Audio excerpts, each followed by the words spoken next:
Welcome into historic Holman Stadium here on a beautifully crisp Sunday afternoon as we get set for doubleheader action with the Nashua Silver Knights and the Westfield Starfires. I'm Sam Datin, joined by my color commentator, GJ Mitchell, and executive producer, Dan Allison, coming off of 2 games packed with electricity.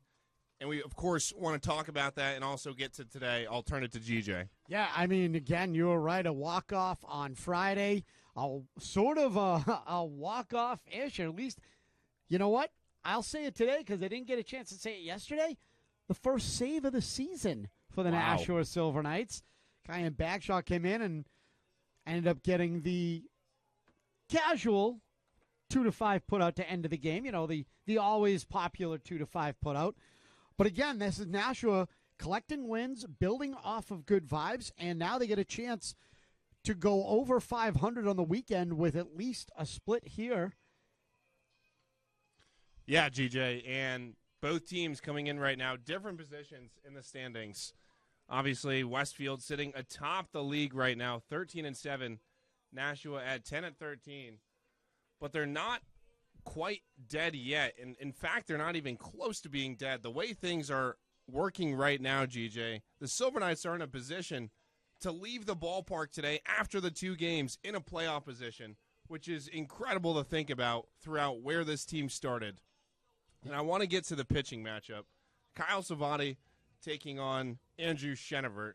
Obviously, Savati for the Westfield Starfires hasn't seen too much action this season. Shenevert's the total opposite story. He's been in, one out of every 3 or 4 games for the Knights. Take me through that.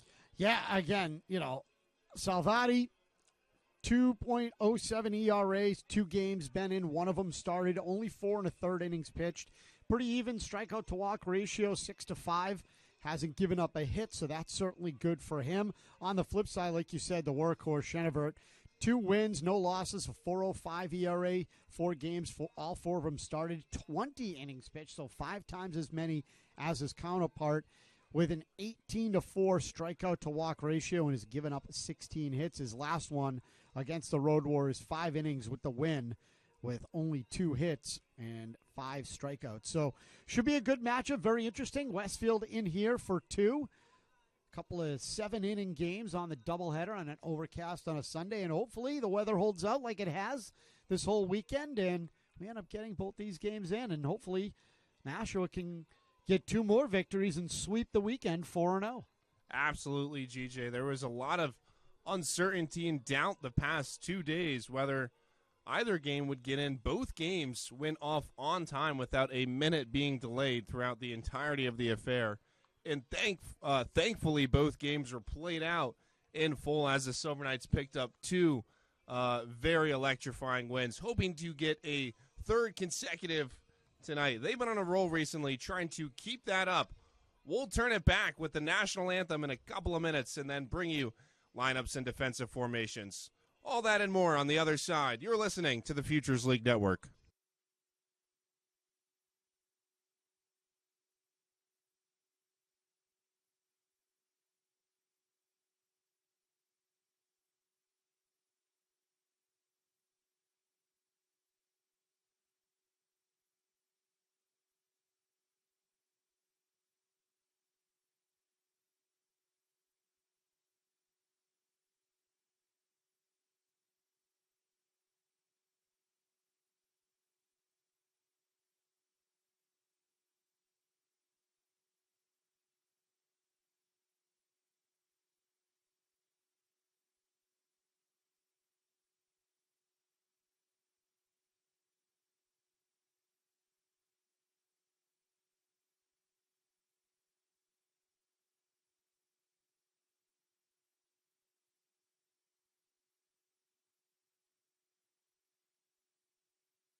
And welcome back here to historic Holman Stadium. Again, the first of two today.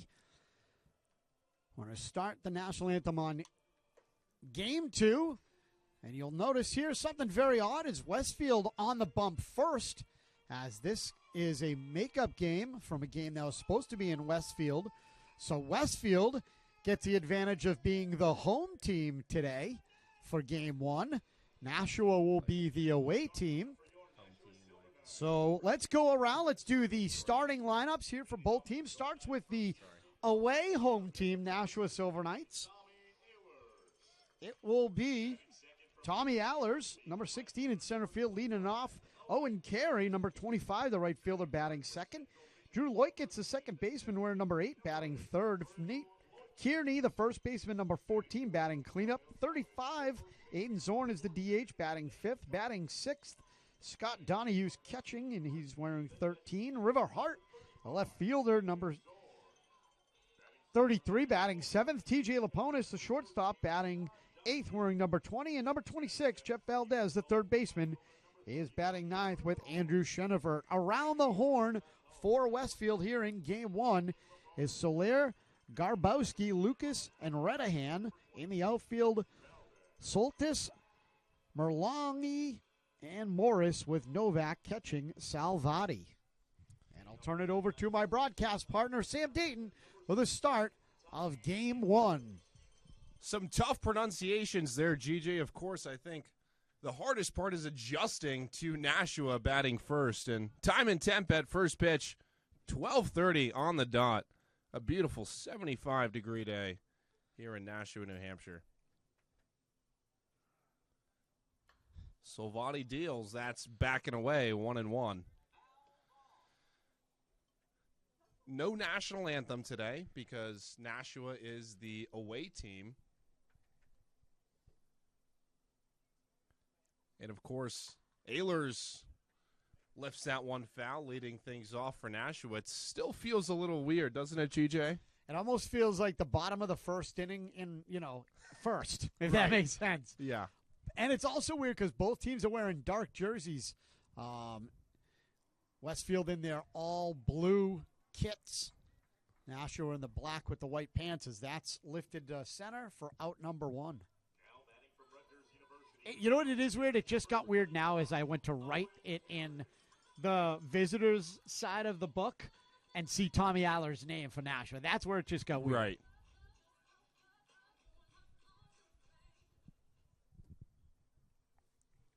One down, Owen Carey. Now the batter. First pitch he sees, he lifts out to left field. That drops just before the dugout. I should say the bullpen of Westfield.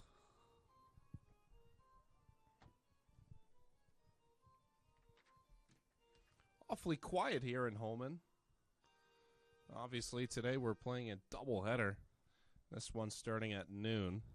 Sure, we'll see some more fans trickle in through the course of this afternoon. Again, with the next game starting just 30 minutes after this game ends.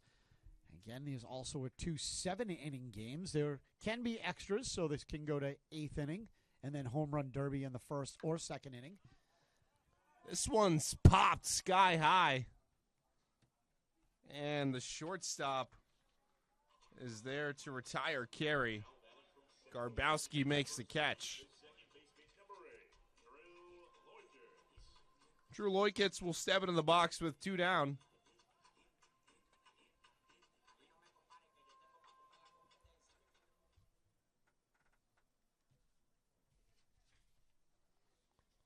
Salvati has looked good so far today. And he should have a third out and a quick top of the first inning. 3 up, 3 down for the Silver Knights. My partner, G.J. Mitchell, has more lineups and defensive formations. Yeah, thank you very much, Sam, as we head to the bottom of the first inning. As we'll go over the starting lineup for Westfield now. Leading it off, it'll be Blaine Lucas, number 11, playing second base. Gianno Merlongi, the center fielder, wearing number 25. He's batting second. Number 15, Aiden Redahan, the first baseman, batting third. Number 14, catching Jaden Novak. He's batting cleanup. Trey Cruz is the DH today, wearing number 7, batting 5th. Number 32, Sam Morris, the right fielder. He's batting 6th. Batting 7th, number 8, Julio Soler. He is the third baseman. Kyle Garbowski, the shortstop, batting 8th. And Keegan Soltis is the left fielder and wearing 10, batting 9th. As Salvati is on the mound. For defense for Nashua, it's as follows. Valdez, Liponis, Loikitz, and Kearney around the diamond. In the outfield, Hart, Allers, and Carey, with Donahue catching Chenevert, who's coming off a couple of good starts back-to-back here for the Nashua Silver Knights, as he'll look to continue his impressive 2024 summer campaign. And while I get a chance, mentioned a 2022 champion popped up to the booth here earlier. And Zach Gitshire, and looking down, seeing his dad in the stands. Good chance to get caught up with him as Zach is coaching for this Westfield team. So it's good to see him back in the ballpark, although I booed him mercilessly wearing the Westfield jersey. Called him a traitor a couple times, but I understand. His heart's always will be here in Nashua. But it's always good to see familiar faces and guys from the championship season coming back here, and in any capacity, really, and the fact that he's still in baseball, is a testament to his baseball IQ and just how good of a player and good of a human he really is. No doubt. It was my first chance to meet him here this afternoon, and he was as upstanding as you can be, and obviously spoke very glowingly of Nashua. Almost a heck of a play there by Valdez. Yeah, I'm not sure if Valdez was looking at the netting and trying to figure out where he would have been, but just couldn't collect it. And already Chenevert is ahead in the count with 2 strikes to the leadoff hitter, Lucas. Lucas batting a whopping .600 this season. He's 3 for 5. Probably needs a couple of more at-bats to register for some of those splits. Chenevert misses 2. It's all right, a couple of pitches to waste. We talked about guys going east to west. Chenevert's trying to move north to south. We'll see if he goes something down and away here. Went down, but not too far away. Both these teams wearing very dark-colored uniforms, like you were saying, GJ. 2-2.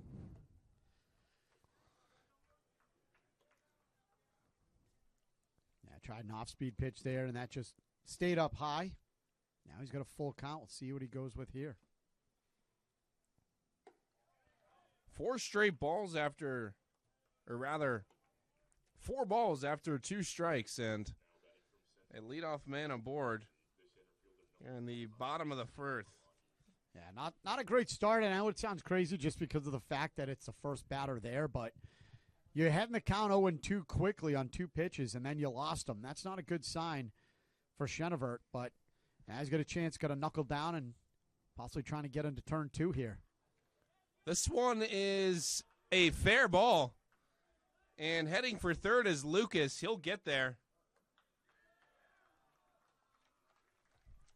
So a single to advance. Lucas, 2 bases for Merlongi. And that's why it's problematic, right? You were ahead in the count, you lose them, and the next guy in the first pitch takes you right into the gap, gets himself a single, now moves a runner in scoring position, and just like that, within 2 batters, Westfield already threatening here in the bottom of the 1st.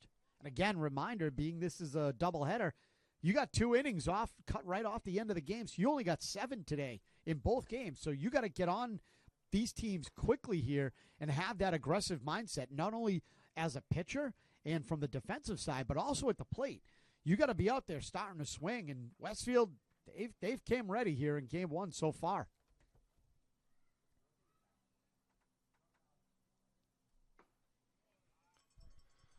Had him guessing on that one, count even at 1-1. Chenevert's been great as of recent. He's coming off 2 consecutive wins and 2 straight outings.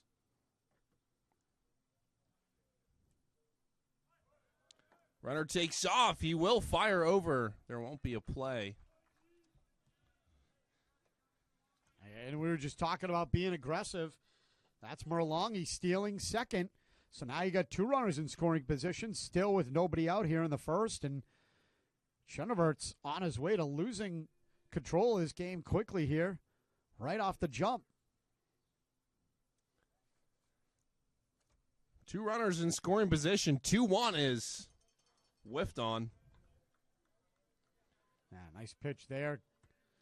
Threw it right by him.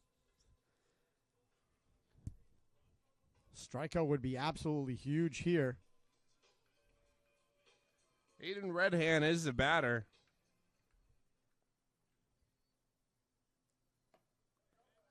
That drifts high for another full count.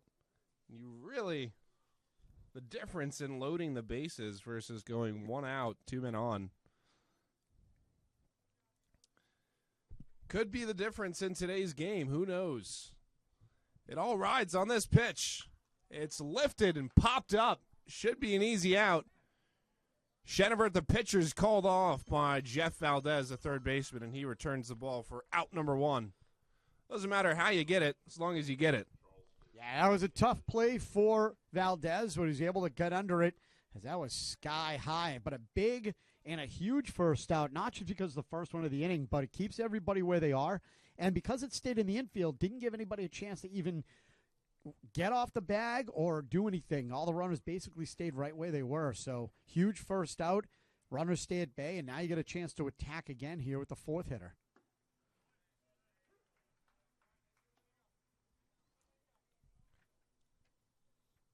Jaden Novak, the catcher, is doing the cleanup today for Westfield.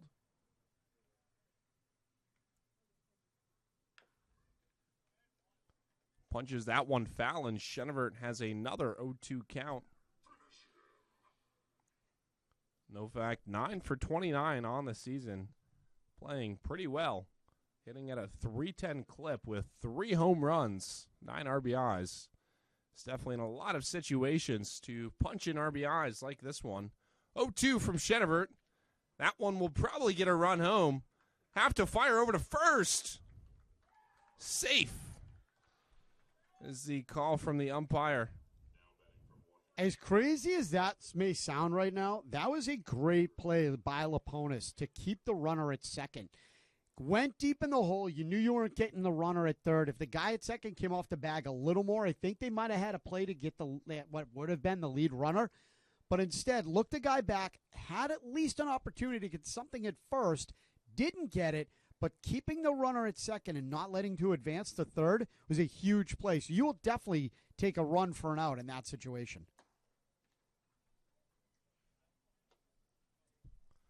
No doubt. Well, they don't get the out, but they, to your point, keep the runner at bay. Sorry, that's what I meant. And it presents them an opportunity as they have a force really anywhere, and they may lose that. This one's going through the infield. A runner will be sent home, and he scores with no throw. 2-0 early here in the bottom of the first in Holman, and it's not in favor of the Silver Knights. Yeah, back-to-back RBI singles here by Westfield off Chenevert. He's just having location issues. Everything seems to be up in the zone today. He's not able to get it down and away to any hitter, whether it be a lefty or a righty right now. So really struggling with everything up there. We'll see how fast there's action in the pen. Again, having a doubleheader. Can't really go through a ton of arms in the first inning. So we'll see if he can settle in here and get out of this inning with only the 2 runs. Double play still in effect with runners at first and second.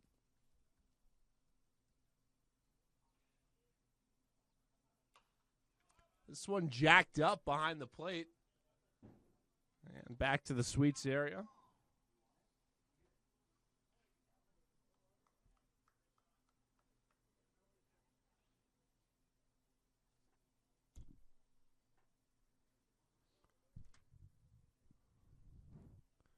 Shenevert's 1-1. Drifts outside. These two teams met back in the opening weekend, June 1st. Westfield took down the Knights 5-4. This one fell back again.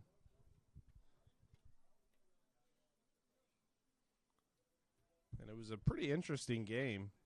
Westfield led 5-0 throughout the majority of the contest and leading into the 9th inning. And then Nashua mounted a comeback, maybe too little, too late. Hopefully they can get one today as they're going to be trailing this one 2-0 at least. Now bases loaded for Westfield, and Julio Soyler will walk on into the batter's box. That is 4 hits in the first 6 batters by Shenevert. And time called here is Spencer Bergeron will go out and talk to Shenevert here and figure out what's going on. No doubt a much-needed pitching conference. Shenevert is used to dominating majority of teams and hitters in this league, and just 1 out on the scoreboard. He has struggled a bit today. Of course, Westfield is loaded throughout the lineup. But here's the crazy thing, right? You could get out of this inning with getting a double play here and consider it very successful and be positive heading into the top half of your inning. So a lot of things can go right still for Nashua, even though they look a little bleak. Agreed. This one jacked out, foul. They've had 1, 2, 3, 4, 5 base runners this inning. 1 walk and 4 hits. Yeah, all singles. And all hit pretty well, too. None of them are cheap. I was going to say. Speaking of being hit well, this one's lifted out to right field. Making the catch in time. He's going to have to get it home. 1 run will come around to score. Owen Carey makes the catch and sends that one in. Too deep to make a play at the plate, and it's 3-0 in favor of the Starfires. Did his job, went to the opposite field, got it popped up in the air, deep enough to score the run, gets himself an RBI on the sac fly. Like you said, that's a 3 spot here in the first so far with runners at the corners.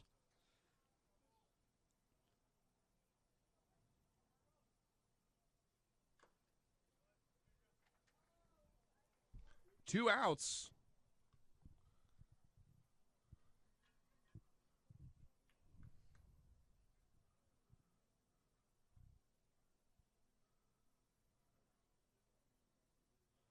Shenevert stares down the runner back at first. And the 0-1 on the way. The runner is off and running. No throw. As Donahue glanced back to third. And this second stolen base today. So far, Westfield jumping all over Nashua here in the first. Popped up foul. 1-2.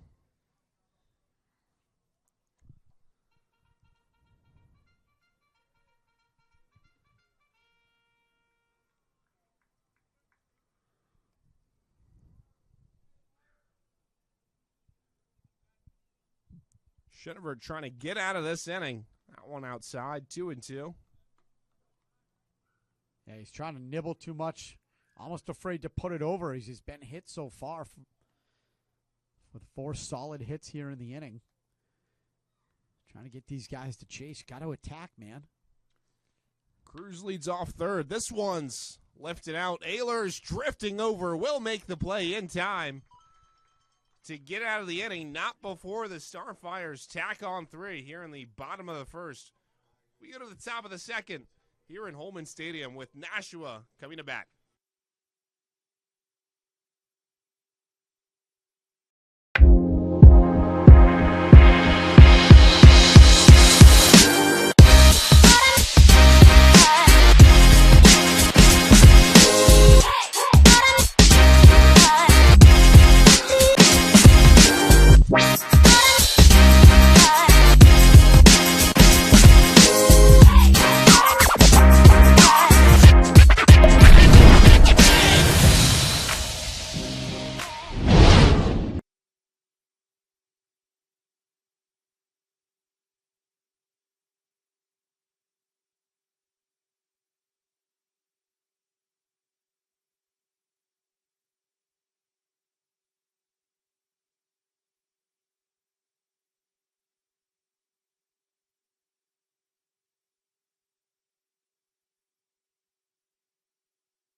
Nate Kearney will get things going here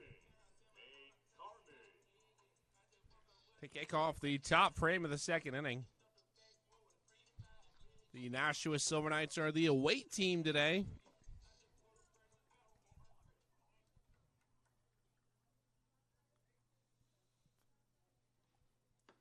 First pitch in there falls outside for ball one.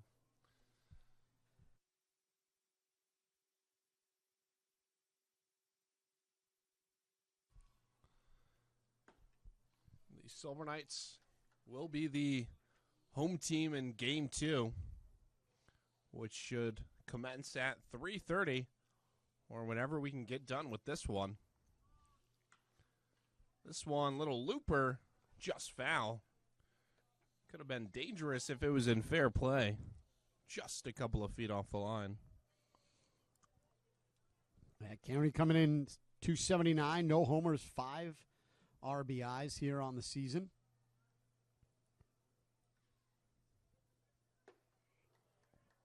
Nashua trying to do everything they can to get on base here. Down 3. Well, leadoff walk wouldn't be too bad. And it's 3-1 to Nate Kearney.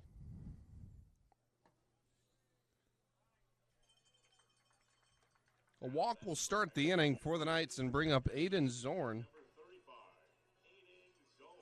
Kearney walks on 5 pitches. And Zorn has his first at-bat of the day, not in the outfield instead. Designated hitter for today. He and Ehlers tend to rotate.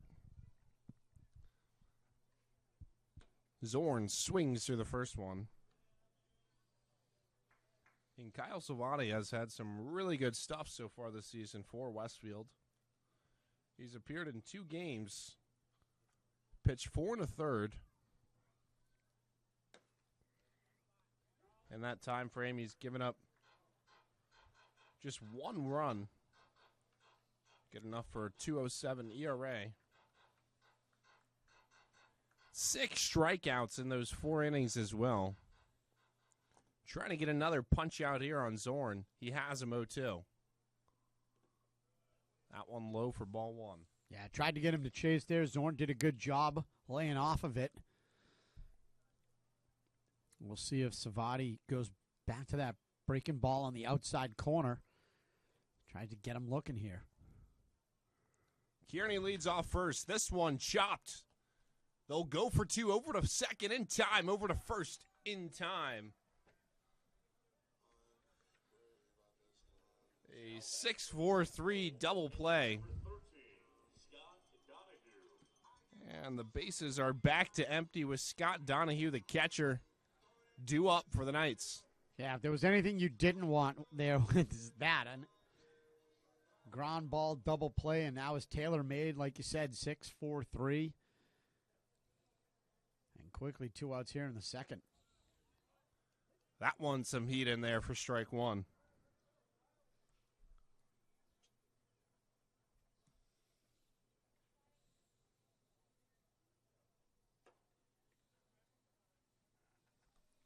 One and one.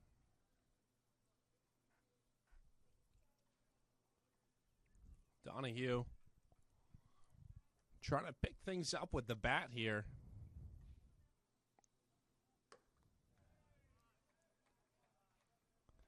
Sits in the count 2-1.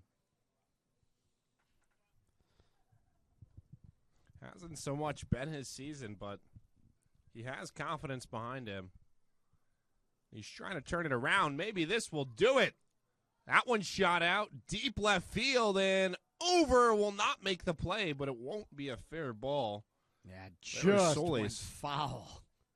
Just foul. I think it hit the top of the brick just to the left of the pole. Oh, you're talking about it has some confidence behind him, and he almost hits a solo bomb off the foul pole for a home run. We'll see if he can do that again. A little bit more fair. Maybe he does. That one's ripped out to right field, and that'll do it. A walk, a double play, and some hard contact from Donahue All that up to nada for the Knights. We go to the bottom of the second, trailing 3.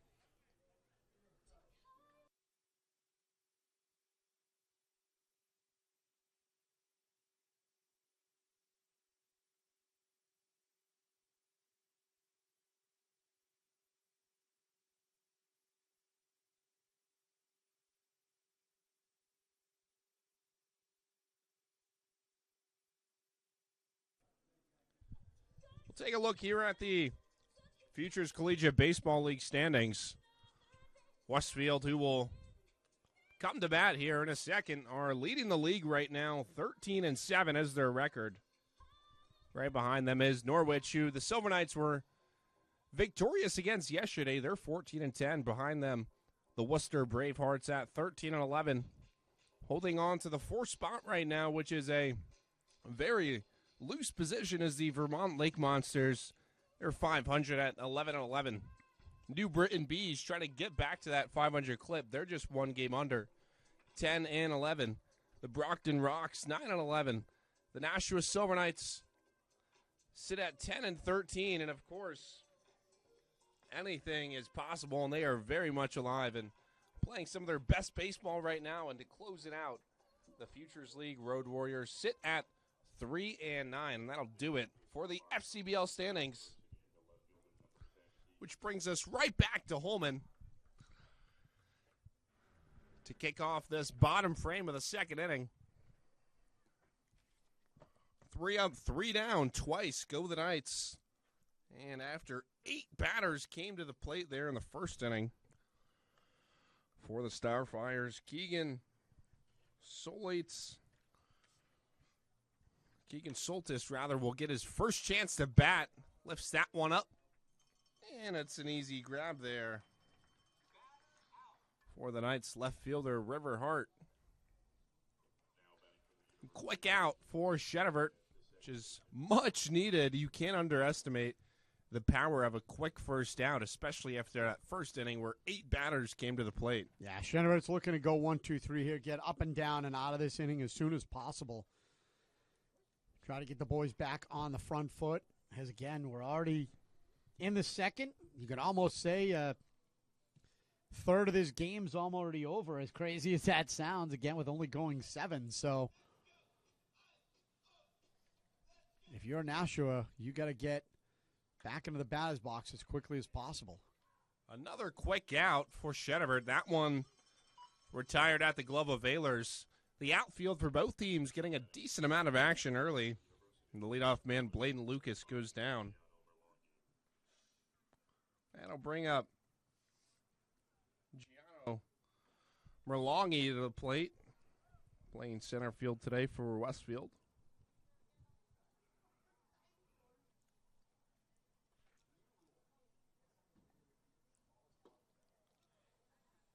Swing and a miss there. Through the first 4 outs, or rather 5 outs of the ball game, Tommy Ehlers is personally responsible for catching 3 of them. And River Hart has 2 for himself. We go to the top of the third, a quick 1-2-3 from Andrew Shedevert. The bats get ready to go as we're through a third here in Holman.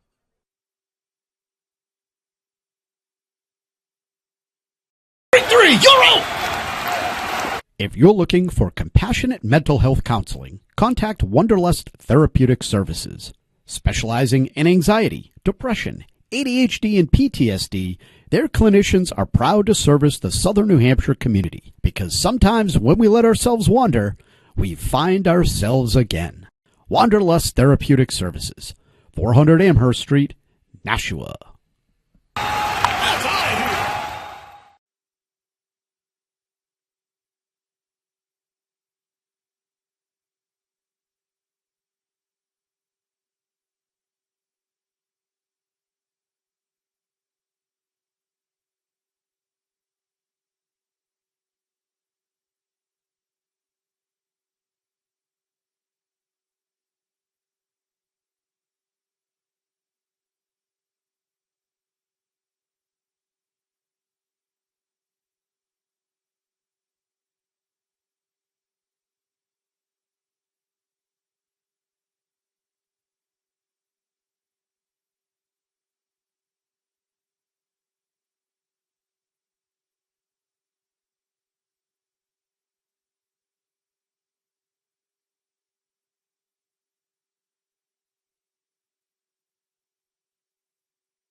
Always cracking jokes with G.J. Mitchell.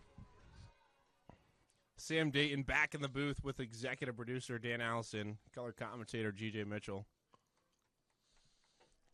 Never a dull moment here. Nope, especially when we're not on air.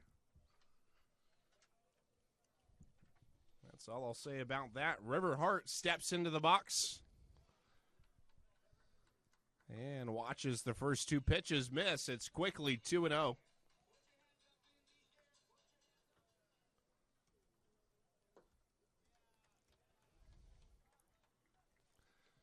Again, the Knights are the away team. I feel like I have to keep saying that just to refresh people's memories. Here in the first game of our doubleheader, they'll be the home team in the second game. And River Hart draws a 4-pitch walk in his first at-bat. A good sign from the 7-hitter. Now you've got TJ Laponis coming to the plate. A new look 7-8-9 for the Knights. Yeah, and I really like this. I mean, again, you like River Hart's bat towards the top, but I also like his speed. And if you're looking at the bottom of the lineup, there's a lot of speed and there's a lot of good high baseball IQ, which is what I really love. Guys that know and understand the game of baseball to be able to know the appropriate times to steal, when to go, when not to go, be able to read the play, read the ball, and understand just the game. And I think there's a lot of cat and mouse and a lot of chess games that played amongst the managers. I think this could be a real big factor, the bottom third of the lineup here for Nashua. We'll see how it plays out today. 6 straight balls requires a pitching conference between Novak and Salvati, as Laponis is up on this one 2-0. And Hart stands on top of first. A 12 p.m. start here at Holman. And, of course, the fans came out, ready to see 14 innings of baseball here today at least. Hopefully, for everyone's sake, we just play 14. And, again, if the Silver Knights go 2-0, of course, I'll take 28 or 56 or however you draw it up. Laponis now stands in 2-0. And Salvati really struggling to hit the zone 3-0. On the verge of 2 consecutive walks without clipping the paint. That one misses high. Laponis is on and 2 on for the Knights to kick off the top of the third. Yeah, if I'm Valdez right now, you could put me in the left-hand batter's box, right-hand batter's box. You could put me up there with a broom. I'm leaving it on my shoulder until he can show he can throw a strike right now. Absolutely. I think if we just had a little bit more people here, we could get some 9-ball. You know those old chants. I probably don't remember them correctly. I can't retell a story on this program to save my life, but I mean, if it gets this way, you could always go the classic Major League. You know, ball 4, ball 8, ball 12. That's what I'm saying. The bases loaded. How do they lay off pitches that good? And it's still alive because we did just reach ball 9. Yeah, I mean, this is tough. That's the second Mon visit. First one by the catcher. GJ. In the booth, it's not too loud here in Ullman. No, as I was saying, like, tough bit here where you just had a catcher come out, have a Mon visit, threw 3 straight balls. Now you got your pitching coach or manager out there having the conversation. I'm not sure what's going on. They don't have action yet, but looks like they might be getting somebody going in the pen. But, I mean, you're in danger of really loading up the bases here with nobody out. And a pretty peculiar third inning after the Silver Knights went 1-2-3, 1-2-3 through the first 6 hitters of the lineup. And it's great discipline from River Hart. I guess him more so to lead it off. And Laponis, I'm sure K-Jax, the manager, Kyle Jackson, tells him if there's 4 straight balls, you're not swinging until you see paint. We talked about baseball IQ. That's just an unwritten rule. Like, you just don't. No. You know, like right now, Valdez, you got 9 balls. Let it go. I don't care if it's right down the middle. Let it go. Yep. Well, he thought about it, didn't he? 2-0. Maybe he's just teasing him into another. And again, I'm just sitting here waiting. Leave it on the shoulder, glue it there, staple it. Make him throw you a strike. Make him throw 2 in a row. Ooh, That hit him. That hit him. Oh, looks like it hit the bat. No. I thought it hit him. And the 10-ball streak is over off of such a loophole. I mean, that was such a bad pitch. It hit his bat. That should count as 2. He's all sorts of I'm kind of mad. I don't wild right now. 2-1. That one's high.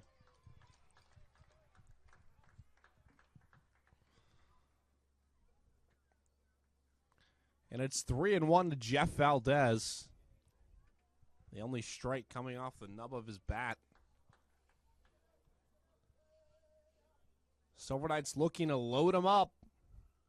And the pitch. That one's in there for his first cold strike of the inning. Valdez shaking his head there. I mean, it looked all right. It looked like it was up and in, but it was inside the letters.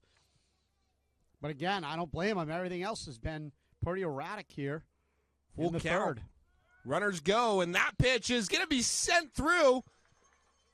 And there won't be a play at first.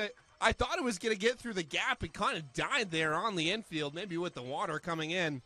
Regardless, it doesn't so much matter. The Silver Knights don't score, but they have bases loaded now for the top of the lineup, GJ. Yeah, I mean, Kyle Jackson did a good job reading that ball, holding the runner at third, as he would have been absolutely dead red at home.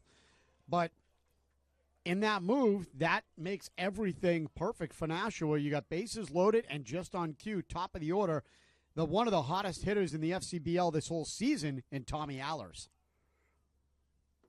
And again, with Salvati, who's very erratic right now. This is what? Ball 16 out of the last 17 pitches thrown? Out of the last 18, I think. Yeah, sorry, 18 if you are. I didn't call the foul. One of those strikes was so bad it almost hit him. That's what I'm saying. I didn't really call it. Self-preservation strike. But again, this is ball to ball. Back-to-back balls, I should say. So as hot as Allers is, I'm leaving the bat on his shoulders right now, no doubt. Too. Thought about something he liked, and it'll probably get a run home for the Silver Knights. Hart speeds home. Throw goes to third. And so a productive out. I know he did swing off the bat. It probably was going to be a strike. Who knows? It could have been a ball. So when I'd score a run, I know you'll take that any day. Yeah, I mean, you get back into the game. You get one on the board. That's the most important part. So taking it out for a run, certainly Nashua or anybody would take advantage of that. My only issue is you got a guy who's mentally on the ropes. Like, now here comes the coach again, right? And it looks like they've got, somebody already warmed up, and it looks like they might be going to a lefty here. But that's the thing, right? You had this kid on the ropes. Let him hang himself, And, he did get the one out. But, again, Nashua gets one run, and with runners at the corners and one out, get a chance to possibly get some more runs in here this inning. We have a pitching change. We'll be right back on the Futures League Network.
So a new pitcher here for the Westfield Starfires is going to be number 48, Brendan Grady, the 5'10", 177-pounder from Trinity College, a sophomore from West Hartford, Connecticut. He's going to come in here with a bit of a pickle, more like a bread and butter as opposed to a full Vlasic. He's got a little wiggle room on the side with runners at first and second and one out. But he comes in facing the number 2 hitter, Owen Carey. Grady, 2 wins, no losses, 6.75 ERA. 5 strikeouts, 6 walks, 7 hits so far. It won't be an easy job versus Owen Carey. Of course, with the double play ball alive this inning. Could turn on its head in a second. Silver Knights had the bases loaded. Tommy Ehlers drove one home in a sacrifice fly. And Carey really swings through that one. Big swing and a miss for strike one. It's even.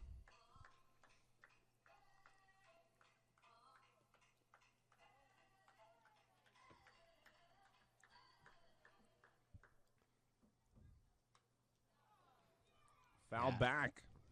Yeah, he almost didn't want to swing, but started and just ended up hitting the top of the bat, going right back to the backstop, and now he's down 1-2, and Grady looking for a big out number 2.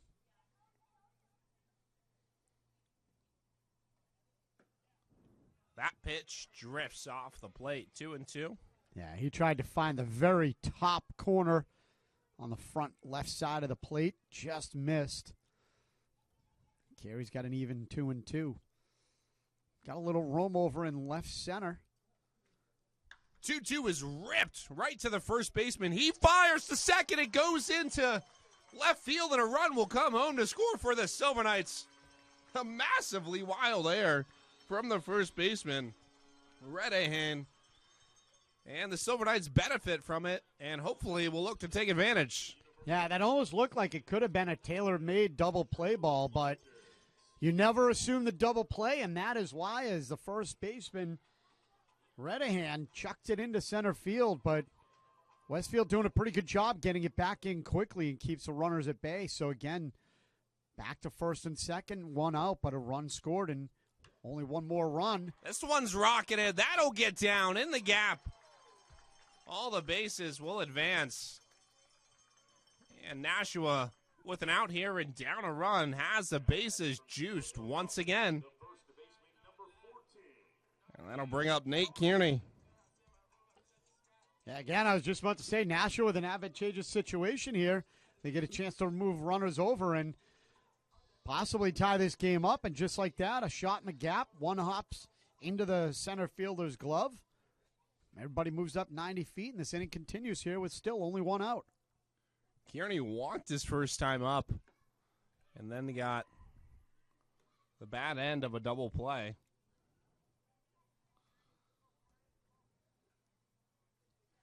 So Lair playing a little cat and mouse with Valdez at third.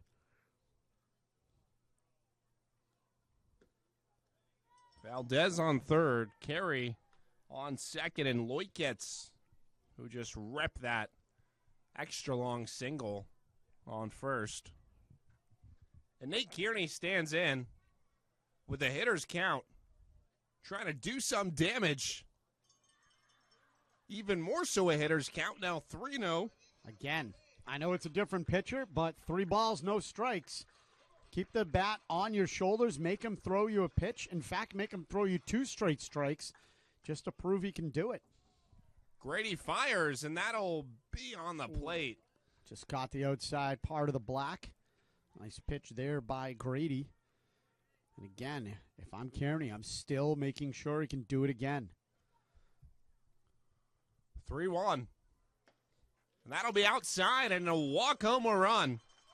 Kearney will pick up the RBI, and Valdez will jog home. The Silver Knights tie this one up here in the third with a 3-piece, and the bases still loaded for Aiden Zorn. And still only one out, right? Yeah. So this is all still fun here at the top of the inning. Nashua doing all of this with only 2 hits and a costly error by the first baseman. Very costly error.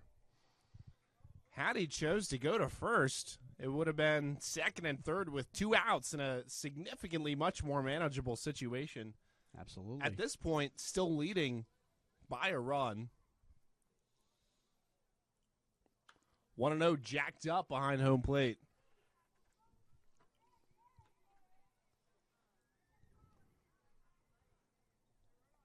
Yeah, if I'm Aiden Zorn right now, I'm just sitting dead red, waiting for him to throw a fastball over the plate and try and hit it. Everything else, I'm just letting go again. Grady following up his predecessor, struggling a bit. 1-1 has a chance to get through. It will. 2 are coming home to score, and the man trips in center. Corners for the Knights. Merglongi couldn't hold on there in center. And it cost him as the Knights bring 2 more home and take the lead and then extend it. They're on top 5-3. Corners, still 1 out, and Scott Donahue at the dish. Now we'll see if they give an error on the advancement of Kearney to third. I'm not sure if they will or not, but Nashua takes the first lead, scoring 5 here on the single by Zorn.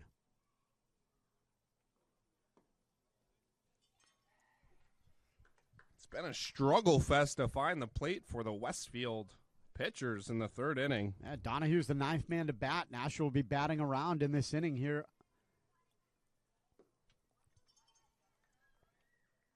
Again, just on cue, back-to-back balls here. So Donahue in a advantageous situation for the Knights. This one rocketed. That'll get down for a base hit in right field. The Knights will bring home another runner. It is 6-3 here with runners on first and second. Still only 1 down. I feel like a broken record. But the Silver Knights just keep pouring it on with a 6-piece here in the 3rd inning. I don't believe we've seen that kind of action in 1 inning from the Knights at home and all season long, GJ. Well, that's the best part about this is they're now starting to get things going and really starting to get things moving here. The batting and the hitting and whatnot is catching up to the starting pitching, and things are starting to settle in, and this is what can happen here for the Knights. So we talked about it, death by doubles, death by 1,000 singles. That's what this team is doing, and they're proving it. Yesterday, bunch of singles, bunch of hits in a row, walks, worked counts, was able to get a victory. Today, doing the same thing, working the count, getting timely hits. That was an opposite field slappo. Scored a run, and just adding on. That one way inside. It's back even at 1-1.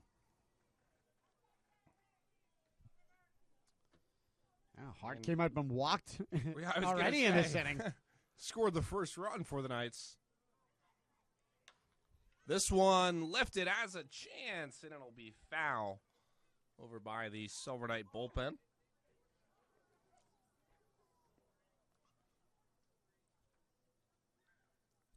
Looks like the sun's starting to come out. Some shadows Beautiful. Arriving here at historic Coleman Stadium.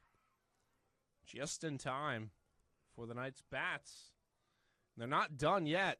First and second. Hart stands at the dish. That one can't find the spot. It's 2-2. Nice job by Hart by recognizing it didn't go past Novak and telling his runners to hang tough where they are at their bases.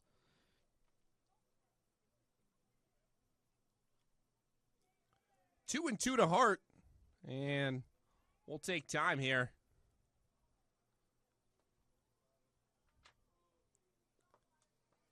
The umpire is jotting something down. I don't know what that was, Checking, GJ. so you only get a certain number of times called. Same thing with major leagues, like the Major League Baseball. Right Kind of stepping off the rubber, stepping out of the plate. So he used his one there. 2 men on, 2-2. This one lifted deep to left. And it's gone. The Silver Knights take a commanding 9-3 lead here in the 3rd inning. Off the bat of River Hart. What does he do coming to this inning? Walk and score the first run.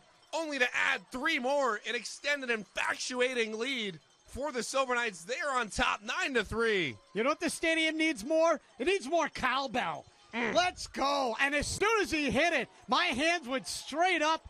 I knew that thing was out of here, and it was no doubt. Gets a hanger and puts a coat on it as extends the lead to 9-3. And this game's getting out of hand quickly, and we got another one to play after this, too. Absolutely, GJ. That thing was drilled. It gave me a couple of seconds to create the home run call. I just watched and admired as that thing flew into the deep afternoon sky, if that's a term. This one over to the... It is now. It is now, no doubt.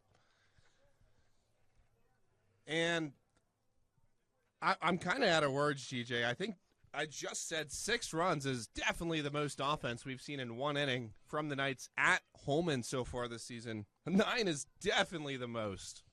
Yeah, I don't know if it'll be topped. Just putting a can opener to this one so far. Just seeing a 9-piece on the scoreboard.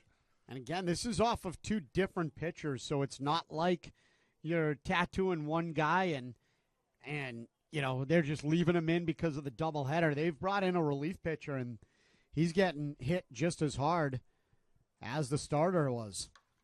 Maybe even a little harder. That one was sliced foul. Wonder if that one hit the fence or somebody's car parked out there to the right.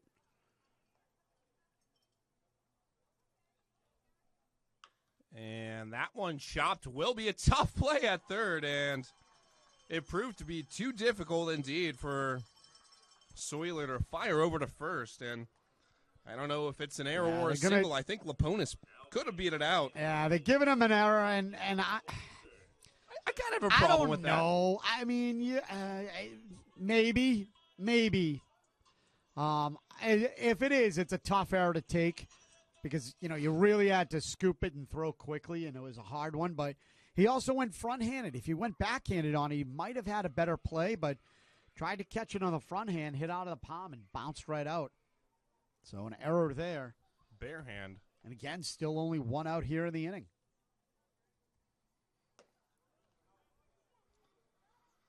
My scorebook's starting to look something more of an art project here in this third inning. And to GJ's point, it's not done yet. And Jeff Valdez also walked and came around to score the second run for the Knights. He's back at the plate, hits a broken bat. It'll be a real tough play. They'll have to go over to first. So runner advances, and an out is recorded. And we go back to the 9-hitter, or rather back to the top of the order for the second time this inning. And Tommy Allers will become the 4th batter to get his second at-bat of the inning. Yeah, it's the 13th batter here in this inning. And Nashua still on the front foot with an advantageous situation with a runner in scoring position. And again, one of the hottest hitters in the FCBL up. So a chance to continue to add to this lead here at historic Holman Stadium. 9-3, the Knights lead it. They clawed their way back to tie the game at 3. And Allers got it started with that sac fly out to center.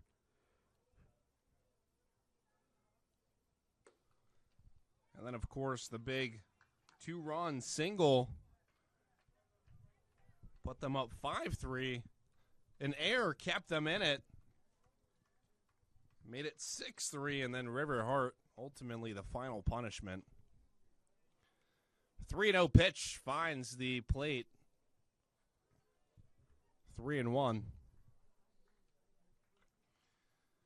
Tommy Ehlers, they haven't needed him so much today.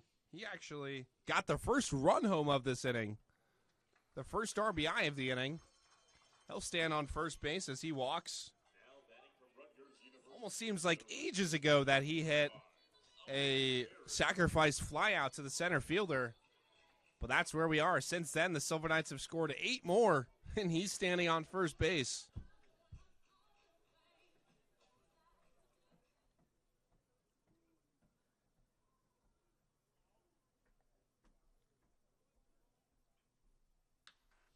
This one lifted out, and it'll do it for the inning. Not before the Silver Knights tack on 9 on 5 hits, many walks, a couple of errors. Most importantly, they lead this one 9-3. We'll go to the bottom of the third here on the Futures League Network.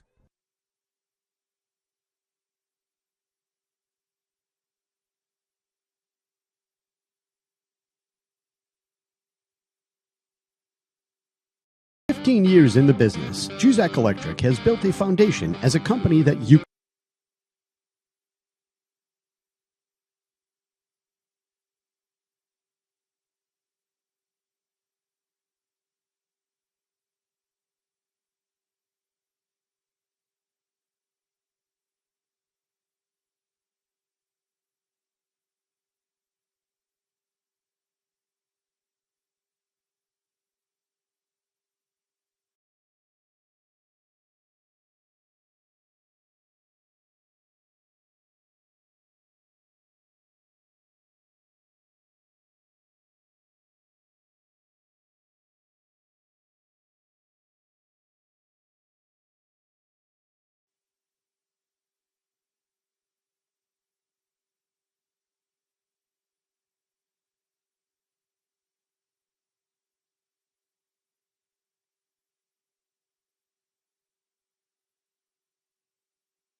Aiden Redhand will lead off for the Starfires here in the bottom third inning.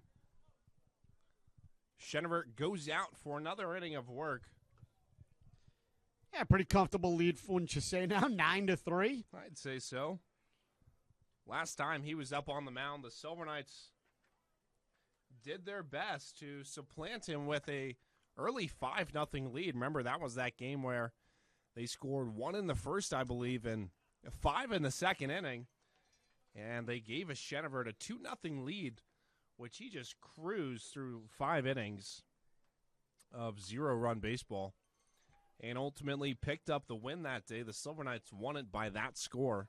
Trying for a similar result today. I think that's the key when you get a good guy or when you get someone who can go length in a game like Schenevert at home. Out to Ehlers in center, and he'll make the catch. 1 down. Yeah, nice job by Tommy there out in center field. You know, being the field general out in center field, commanding the outfield, was able to call everybody off, got a good beat on it, took charge. And the best thing about it is you could hear, like I could hear him up saying ball or I got it. Like, that's huge. The communication is really important, especially in a summer collegiate baseball, right? None of these guys have played with each other. You know, I know they're starting to get familiarity about range and whatnot, but the fact that Tommy Ehlers knew that he could get it and call them off, that's exactly what you want. He's got some more action, GJ, as he makes the catch there for out number 2. He's been a significant portion of the outs today, total outs and team outs. Yeah, he's got 4 outs so far. 4 outs so far, indeed, for Tommy. And Schenevert, after struggling a bit there in the first inning, a bit to the tune of giving up 3 runs, he had a great 1-2-3 second inning and is on track for another. Which almost seems like the formula I was talking about, which is to go out and, of course, talk is cheap, but seeing it play out is even better. When your bats can supplant your starting pitcher with a comfortable lead at home, tends to usually work out well. It has with Schenevert, looking for a similar result today. That one ripped down the first base line. It'll be foul over by the Silver Knights bullpen. And bring up a 2-1 count. That one tapped, also foul, and we're even. Trey Cruz, the designated hitter. So it's 2-2. And waits for Shenevert's pitch, which goes inside and low for ball 3. Westfield today has 4 hits on 3 runs. The Silver Knights have 5 on 9 runs. This one lifted out, and it should do it More action. Nope, it won't do it at the warning track. Forgive me, folks. That one, a real tough play there for the left fielder. Yeah, I'm not sure if Hart just misjudged it or whatnot, but looks like he thought he had it, got himself turned around, and one hopped off the wall. Not sure if he got a good bid on it, a good jump, a good lead. Not sure, but tough there, and you never want to give extra outs to a team. And, again, you're up by 6, so at least it's comfortable, but now a guy is in scoring position, and a little life, and more than that, a little electricity to this Westfield team. You want to put the kibosh on this right now if you're Chenevert. No doubt, trying to put a bow on this inning. And not to bail River hard out, that ball very much carried. From my vantage point, I didn't think it was going to be anywhere near the warning track until very late. This one back towards us, and I did almost move out of the way again, GJ. Ball's just getting rifled back at Lord knows what mile an hour. 0-2 the count to Sam Morris. The pitch from Chenevert. He gets him to go through. Almost a 1-2-3. It's a 1-2-3-4. We go to the top of the 4th. Speaking of, with the Silver Knights leading 9-3, you're listening to the Futures League Network.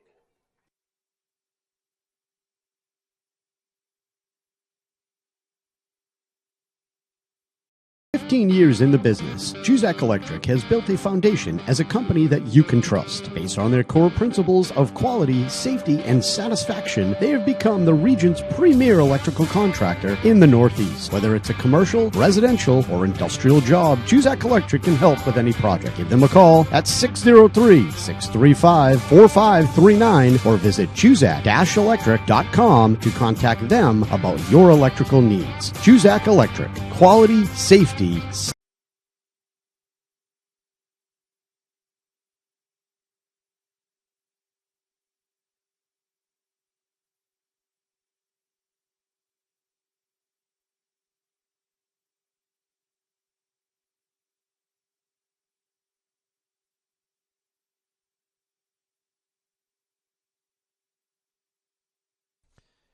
And a new pitcher here for the Westfield Starfires, the lefty number 53, Joe Fisher, 6 feet 220, senior from Avon, Massachusetts. He's got a win, no loss, a 7.71 ERA. He's been in 6 games, 9 1/3 innings pitched. Pretty even strikeout to walk, 7-5 with 12 hits. His last appearance, 2 innings, 3 runs, 3 earned, 2 hits, a walk and 3 Ks, and 10 batters faced against the Lake Monsters on June 18th. So we'll see what he can do to stop the bleeding here for the Nashua Silver Knights. I should say for the Westfield Starfires against the Nashua Silver Knights. As he will face off against the meat and potatoes, the 3, 4, 5 hitters, Loikitz, Kearney, and Zorn.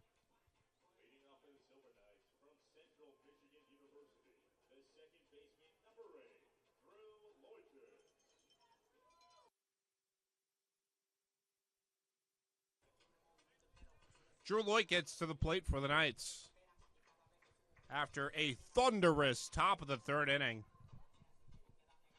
in which the Knights sent 9 men to the plate, 4 of which had second appearances,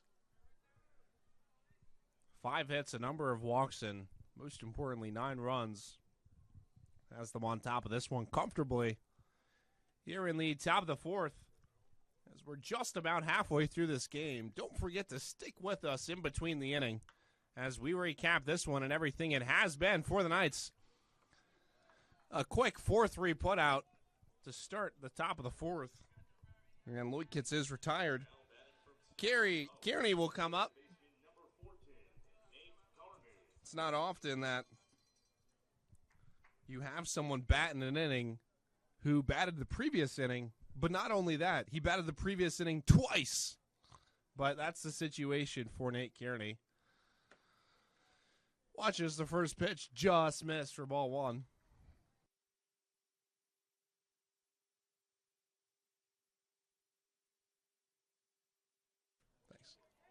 Wow, that one's a rip. Through the hole.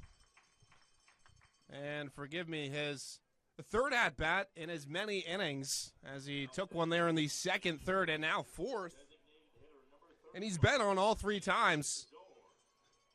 And the second, it was via the walk. In the third, it was also via the walk. This time, he's on base with a liner up the middle. Misses the extension of the diving Garbowski.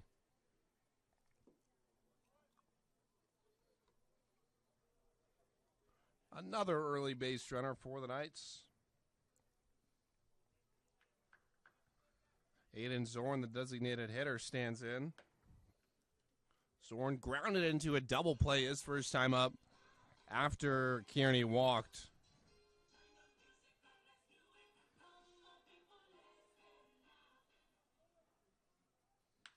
This one's rocketed. That'll get down. Kearney turns on the Jets. He's heading for 3. He is out. Out at third. Made his best effort, but just got beat out a little bit. Here's the problem I have with that, right? I love the effort. I love the aggression. I don't care if you're up 6, if you're down 6, whatever. A little tiny hesitation at second base is the reason why he's out. If he kept going with his momentum and his speed when he rounded second and was decisive in his decision to go to third, he would have been safe. I totally agree, JJ. This one chopped up and a tailor-made step on the bag to get out of the inning. That'll do it for the Knights. A walk, a hit. 2 hits, rather. We go to the bottom of the fourth, not before checking in with you. And taking a look at this game so far. We've been through 3.5 innings so far today, GJ. Obviously, dead smack in the middle of 7. So halfway through this one,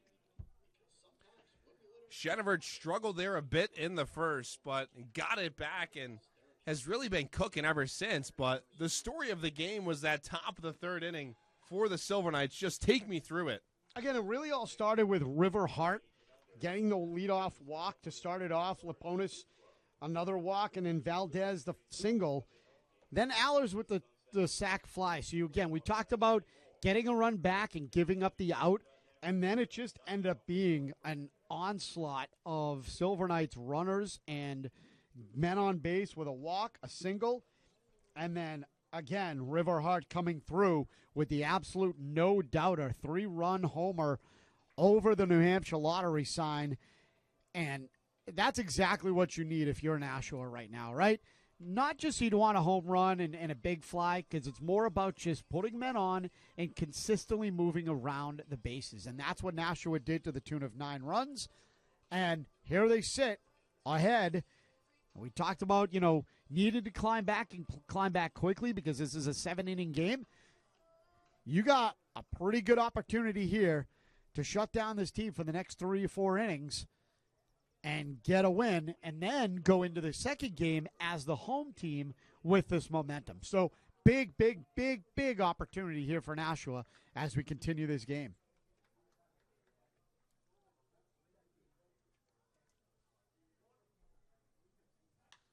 This one lifted out, a base hit to lead the bottom of the fourth off, and everything you just said there, GJ, is 100% true. The Silver Knights will double you to death and just try and pass the baton, as you've been harping on all year long. And, of course, the occasional big fly will find its way in the mix, especially with a guy like River Hart hitting in the 7th spot in your lineup.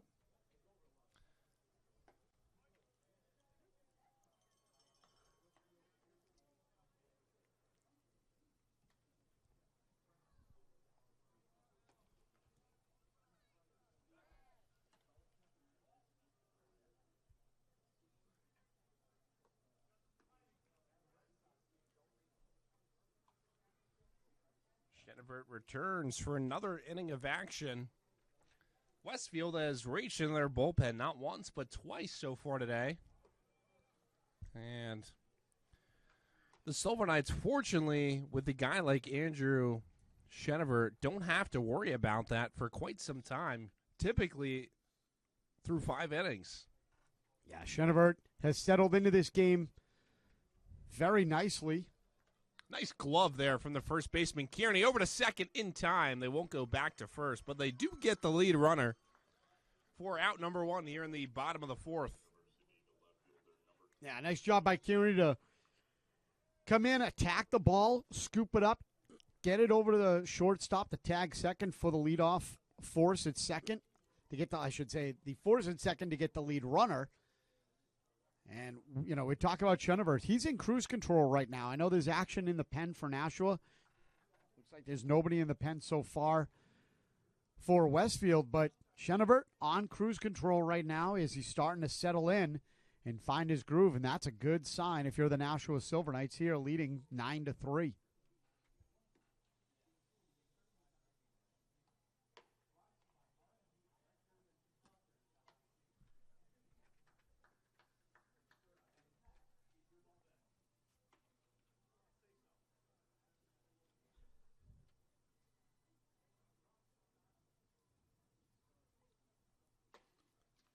Smacks the mitt for strike 1.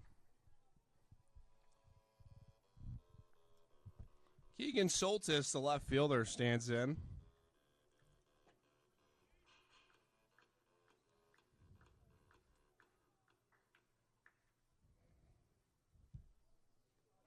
That one hit him. A wild miss for Chenevert. First hit batter of the game. Yeah, it looks like that was just an off-speed pitch that just didn't break. Not something he intended to do. Especially with the lead here. Trying to get out of this inning.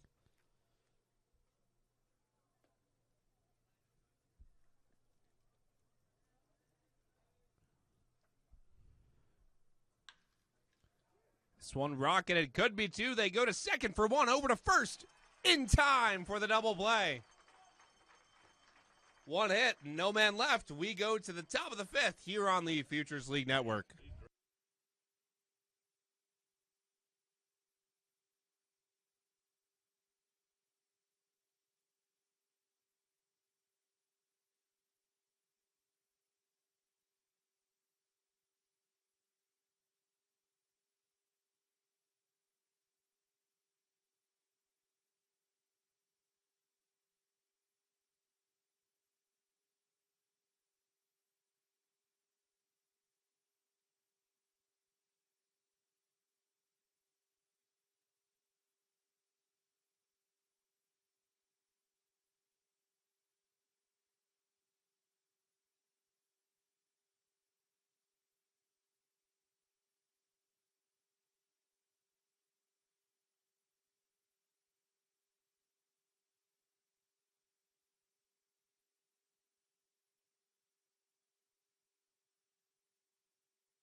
Back here at Holman.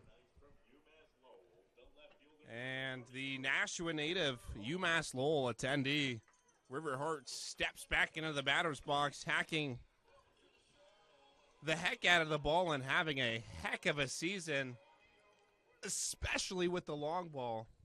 He's crushed 5 homers in his past 15 games. Almost has another there, not quite, but great contact, nets him a single. And to continue off the bit about River Hart, 5 homers in the past 15 games, GJ.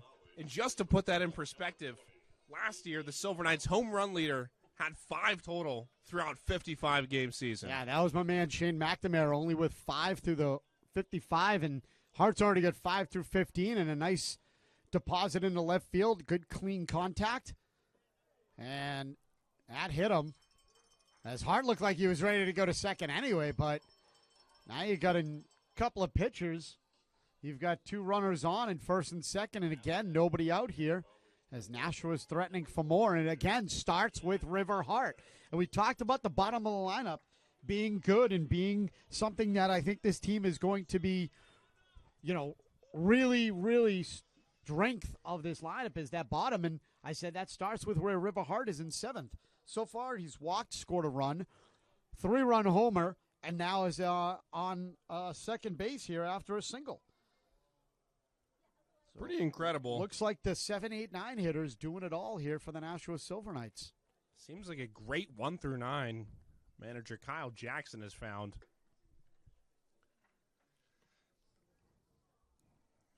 River Hart absolutely demolishing the baseball this season, GJ. I find it pretty interesting. You and I consistently talk about this team being a pass the baton, team first kind of mentality where the quote-unquote W to death is going to come into factor bit by bit, small ball, whatever adage you want to use.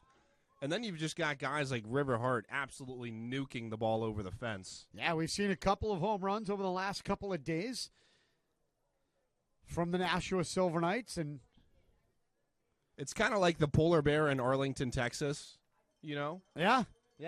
I know executive producer Dan Allison would have a good time with this one, but, what is he doing here?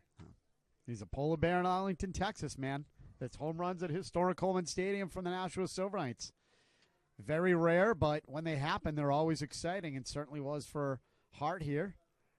Always exciting to put up a 9-piece, especially when you do it in one inning. Silver Knights trying to make that double digits here with 2 runners on. And Jeff Valdez, the 9-hitter, stands in to a 2-2 count.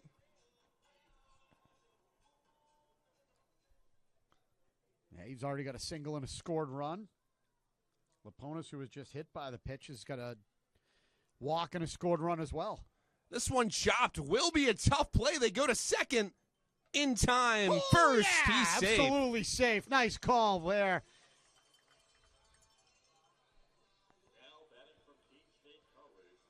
That ball had a lot of sidewinder spin on it, a lot of English on that thing, as it looked like it almost got under Garbowski's glove. Able to get it over to Lucas quick, but not in time to get the speedy Valdez. And now runners at the corners with 1 out. And Nashua again threatening for more.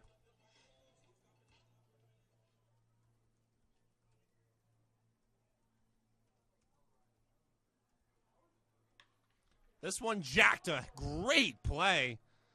A gargantuan catch there from Garbowski as he hits a full extension leap towards the left side of his body to reel that one in. Has saved 1 run for sure. Yeah, that absolutely saved a run and saved a lot of more momentum here for Nashua. So now there's 2 outs. And a chance to flip the script here. This one sent to second. He has a tough time. Goes to first in time. Silver Knights do shoot a couple of hits up the middle, all for nothing. We go to the bottom of the 5th inning with 2.5 more left to play. The Silver Knights lead this one 9-3 here on the Futures League Network.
Now pitching for the Nashua Silver Knights here in the bottom of the fifth inning it is Styles Bagna, the 6-foot, 195-pounder from Brown University, the junior from Watkinsville, Georgia.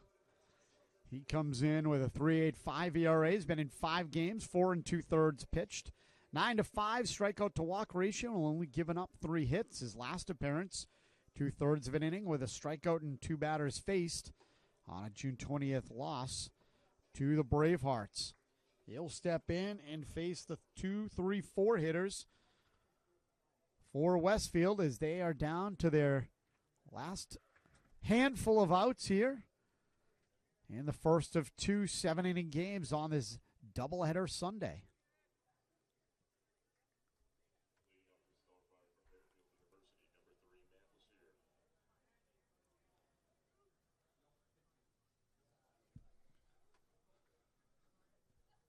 Back in the booth in Holman, Sam Datin, joined by G.J. Mitchell and our producer for today, Dan Allison. As Kyan Bagshaw gets ready to deliver his first pitch. And it looks like it's going to be a pinch hitter, Matt Lussier, 5'10", 195-pounder from Fairfield, sophomore from Wellesley, Mass. So already starting to mix it up, trying to get some action going. Is Westfield as that one cut through quickly and down in the hole 0-1.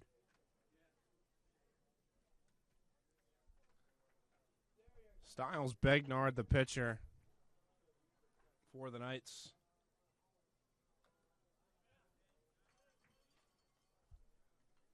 Here in the bottom of the fifth inning. And just in case you're joining us, folks, we have a doubleheader today. We'll play 7 in each.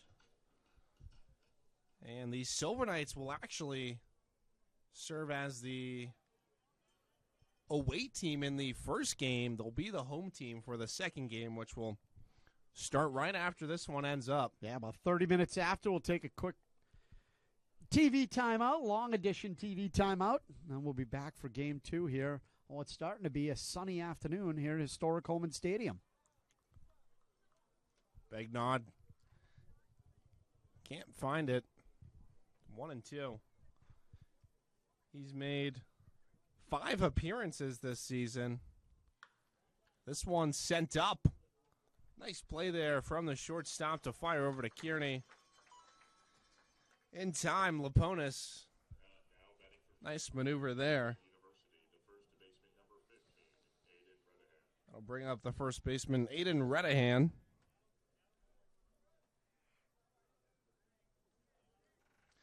Yeah, we're talking about just how it's starting to get a little bit sunnier. The temperature has changed. 72 at game time. It's now already 80. Could be up to 87 once we hit the 3 o'clock time frame and right around game 2. So starting to become a bit of a scorcher here. You can feel the humidity start to creep in.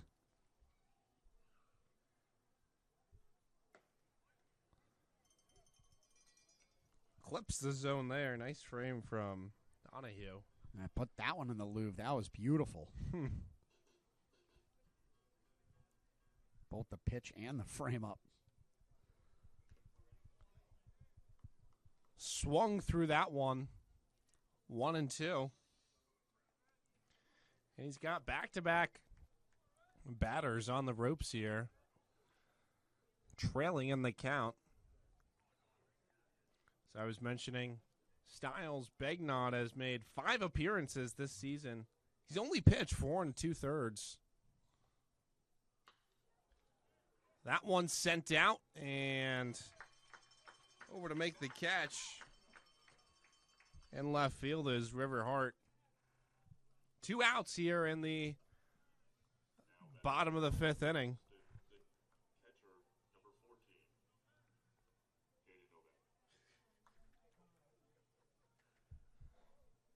The catcher, Jaden Novak.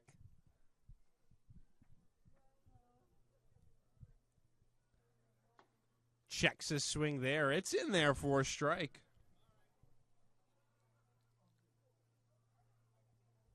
Yeah, Novak with an RBI single in the first. Fly Slide out to center in the second. Styles looking to go 1, 2, 3 here and get out of this inning.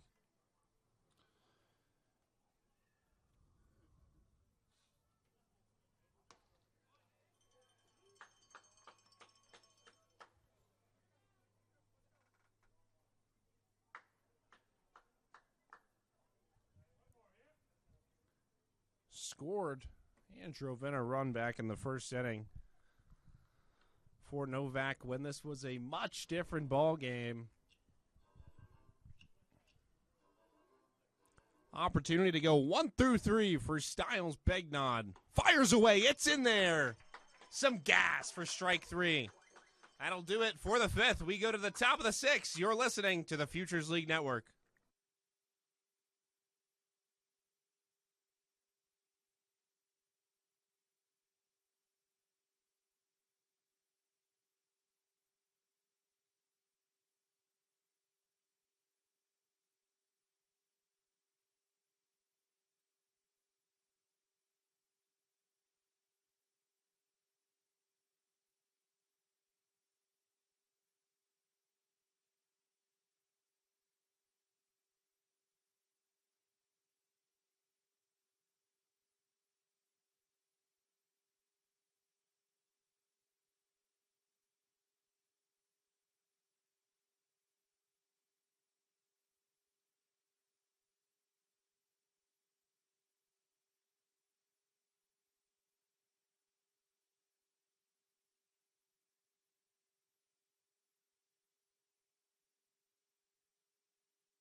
So a couple changes here defensively for the Westfield Starfires. Lussier came into pinch hits going into center, and Josh Frometta will take over for Blaine Lucas at second base. And it'll be the meat and potatoes of the lineup for Nashua: Drew Loikitz, Nate Kearney, and Aiden Zorn. They will face off against the pitcher Fisher. And we get things set here in the top of the inning.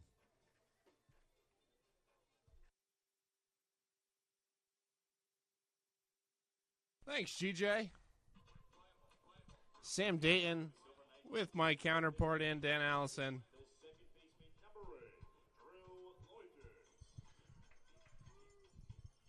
Drew Loikitz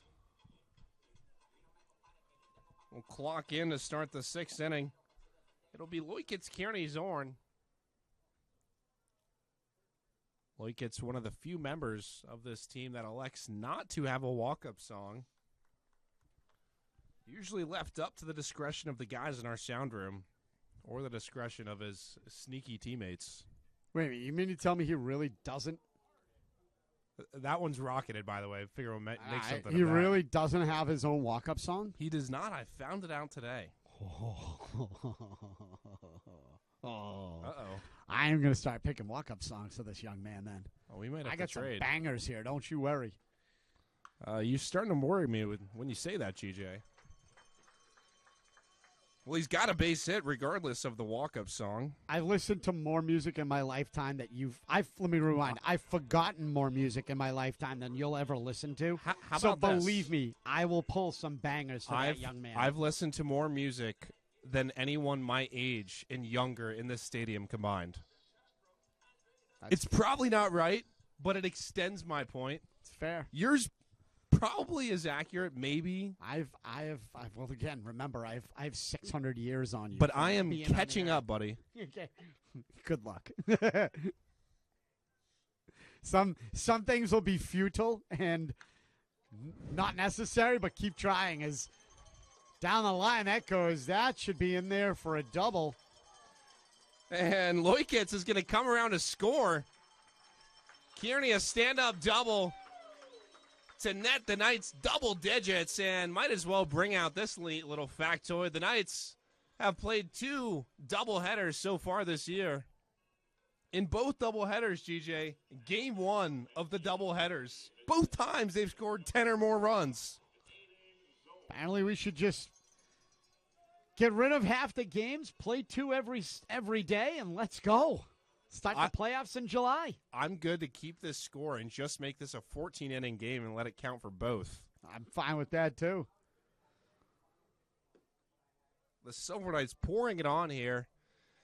And I have to admit, when you're at 9 runs, you do want to get to the 10-run thresh point. I think that goes without saying. You want to get to double digits. If you're at 9, you want to get to 10. I can agree and understand with that. I'm sure the guys just want the W. Aiden Zorn now up. I will say, I wonder what Drew Loikitz, if he will play the next game or if any ramifications would come, because it looked like he ran through a stop sign at third. So we shall see if that comes into play down the line. Again, not that. Well, would you be mad at your runner if they scored? There wasn't a throw home. So it wasn't particularly close. Again, if I am a coach and I'm trying to hold it to keep respect on the lead where there's still no outs, and I held the guy out of respect for the other team and just in general for respect of the game, I would be mad as a coach as he ran through, because it's like running up the score, right? Right. And again, there are coaches out there that'll run it up. I know Kyle Jackson certainly doesn't like to run up the score if he can, keep it close. But again, you also don't want to bite yourself in the butt there and end up not getting that run. Then all of a sudden, let's just say Westfield gets hot and they end up beating you by that run that you could have scored if you were aggressive. So there's a little bit of mild give and take between the two, but erring on the side of caution in this case and not going, it's kind of what Kyle Jackson did, and I respect that, and we'll see if it gets a little bit of a talking to. Again, you can't be mad at a kid for scoring and scoring runs, but just a unique situation there and something to keep an eye on down the road. Absolutely, GJ. Very insightful stuff.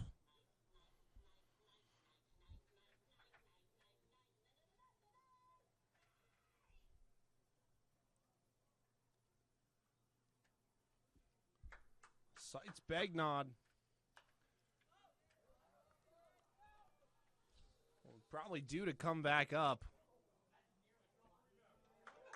Nice catch on the fan on the bounce. Off the bounce doesn't catch. Doesn't count, rather.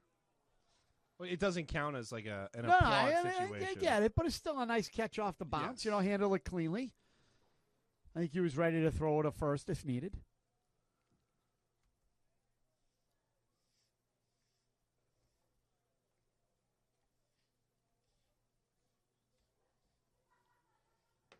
Whoa. The bat goes down a third.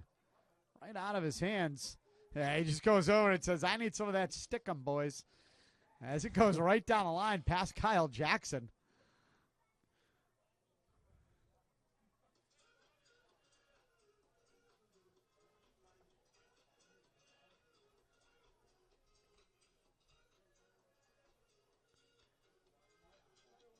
Get that man some crazy glue. So he'll get a re-grip on there.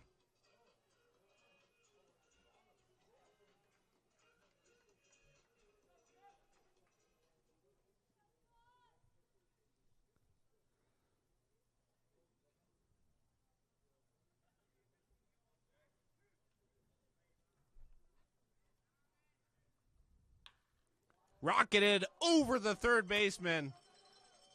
And Kyle Jackson wisely advises his runner to stay at third. That should go down as a hit as well. Like you said, rocketed. The third baseman couldn't keep hold of it.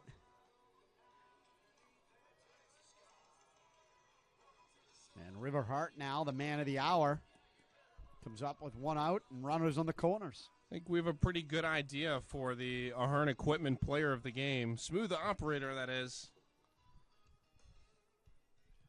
We'll wait on that. See what else he can muster in the time being. One down in corners for River Hart, who already has a 3-run homer today. Walk scored a run and a single in the 5th.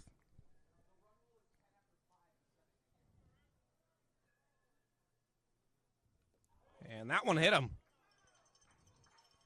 So he's going for the ultra cycle if he can do it in both games. He's had a hit by pitch, a walk, a single, a run scored, a run driven in, and a home run. He's a triple and double away from hitting basically everything. There are 9 ways you can get on base, right? Needs the air. Needs the air. Has probably the hardest in the hit batter. Except for the triple. That's a hard one as well.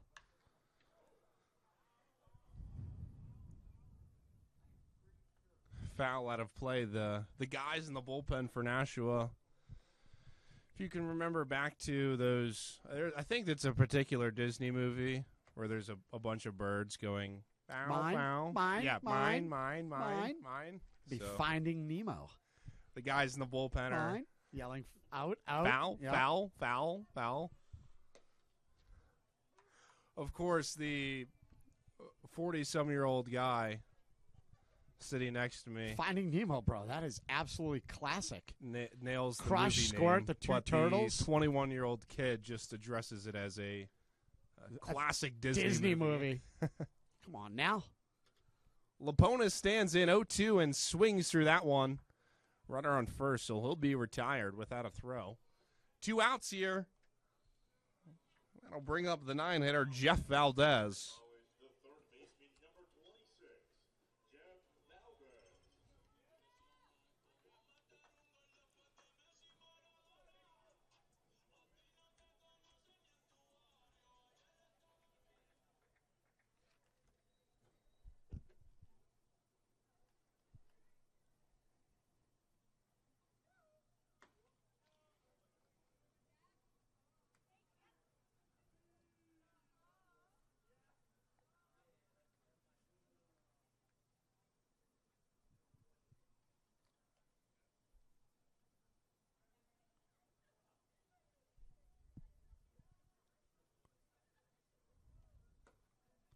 Outside, 2-0 to Valdez. A Boston native. Member of Siena College.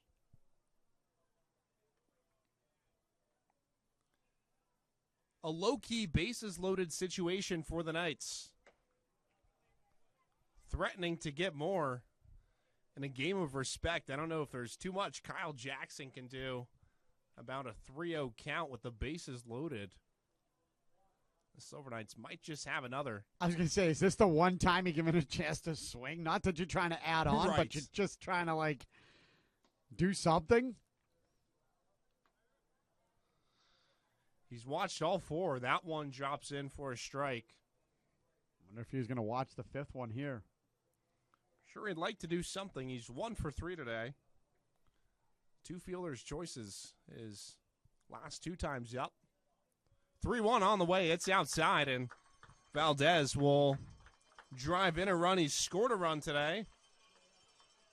And he drives in the Silver Knights' 11th run of this Game 1 in a doubleheader versus the top team in the Futures League as it stands right now.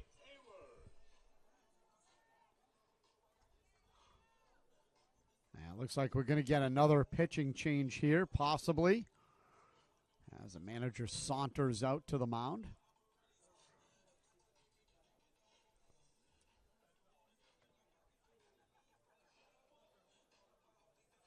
And again, stop me if you've heard me before today. Tommy Aller is coming up with the bases loaded. Oh, my goodness. I mean, talk about a chance to break this open. And I will say, I stand corrected. Doesn't look like there's going to be a pitching change. Just looks like it's a quick chin wag. I should say a rather long chin wag. Wonder if they're waiting for DoorDash Dunkins or something.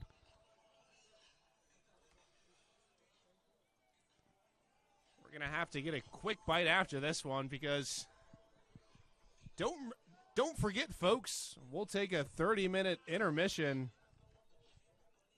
after this. GJ, you're laughing at something. I was laughing because, like, the conference on the mound was just started to end, and they were moving, and that's when the umpire finally decided to make his move to the, like, you had Isn't that always how it goes? Before, a couple of seconds before he could have moved, and finally he's just like, oh yeah, I should probably go to the mound now. I find subtle things like that just funny in the game. Because, again, baseball is timeless, but now with pitch clocks and then rushing around and making sure that things are sped up a little bit.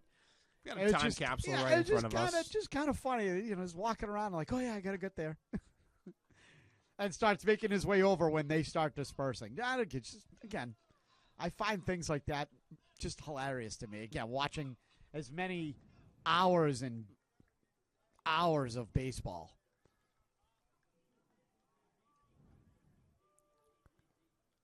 Ehlers smacks one that'll get down the line. Moore will come around to score for the Silver Knights.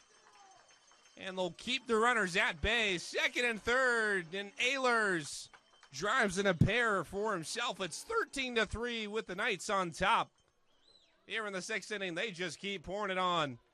And finally, Ehlers, he's came up with the bases loaded a couple of times today, and he finally gets the action he wanted. That was a beauty down the line, GJ. Yeah, save some of these runs, save some of these hits for game 2. And now it looks like they're going to the new pitcher, so a batter too late. We'll take an intermission and be back soon with the new pitcher on the Futures League Network.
And the new pitcher here for the Westfield Starfires is going to be number 22, Jack Davis, 6'3", 200-pounder here from Southern New Hampshire University. So not too far here in Nashua, sophomore from LaGrangeville, New York.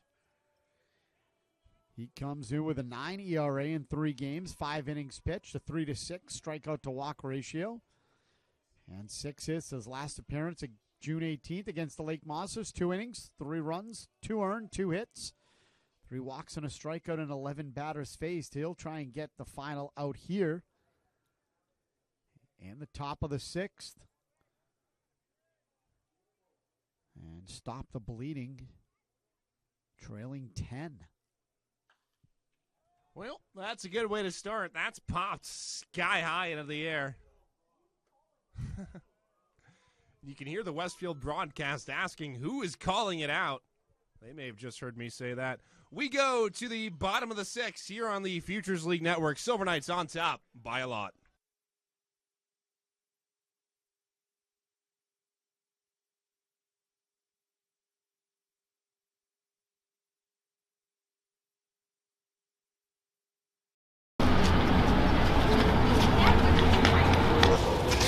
Welcome to Clean Juice. What can I get for you?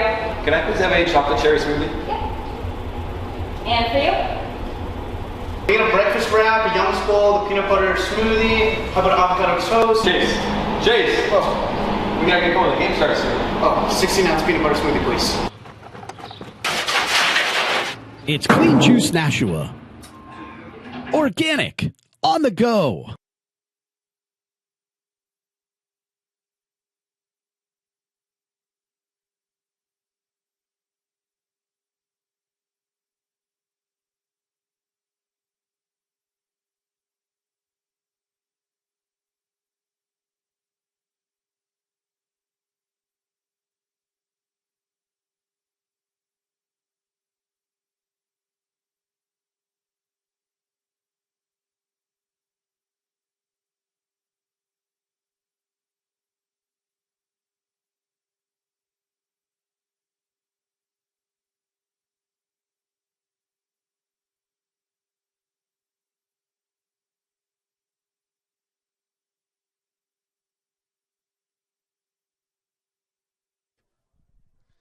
Sam Datin joined by color commentator GJ Mitchell, EP executive producer Dan Allison, getting set to try and wrap game 1 of this doubleheader up. Silver Knights needing 6 more outs, and they'll get an opportunity to bat in the 9th, leading 10 runs at their home field, which you don't see every day. Of course, the Silver Knights are the quote-unquote away team in today's affair. They'll be the home team. Hopefully you're sticking with us for round 2 of the action. That'll commence 30 minutes after this one. And if it's anything like what you've seen so far today, it should be a good one.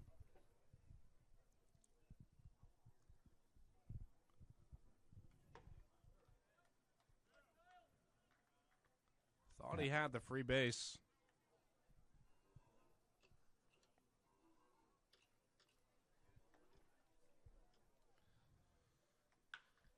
Jacked out to center. Ehlers is going to have to use that speed. It's over his head. He's turning first, heading for second. He'll be there standing. That was a great shot. Really deep to the furthest part of the ballpark. Dead center almost. Just a tick off to the right side. Ehlers with no chance to get it. And a leadoff double here in the bottom of the 6th for Westfield.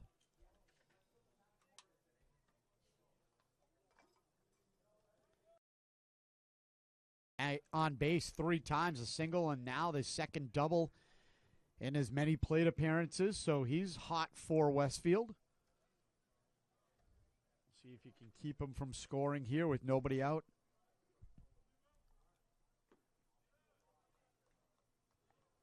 Nice job by Donahue to hold that. No doubt.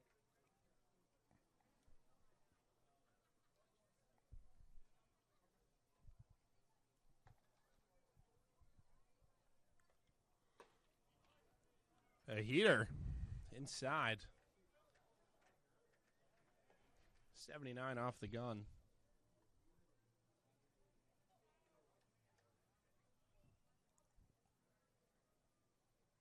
2-0. This one's cracked through the middle of base hit. An opportunity for Westfield to get 1 or 2 back. They've got the corners now. With no outs here, and I don't know, the Silver Knights scored 9 in the 3rd. You think Westfield can score 10 in the 6th? I don't think so. Highly unlikely. But again, if you told me Nashua was going to score 9 today in an inning, I would have told you probably the same thing. So stranger things have happened. What you need to do now is you need to settle down. Like Styles just needs to get back to basics, work on his fastball, work on an off speed, and just settle right down and in. There is action in the pen, by the way, for Nashua. So we'll see how long Bagnall has the leash here in the inning.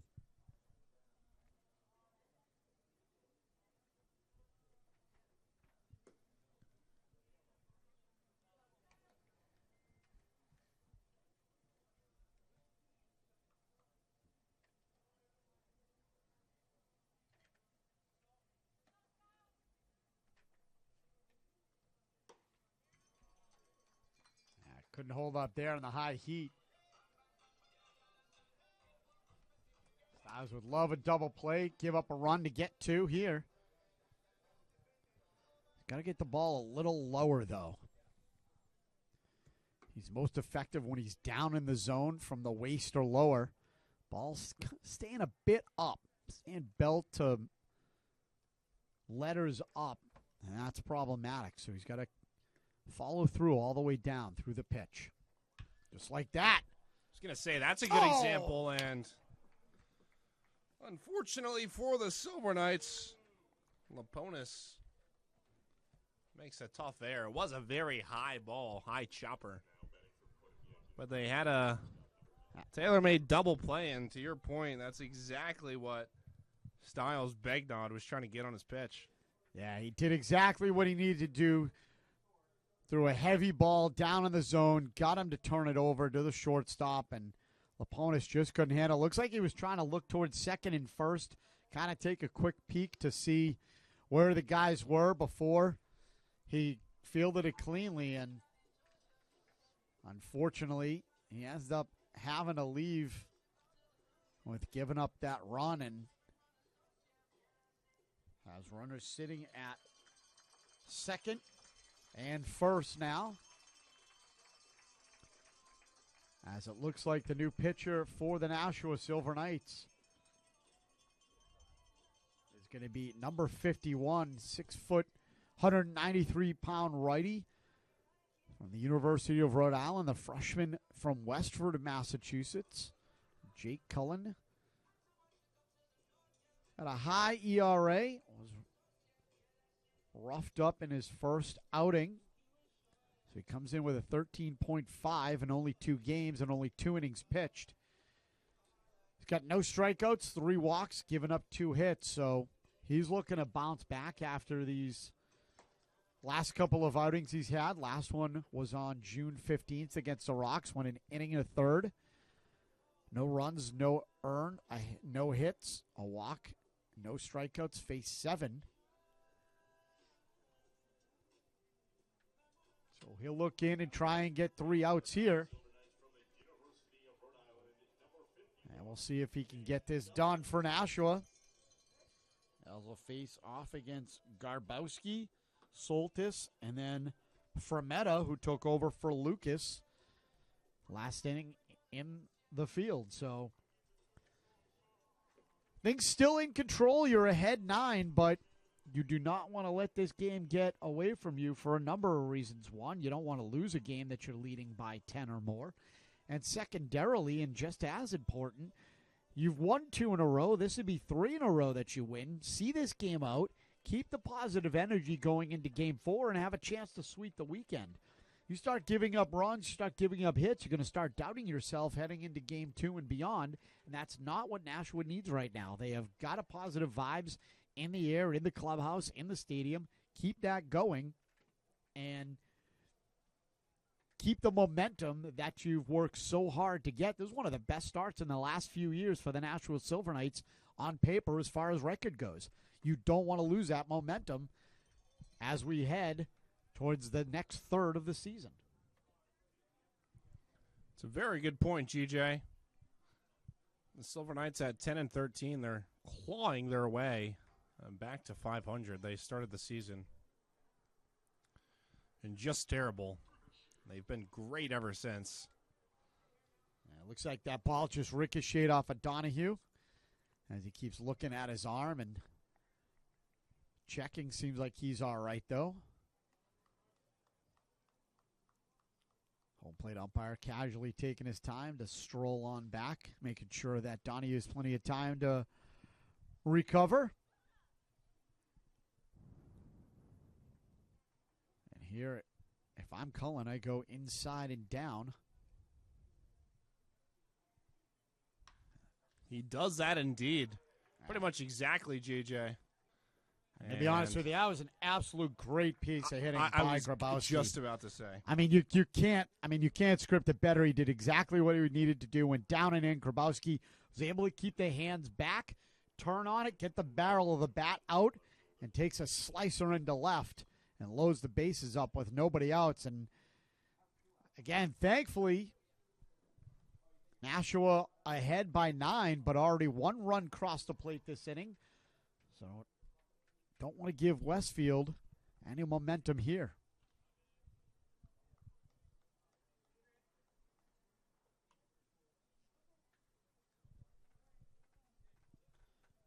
Especially where you get the dangerous top of the lineup from Meta, Lussier, Renahan, and Novak. From Meta in for Lucas, but he led off with a walk and a run scored. So top of the lineup's got 3 of their 4 runs in the top 4. So you really got to knuckle down here and get out of this jam that you put yourself into.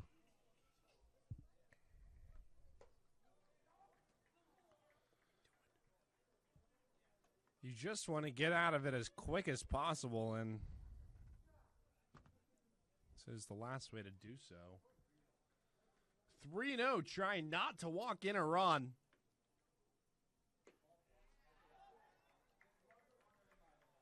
And the Starfires add another to their tally. It's 13-5. Bases loaded, no outs. That was the worst case scenario there. And after facing 1 batter and coming in, now you're going to have a conference with Spencer Bergeron on the mound between him and the catcher, Donahue, and the pitcher, Cullen. And there's action in a pen as well for Nashua. Cullen looked a little timid on there, trying to almost like pitch it to a specific spot. We talked about how Nashua would be very excited to give up a run for an out. Keep the ball down. You got a chance to possibly turn 2. I know there was an opportunity earlier that was missed, but you get a chance to do it again here. So Cullen's got to take a deep breath, gather himself, and get set back on the mound to attack this hitter.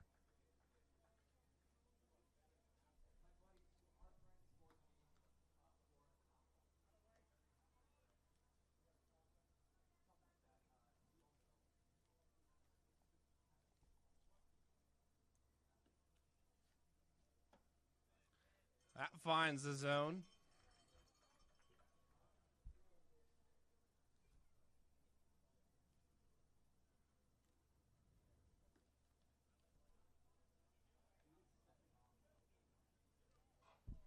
Sam Morris, the right fielder, came home to score on that walk RBI from the 9-hitter. Keegan Soltis. They just called a second strike. I'm not sure if 1-1. Frometta was ready, so they just called him for strike 2.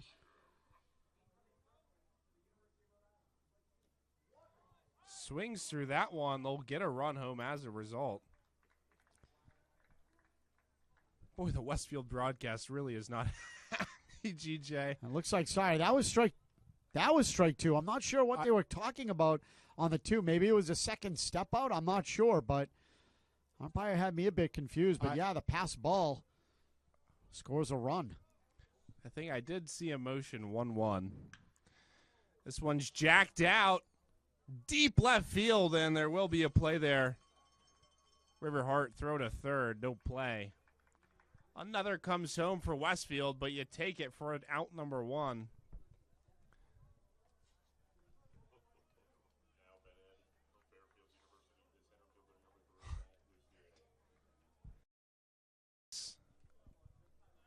On top, 13-7. I had to do the math in my head because on the scoreboard it's showing them on top 22-7. I know they have a comfortable lead. It's not that comfortable. And speaking of having a comfortable lead, you might start to lose it because remember, these two, the last time these two teams faced off, rather, That one's down the line. It'll be foul, 1-1. Last time these two teams faced off, Westfield carried a 5-0 lead into the 9th inning. And the Silver Knights rallied back to score 4 runs, all to the tune of a 5-4 loss. The Starfires trail this one by 6, which seems like a lot, but not that much in this one where we've seen 20 runs be scored. That one's caught on a bounce. Fire over to first in time. Would have been almost an incredible play there for Loikitz if he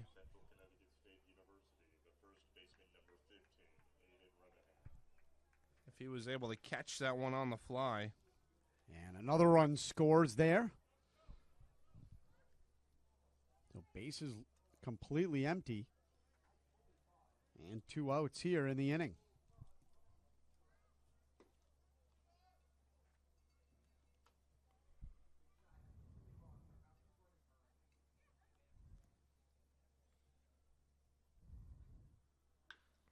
Chopped. Loikitz will have to make a very tough play over to first in time to get out of the inning. The Silver Knights really needed that one, and they get it off the glove of Loikitz. He was pretty involved, as were the Starfires, in putting up a nice 4 spot.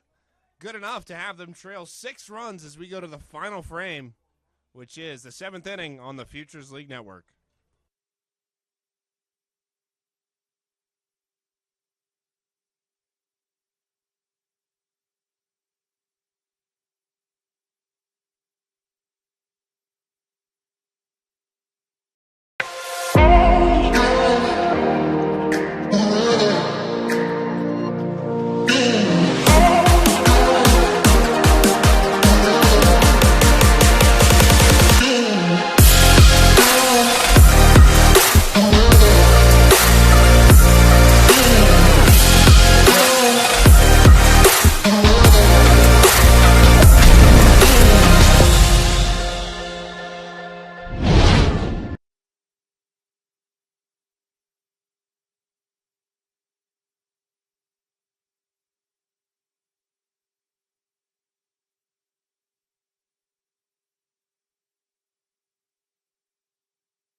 Loikitz to get things going here in the top half of the last setting for this first game of action.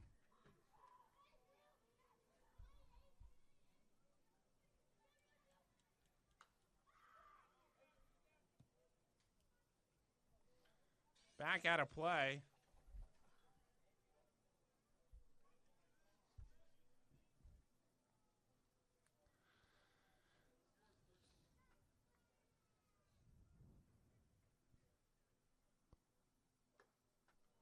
Change up. High.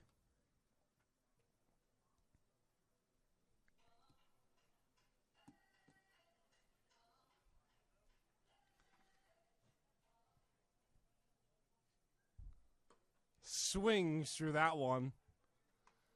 Down in the count, 1-2. 2-2, rather.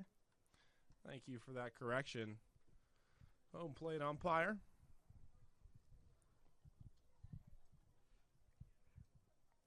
The 2-2. He just gets a piece of that to stay alive. As what is this bright thing in the sky that is shining down upon us here at historic Coleman Stadium?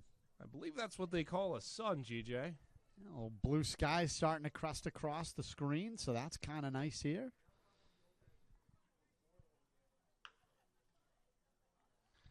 It is a very nice sight. As looked like that went all the way through into the tarp down the left field side. I was going to say, speaking of the tarp, you and I have been toting that thing. I'm exhausted already for thinking about it. And enough. This one back to the booth. Almost a chance for me. Just about 2 feet beneath me. Hands were out, ready for the play. GJ. The first one you got, you were thinking about catching. I'm impressed. Yeah, seriously. You gotta get a little round of applause from Dan Allison as well. When the lights are on and they shine brightest, I'm gonna be there, GJ. Just trust me. And there's gonna be one back here this summer. Guarantee you. We shall see. You've been here how long? And you haven't had one? I haven't caught one here in the booth. I did catch one when I was doing game day ops. Clean on the fly, one-handed, beautiful. I did get one on a broadcast when I was in Brockton. Came into the booth and caught it and showed it to the camera and put it right back in the bowl back pocket. And that foul ball gives me faith that we can get one because that went over the net and landed beneath us. And I thought that we were maybe too low to get one from our vantage point. So that definitely gives me faith. Now, you got to have a lot of top spin, and it's got to come right straight off the top of the bat. Have you had one come into the booth here? No, we've had a couple come close. One's hit the window just in front of me. A couple have hit above us into the suites and a couple to the right in where Tom King sits, but nothing here directly. Well, the suites are foul ball primetime territory. If you're interested in getting a suite, please visit NashuaSilverKnights.com and tell you what, you can probably lead with a whole heck of a lot of foul balls. Runner is off and going. A good pitch to run on. He is off and on his way to third. It'll be second and third for the Silver Knights here to kick off this final frame in the seventh. Yeah, nice piece of hitting. Oppo Slappo down the line. And Nashua gets a couple runners on in scoring position, and that's huge because we talked about, respecting the game and whatnot and not sending runners. Well, the game was 10 runs. Well, it's now 5-run lead. So 13-3 is a lot different than 13-8. So we'll see what Kyle Jackson does here with nobody outs here in the inning. And 2 men on.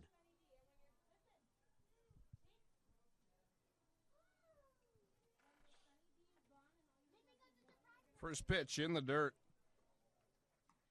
I don't know if this makes me new school, GJ, but I have never been a fan of respecting your opponent to the point of stopping the scoring because truly anything is possible. Now, there's something to be said about, well, let's see. There's always a situation, a time and a place where you can make a judgment call, but it's a also 10-run lead is not safe to me. The Knights scored 9 in an inning. I don't know that my opponent can't do the same. But it's also feel of the game, and that feel of the game. Did you think until that last inning was going to happen that Westfield would have come back and scored some? No, and that's my point. And Silver Knights, by the way, respond and get another. But that's exactly my point is you never know when a team's going to just get the urge to get the bats going and back in it. No, and I don't disagree with that sentiment as well.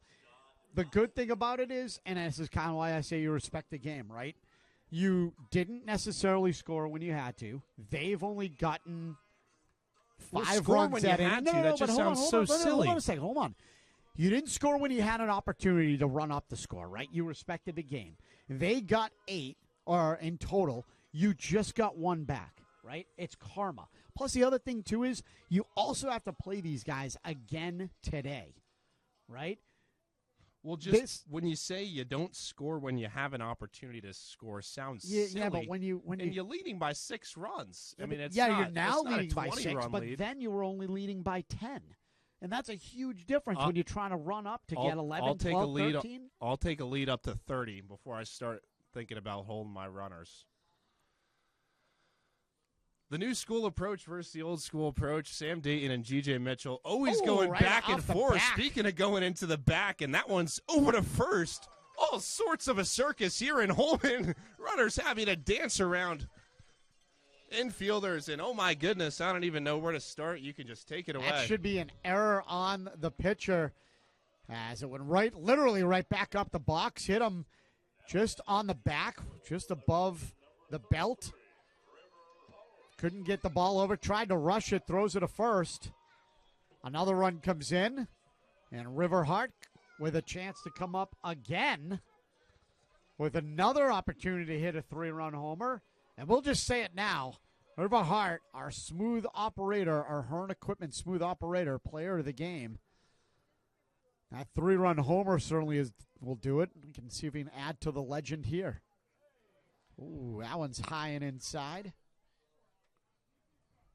Riverheart, we were talking about his potential in getting the super cycle, if that's even a term. You mentioned there's 9 ways to reach base. He's done almost about half of them. Actually just got clipped again. That one looked like it really hurt. And looks like River's in a little bit of pain walking to first base.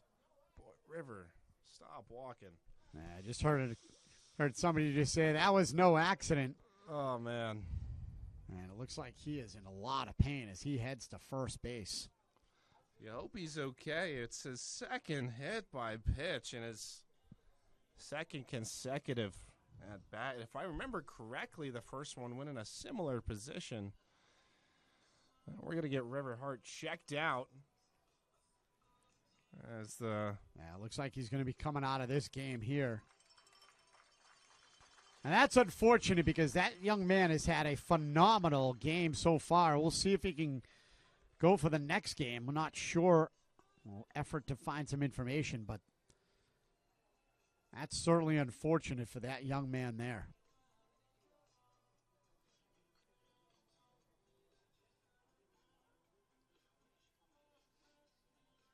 I mentioned the ways to get on base. Hit, walk, error, fielder's choice, hit by pitch, drop third strike, where there's a pass ball, defensive interference, catcher's interference is another one as well. So looks like the runner is going to be here for Nashua. I just thought of another that I guess would only be in major and minor league baseball, which is pitch clock violation. Yeah, that would be another one, sure. Yep. Of course, we don't do any of that jazz here in the Futures League. This is old school Hard Knocks baseball. We do have a pitch clock in the Futures League, out of my view. No, there is no. So basically, it's similar to like soccer and the referees in soccer. It's sort of an internal clock with the umpires. Shot up the gap, a chance for 2. A real nice flip over to second, in time, over to first. And 2 outs, 2 quick outs. And Laponis not credited with an RBI. Rather, an internal pitch clock, GJ.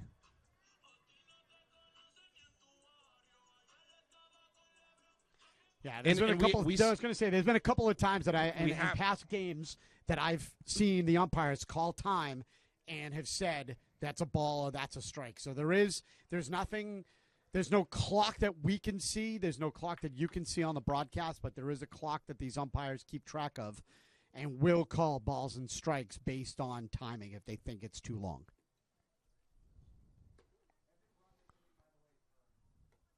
A judgment call at its finest. Should say we don't have a visible pitch clock. Yeah, there's nothing that, like, stands out. But, I mean, like, the umpire once goes back, kind of has an idea of, how long it's been. And that's why you see them when they have mound visits. You can only have a certain number of mound visits, things like that. So they're starting to adapt the minor league / major league rules in and around leagues like this.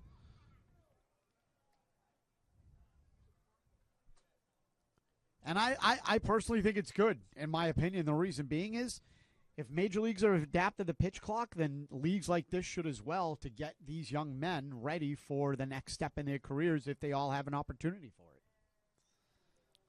it. 2-2 to Valdez. That one in the dirt. A runner stands on third. Silver Knights have plated 3 runs this inning. They double their lead.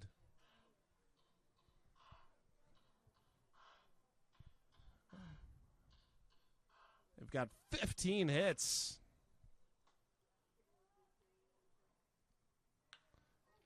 And almost another. That one's foul into the fencing. Down the left field line.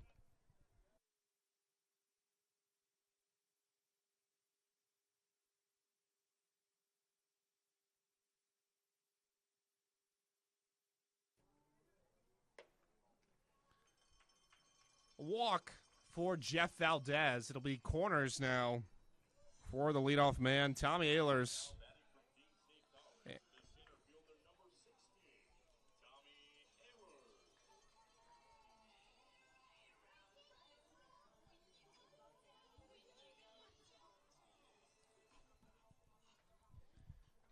Keene State College's own Tommy Ehlers.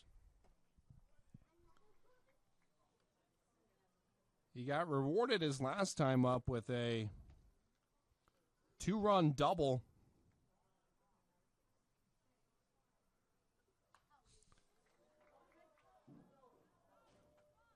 Back out of play, 0-2 to Tommy.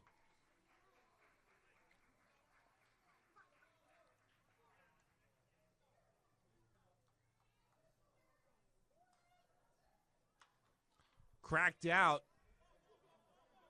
The right fielder comes in. Morris there for the play. The Silver Knights bring a boatload of men to the plate. They plate 3 of them and extend their lead to double the Starfires. They're on top, 16-8. We go to the bottom of the 7th, trying to close this one out and get ready for Game 2 here from Holman. Wanna feel like this. Good food brings people together. So gather your crew, any time of the day or night, and come enjoy your favorite flavors at the Red Arrow Diner. Yeah, I just wanna feel like this.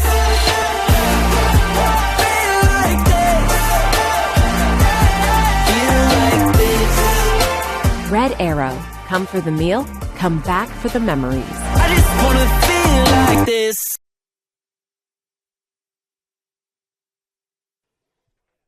And here to try and close this game out is number 15, Nolan Medeiros, a 6'4", 218-pound junior. Local here, Nashua, New Hampshire native, goes to Rivier University. He'll come in and try and get the 1-2-3. Sits with a 2.07 ERA, 7 games, is 8 2/3 of an inning.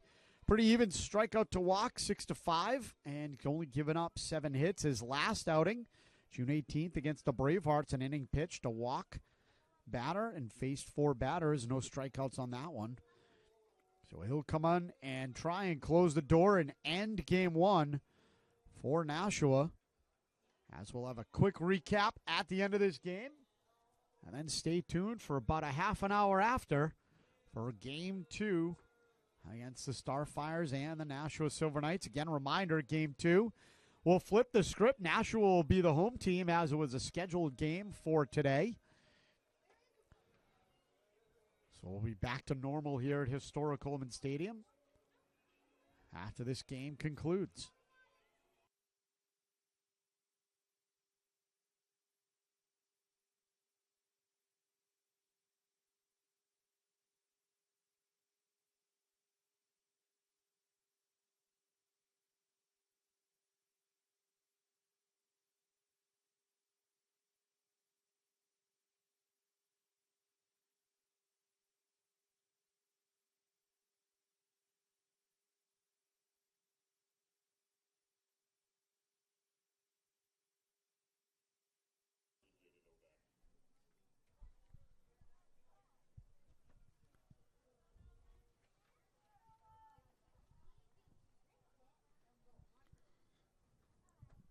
Sam Datin joined by G.J. Mitchell and Dan Allison.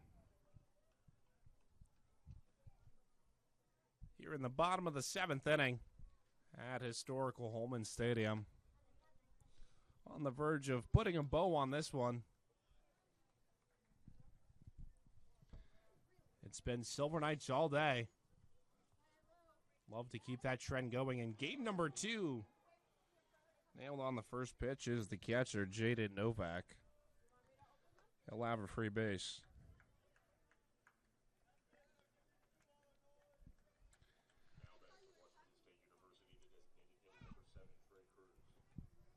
Trey Cruz, the DH. Not the guy you want to have come up with runners on base. So should try and do everything they can to attack him. He has been a menace so far today. As he's got a single in his first at bat, a run scored, and back-to-back doubles, the second one. End up being the first run in the 6th inning, last inning for the Starfires.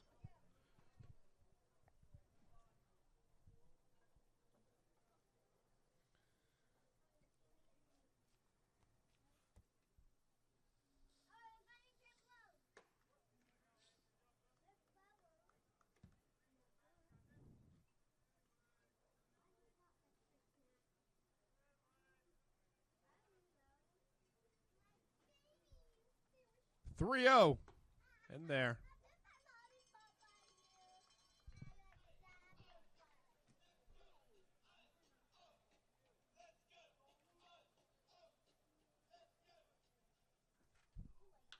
Jacks this one out. Ehlers makes the play.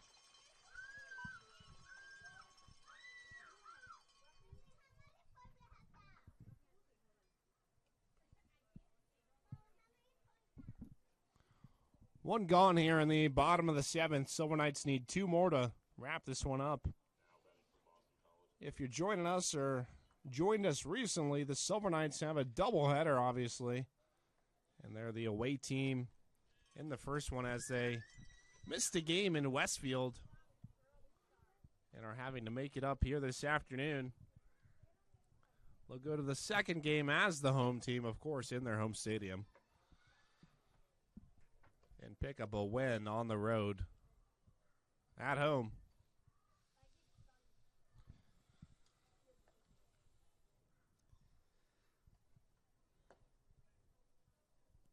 Trey Cruz is retired on the flyout. Sam Morris, the right fielder.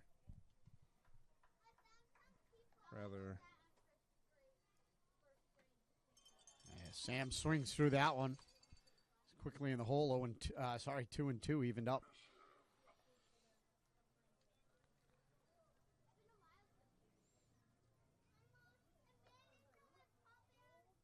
Two. Flies high for ball 3. And, of course, doubleheader action, 7 innings. We'll take about a 30-minute break and then get ready to start the second. 2 on, 1 down. And Julio Solier, the third baseman, due up. Right after this one ends, of course, like always, don't forget to stick with us for the post-game live here from Holman Stadium. Got a lot to talk about from today, and, of course, a lot to preview in our next game. Nolan Madernos, the pitcher for the Silver Knights here, trying to notch the win and give Chenevert a win. Give Chenevert his 3rd consecutive win in as many appearances. It seems as if they've found a formula with him.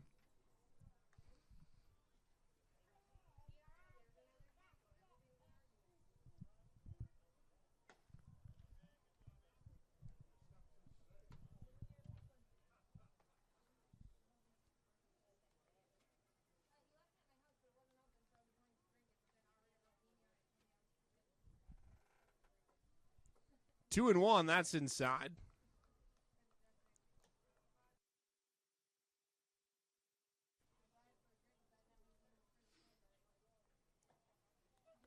Madernos with 2 on steps off the mound and calls time. Looks like they had a ball from the bullpen, end up on the field, so time quickly called. Step back on the bump with 3-1 count here. The usual. This one cracked out. It probably will get down. Novak speeds around third. Oh, come home. And Morris stands on third. Sawyer stands on first. Garbowski, the shortstop, comes up. Well, 16-9 is your score now. So Nashua getting things a little hairier here. This one has a chance to get through. It won't, but it will be an infield hit. Yeah, we'll see if they score it as a hit. I certainly would.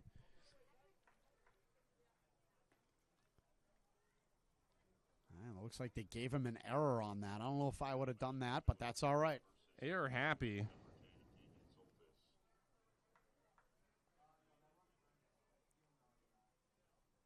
He's 6. And 2 on. And it's now 16-10. For the 9-man. And just miss hitting on the first pitch, the number 9 hitter, Soltis.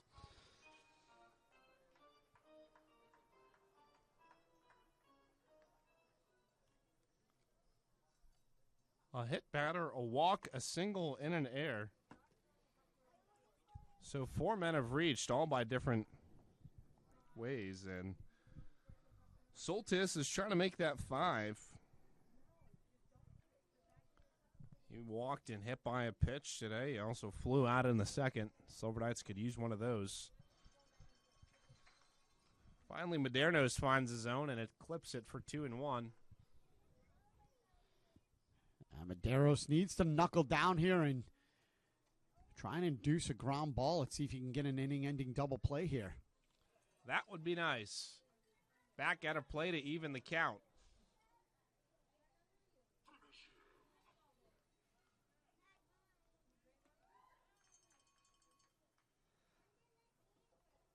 Be also advantageous to get a strikeout here if he can.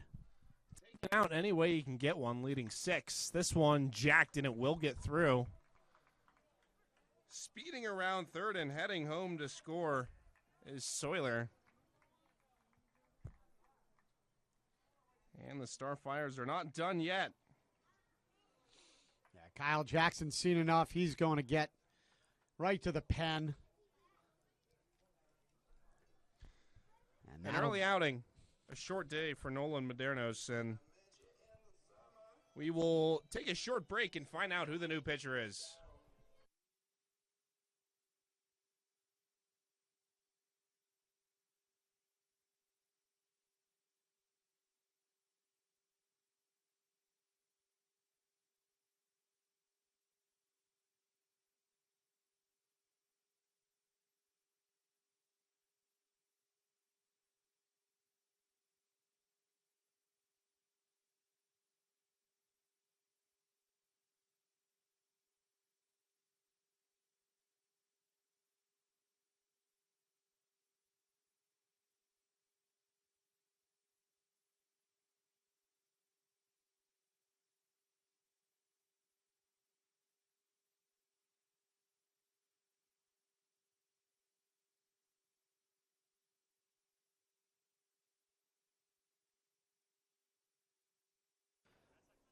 So the new pitcher here, as we go Nashua native to Nashua native. This one is number 55, Andres Hulfatcher, 6'3", 205 senior, UMass Lowell. He's going to come in and try and get the final 2 outs of this game. He's got a 6.35 ERA, 7 games, 5 2/3 innings, 10-3 strikeout to walk ratio. It's about 3-1-ish, little over that. He's given up only 8 hits, so we'll see if he can come in here and get quick 2 outs and lock this one down. Again, stay tuned shortly after for the post-game live show. And a quick lunch break for all of us here, and then we'll head to game 2 about 30 minutes or so after the end of the first one. And so far, Westfield starting to creep back in. Already scored 3 in this inning. Now down 5 as it's 16-11.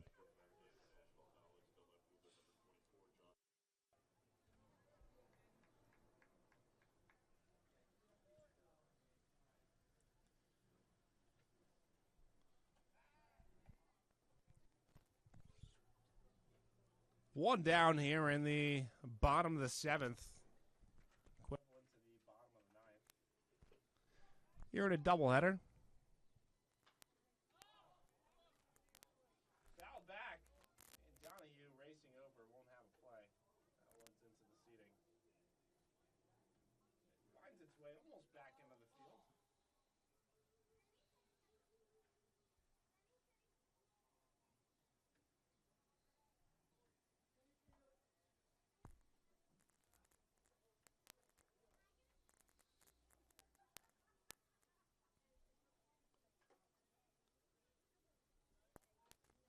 Inside. A short day for Nolan Medeiros, who pitched just a third of an inning and allowed 3 runs. Al Jackson potentially trying to preserve some of his arms for, of course, the other 7 innings that we have to play today after this one.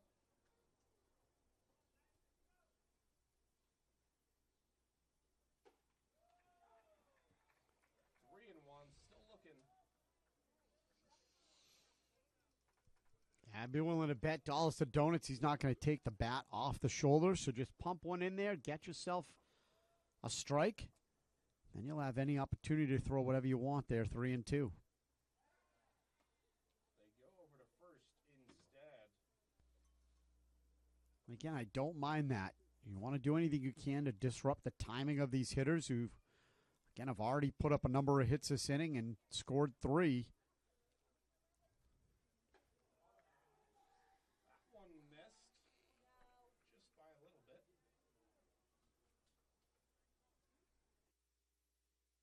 Bases loaded for the Starfires. They are one batter away from bringing the tying run to the dish. Wouldn't that be something?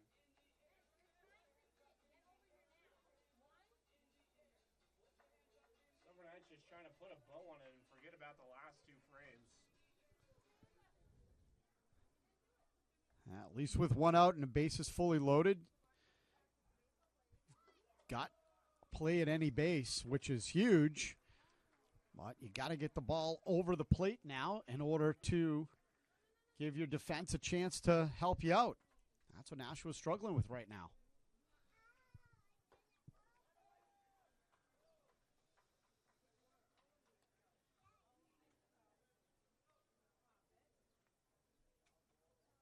Top of the order, Blaine Lucas.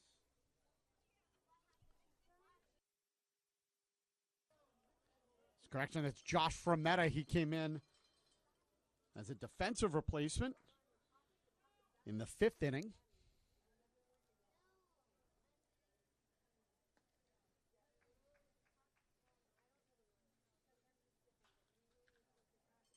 And a nice snag by the coach for Westfield.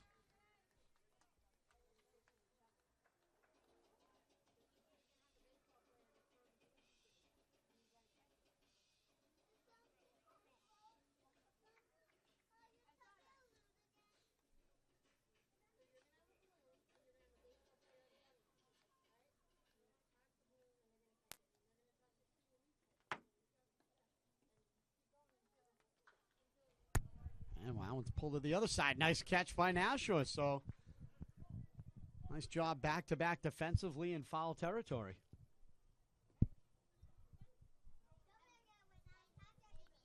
Two-two.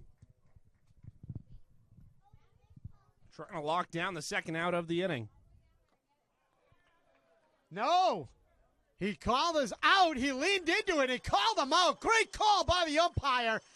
Absolute beautiful call. He leaned into that, knew it, and gets out on the strikeout.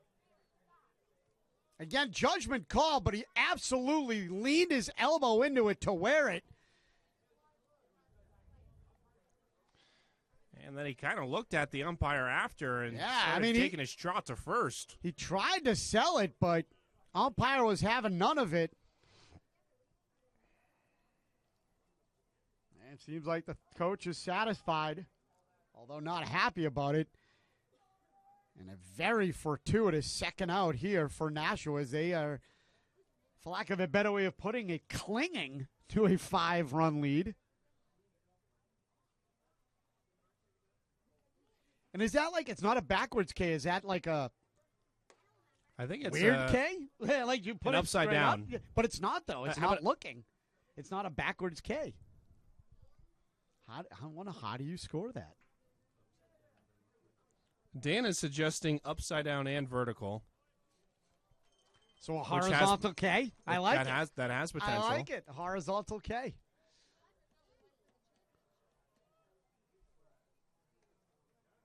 This is Halifax trying to get out of this jam here.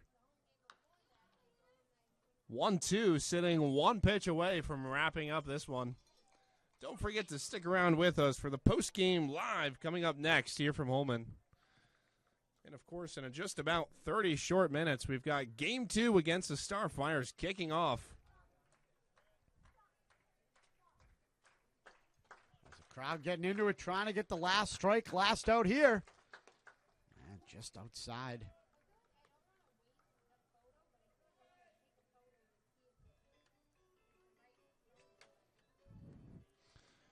Two and two, an identical situation to the last batter.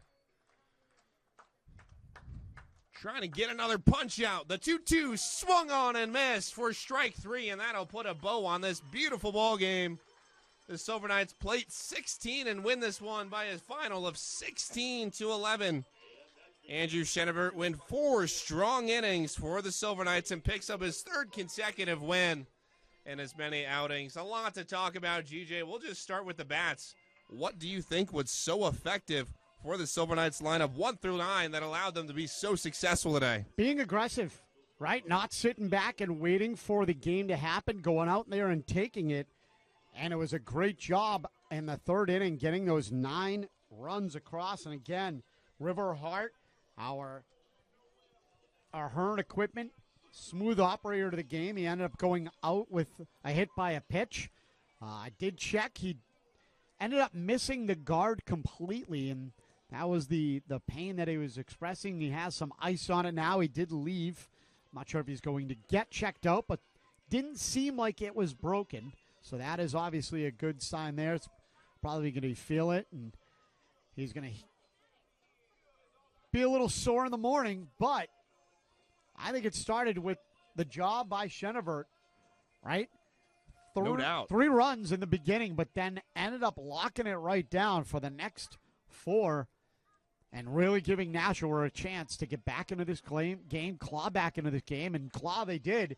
It needed all 16 runs, to end up getting the victory today, but that's 3 for 3 so far in this weekend here, Friday, Saturday, and the first of the second one on Sunday.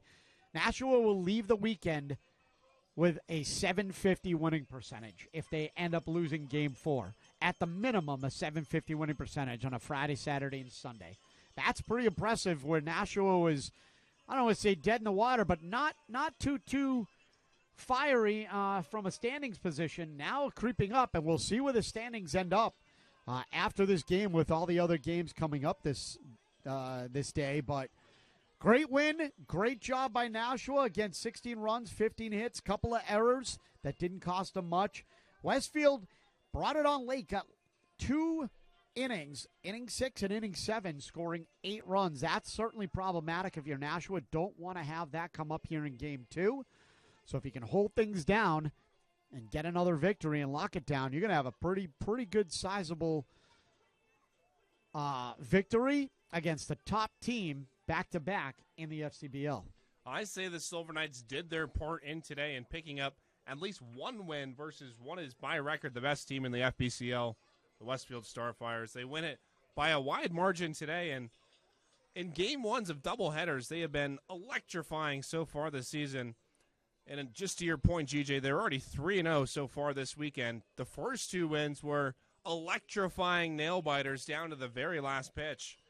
While this came down to the last pitch, it wasn't so much a nail-biter. The Silver Knights had a strangle grip on this for quite the majority of the ballgame.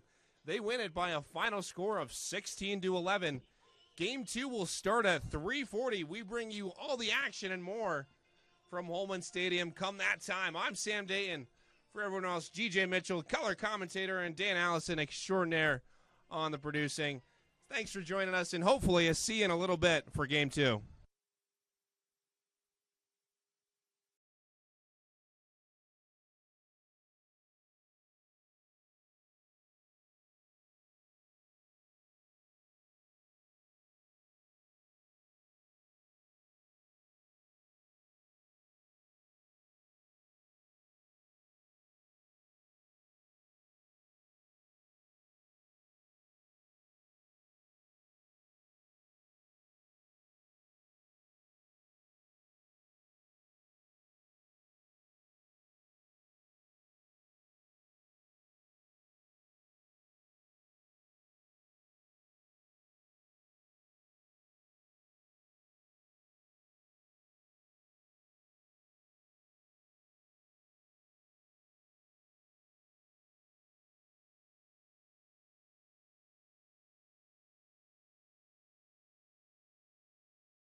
Sam Datin joined by GJ Mitchell and executive producer Dan Allison back at Holman Stadium for round 2 of this doubleheader versus the Westfield Starfires. I'm with my counterpart, color commentator GJ Mitchell, who will take you through the defensive positioning for the Starfires and the 1 through 9 for the Nashua Silver Knights. Yeah, so here we go. As game 2 starts, we'll start off with the starting lineup for the visiting team. Now the visiting team, the Westfield Starfires. Number 30, Jackson Hacker, third baseman. He leads it off. Van Lyot, the second baseman, number 1, bats 2. Gianno Merlonghi, the left fielder. He moves from center to left. He's batting third, wearing 25. Trey Cruz, number 7, is then DH. He was a menace in game 1. Chandler Murray, number 46, the first baseman. He bats 5th. Colin Larson, the center fielder, bats 2nd. In the 6th spot, Cameron Papetti catching today, number 29. Sam Morris, number 32, is in right field. And number 12, Anthony Zolo, is the shortstop with Jake Jackham on the bump. Around the horn for the Nashua Silver Knights, it's Leponis. You got it. You know, I knew I was going to do this because it's back-to-back L's. Leponis Leo. My goodness. I really am the dumbest human in the world. It's Leponis and Loikitz. Man, easy for me to say. I do this professionally for a living, kids. So Leponis, Loikitz, Tulo and Kearney, Zorn, Carey, and Wachter in the outfield. Fosberg catching O'Connell with King as the DH. I knew as soon as I was writing this down, I'm like, all right, it's Leponis, Loikitz, Leponis, Loikitz. And I'm like, nope, doesn't matter. Full mush mouth right off the jump. EPBP. Why do you think I asked you to do that, GJ? I can barely tell a story on air, so let alone get through lineups. I tell everybody I do 2 things well. I speak facts and English, and apparently I can't do and you say one that of them. quite a bit well as well. All fun and games in the booth as we get ready to kick off this second doubleheader. It's Vanderbilt's own Aiden O'Connell on the mound for the Silver Knights. First pitch at 354 and 89 degrees as opposed to the 72 it was earlier. He said it's gotten hotter. It has gotten hotter indeed.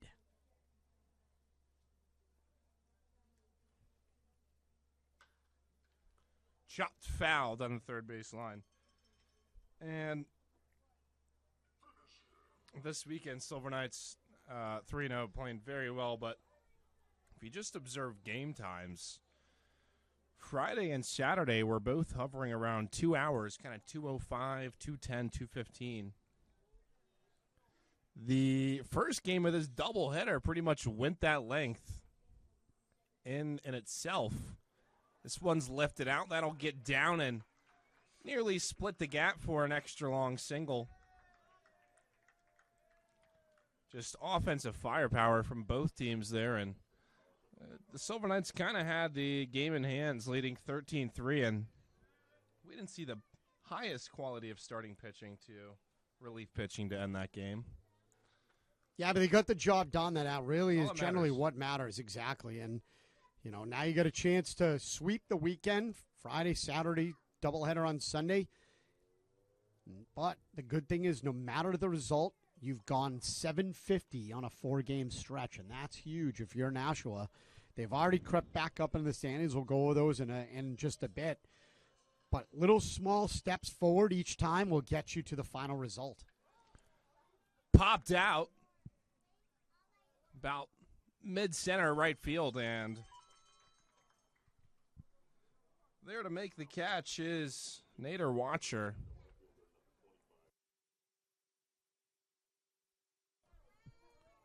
Wachter getting a opportunity to play in the field today. We're accustomed to having him slotted in that designated hitter role.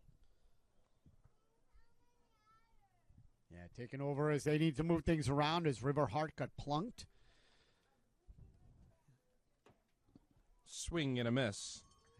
Talking with some people in the office, it looks like it just missed his elbow guard, which is he wears, and it just sort of deflected off it and caught most of it on that funny bone elbow area. So he's got some ice on it now, and We'll see how long he will be out, if at all, but should miss a couple of games, and hopefully he'll be back in the lineup shortly. But to that point, gives Nader Wachter a chance to showcase his talents. This time out in right field.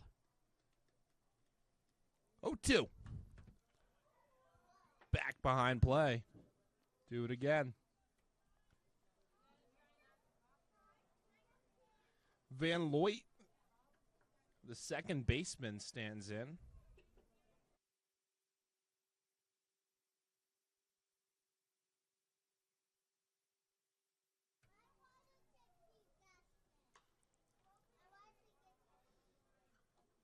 That one just stays inside the ballpark, but foul. Get to the corner. Up into the 201 section. O'Connell, the lefty, keeping the runner at bay. Strike three right down the middle. Yeah. Umpire with a good strike call. Points, takes a step back and gives the all, yeah. Well, you gave one in the booth, too, here. And you knew it right I'm away. accustomed to seeing that. I've told these umpires many times, I'm never wrong from where I sit.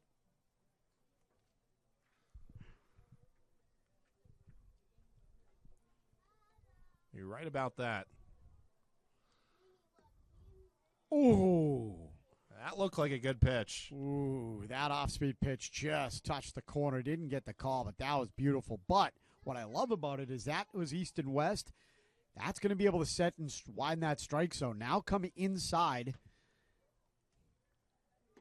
Goes back on the outside and gets the call there. So off-speed pitch now showed him fastball on the outside. Likes to nibble on this outside here. We'll see if he comes back or... Definitely not a guy you want to put in the kitchen. His Cruz was 3 for 3 last game. That one's in there. I think Cruz might have been sitting off speed there and got fooled a bit by on the fastball. And now O'Connell ahead with 2 strikes. Got a chance to waste a pitch, see if he can get him to chase or roll over.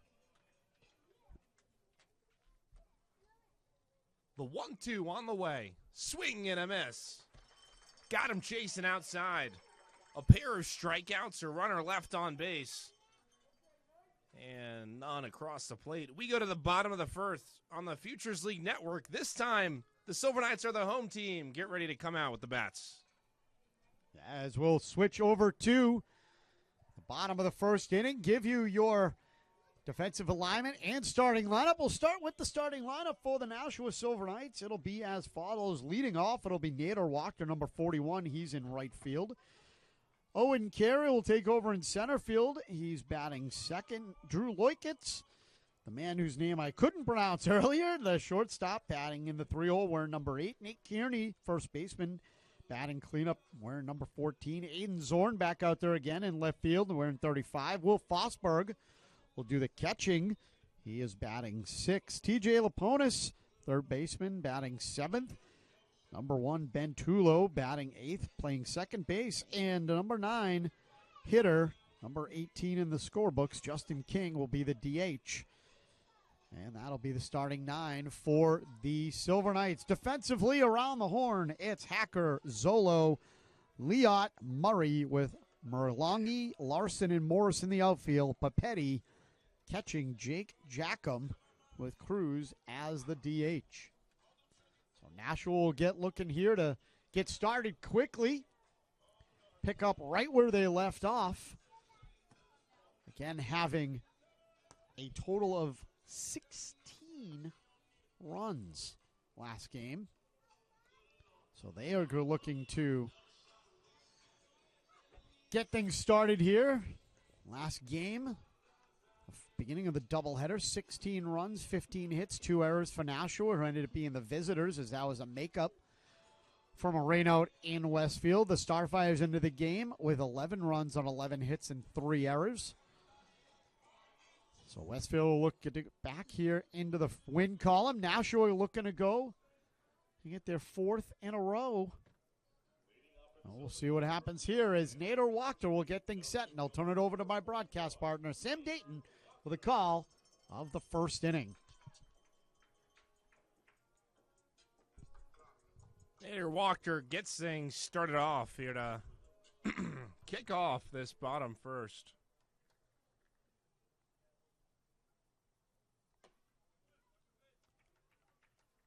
That one misses for ball one. It's a shame that Tommy Allers is not in the lineup today. Yeah, usually he's starting and leading off.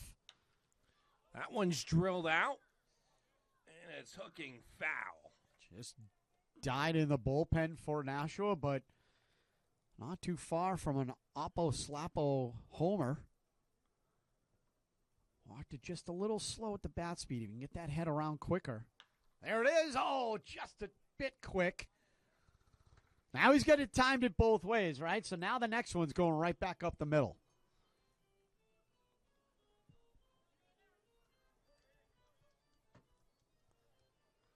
And I say that it's a shame that Allers isn't on lineup. 1-2 to Wachter as that's outside to even the count. Jack Jycham, the starting pitcher for Westfield today, obviously on the mound right now, is a member of Keene State College, where Tommy Allers, they checked down to third. He was safe, full count. Tommy Allers, a member of Keene State College, obviously, have a chance to go against his buddy. I think he would. They probably know a good amount about each other. Full count on the way. And high and inside. Should have laid off. Couldn't do it. But, yeah, it would have been nice to see, bragging rights, a little trash talking when you get back to school. Well, maybe we'll have a chance, depending upon how this game goes. If Allers comes in as a pinch hitter at some point, depending upon where Jycham is. The Silver Knights' Phil Nichols, also a member of Keene State College. He and Tommy and Jake all play there together.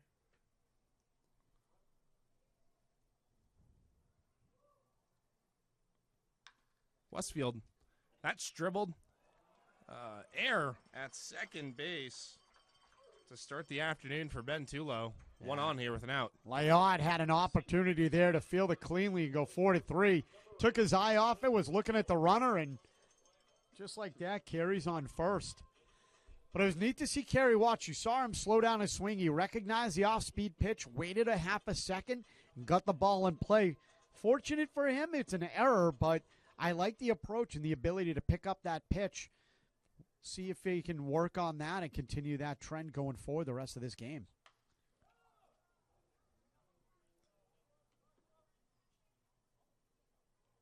That one out of play just around the netting. Yeah, good bid by the first baseman, Murray.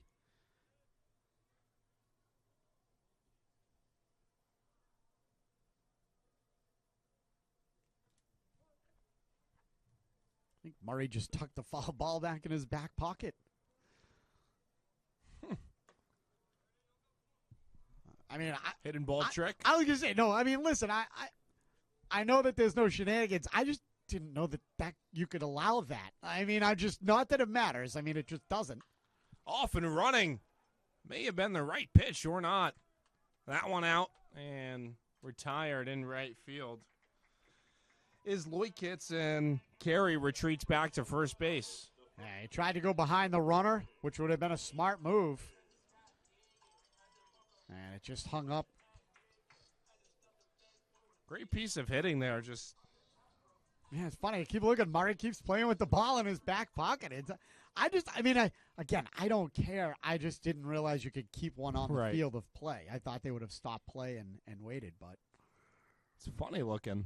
It's interesting.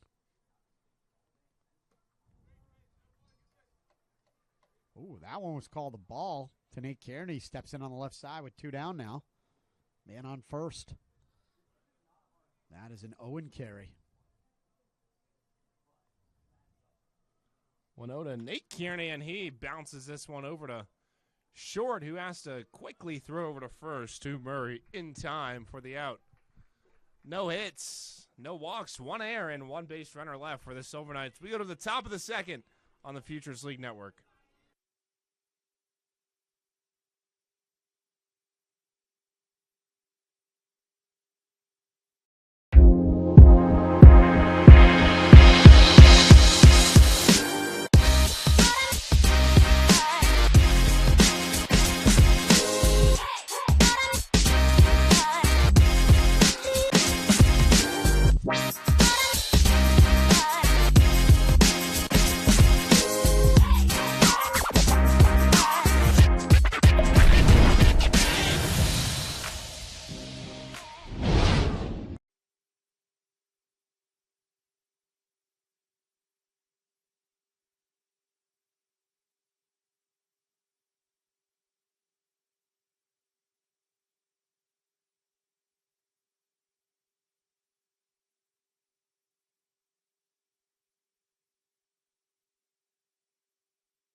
Back at home, and Sam Datin joined by G.J. Mitchell. Dan Allison working the sticks today as we get set to kick off the second inning.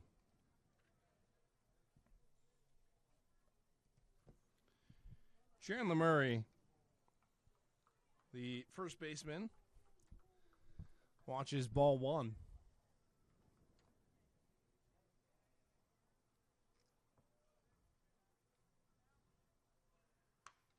That one's rifled into the netting. O'Connell looks pretty solid in the first inning there. Single let it off, of course, the fly out, and then back-to-back Ks. Yeah, it was almost like a flip was switched. After that, That one's in there for strike two. I was going to say, after that single, and he just realized, hey, it's baseball time now, let's go. And recorded the next 3 outs. Again, 2 of them via the K, and he's already ahead in the count, 1 and 2. Upstairs, it evens out. Yeah, tried to get him to chase. Nice job by Murray for laying off of that.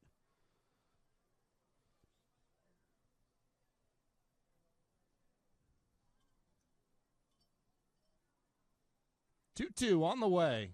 This one jacked out and just stays in the ballpark out behind us. Would love to see Aiden O'Connell put on a good, at the least solid pitching performance today. Try it again. That one's in there for a called strike 3. GJ, that umpire does have quite the animated caught, you're looking, strike 3, you're out call. Hey, Murray, can I help you? No, thanks. I'm just looking. I mean, how can you lay off? That was right down the middle, and an easy swing would have put yourself on first, and he just sat there frozen like a statue. And a good first out here for O'Connell as he's starting to put it in cruise control now. He's got back-to-back-to-back Ks.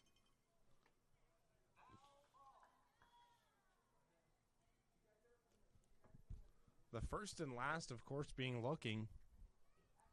He's definitely starting to figure it out. Aiden, this one's drilled out as I speak. Going to be a tough play there. Not going to get there in time. That'll drop in for a double. Yeah, he was thinking third, but a nice job by Zorn. Looks like he was the one who got it in quickly. What a great piece of hitting there by Larson. That'll bring up the catcher, Bopetti, and to continue off of wanting a good performance out of Aiden O'Connell. He's already through 1 1/3, of course, runner at second now, but so far this season, in his 3 appearances, he's gone 1 inning, 2 2/3, in 1 inning. So you'd like to see some length from him.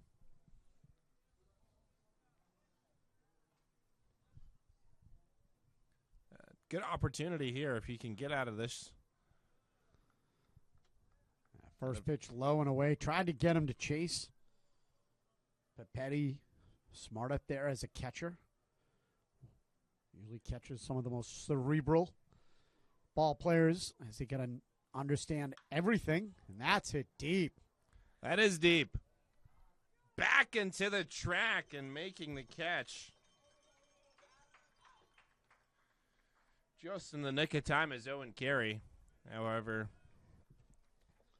the runner Larson does move to third, so 2 outs and a runner close to home. Carey had some good range there.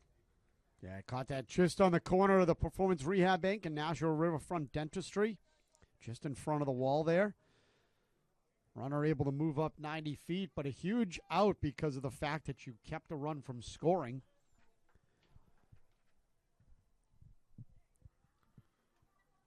A big out indeed, and a big out considering this one may be a fly out. In right field to make the catch is Wachter to end the inning. 1 hit, 1 man left. We go to the bottom of the second, tied at 0 on the Futures League Network.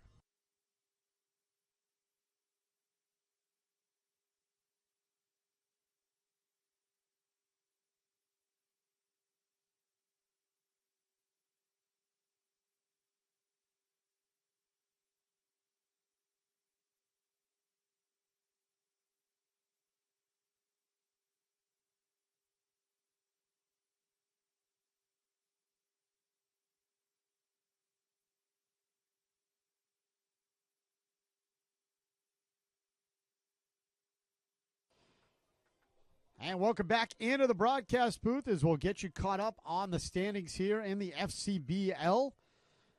We'll start at the top. The Westfield Starfires are 13-8 after the loss to the Nashua Silver Knights in Game 1 of the doubleheader. Just behind them at 14-10, the Norwich Unicorns. Worcester Bravehearts at 13-11 in third and tied for fourth. New Britain Bees and the Vermont Lake Monsters at 11-11. Your Nashua Silver Knights at 11-13, again after that win. Brockton Rocks at 9-12 in the 7th spot. And the Future League Road Warriors rounded out at 3-9. And that is your standings coming into today's game here on the FCBL Network. We'll be back for the bottom of the second in just a moment.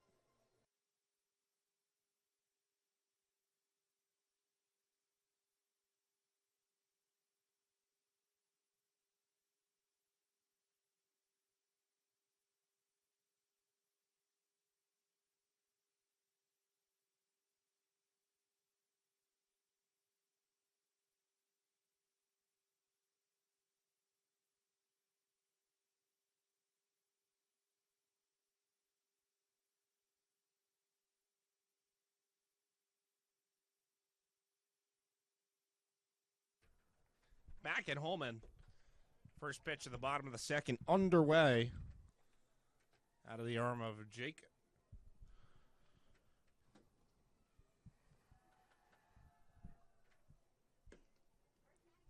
Two 2-0. To the left fielder, Aiden Zorn. Yeah, Zorn had a pretty good game the first one. 3 singles, 3 RBIs, 2 runs scored. Makes great contact there, but all for naught. Sent out to right field, and Morris is there to retire Zorn. And so Northeastern Zone, the catcher, Will Fosberg, will step up.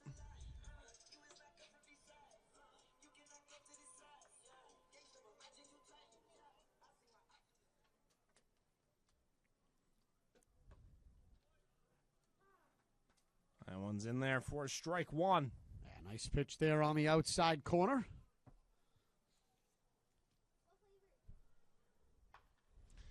Little dribbler over to second base. Going to have to fire over to first quickly, and they do so in time. 4-3 to put out.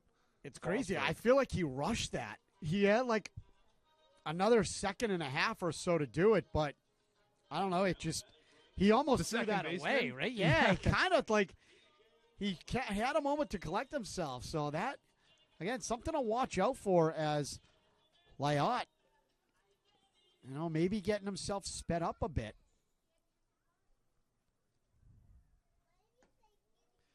Another thing I've noticed is that so far, any of the hits, the Nick Kearney ground out, the error, as well as the one that Fosberg just hit, all off speed and weakly grounded out. So Nashua should learn from this, right?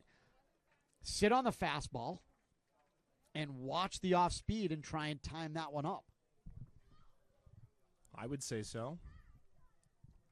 Let's see if that cat and mouse game happens. But that's if I'm the hitting coaches, if I'm anybody in the Nashua dugout, that's exactly what I'm saying. I'm like, listen, sit on his fastball and time up the off-speed pitch.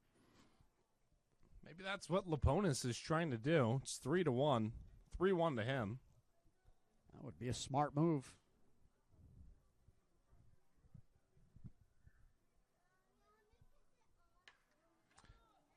Drilled to the right fielder. And a lot of action for him. 3 up, 3 down for the Knights. We go to the top of the third. It's been a speedy first 2 at Holman. You're listening to the Futures League Network. 3, you're out! If you're looking for compassionate mental health counseling, contact Wanderlust Therapeutic Services. Specializing in anxiety, depression, ADHD, and PTSD, their clinicians are proud to service the Southern New Hampshire community because sometimes when we let ourselves wander, we find ourselves again. Wanderlust Therapeutic Services. 400 Amherst Street, Nashua.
Anthony Zolo, the shortstop,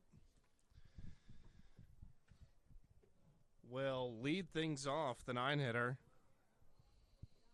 for Westfield. Facing Aiden O'Connell, who's made light work of the lineup these first 2 innings, living up to his best appearance of the season, if this can hold on. Sam Datin in the booth with G.J. Mitchell and Dan Allison. In game 2 of this doubleheader against Westfield, and that one is a foul ball called off by the crew chief at home plate. Yeah, it looks like it bounced right off of his foot. That was the hesitation as he tried to exit the box. Looked like he was limping a little there. Hopefully Zolo's okay. That's what I'm saying. Especially in this day and age, I'm very surprised that most of these guys don't come up wearing like body armor, right? Full elbow pads, full shin guard, foot pad. Like, I'm really surprised that doesn't. I mean, the guys wear oven mitts when they slide into second. So, getting hit by a pitch in baseball is one thing, but you wouldn't believe, GJ, you would, of course, being around the game this much. Fans wouldn't believe the amount that a batter fouls the ball off themselves. I am surprised. Almost these guys, every other at bat. Yeah. This one, an absolute shot through the gap, and between short and second for a base hit for the 9-hitter Zolo to bring up the top of the order in Jackson Hacker. And truly, that was a great piece of hitting. The ball was down and away, able to get the head of the barrel on. It might have been a broken bat, but not as a good crack off it anyway, and put it right back up the box. O'Connell had no chances. The lefty's coming off to the third base side of the mound after his pitch, so no chance to even try and get it to make an attempt as it went right back up the middle. And you can't do it much better, throwing the bat head and the barrel out on it and getting a good contact down in the zone. Tip of the hat to Zolo there. Zolo stands on first. Jackson Hacker, the third baseman, is the hitter. Hacker. I was just going to say. He led off the inning. Led off the game, I should say, on a first pitch single. So he's literally up there hacking, very much pun intended. You could go a variety of different ways of the pun. No doubt. I took the low-hanging fruit there. Hopefully we don't have to use one here. It's 1-1. That drops down to make it 2-1. Like that was a change-up just falling off the table, just a bit far into the left-hand batter's box. O'Connor can't be afraid to bring that in a little bit. Move it inside the zone. Keep it low. Start it at the belt, but move it inside.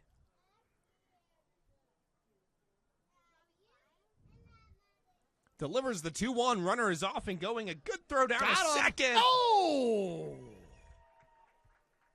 Fosberg with the hose and just getting the hand in there is Zolo. A tough bang play goes in the favor of Westfield. It's still 2-2. Or it's 2-2 rather.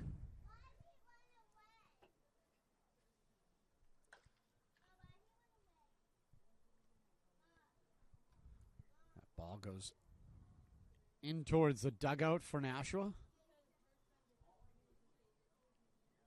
Remains 2-2. Looking for a big out here. Runner on second. Needing something. Is Aiden O'Connell. Almost gets his hacker to swing through that one, but he just gets a piece to stay alive. Yeah, just gets under it.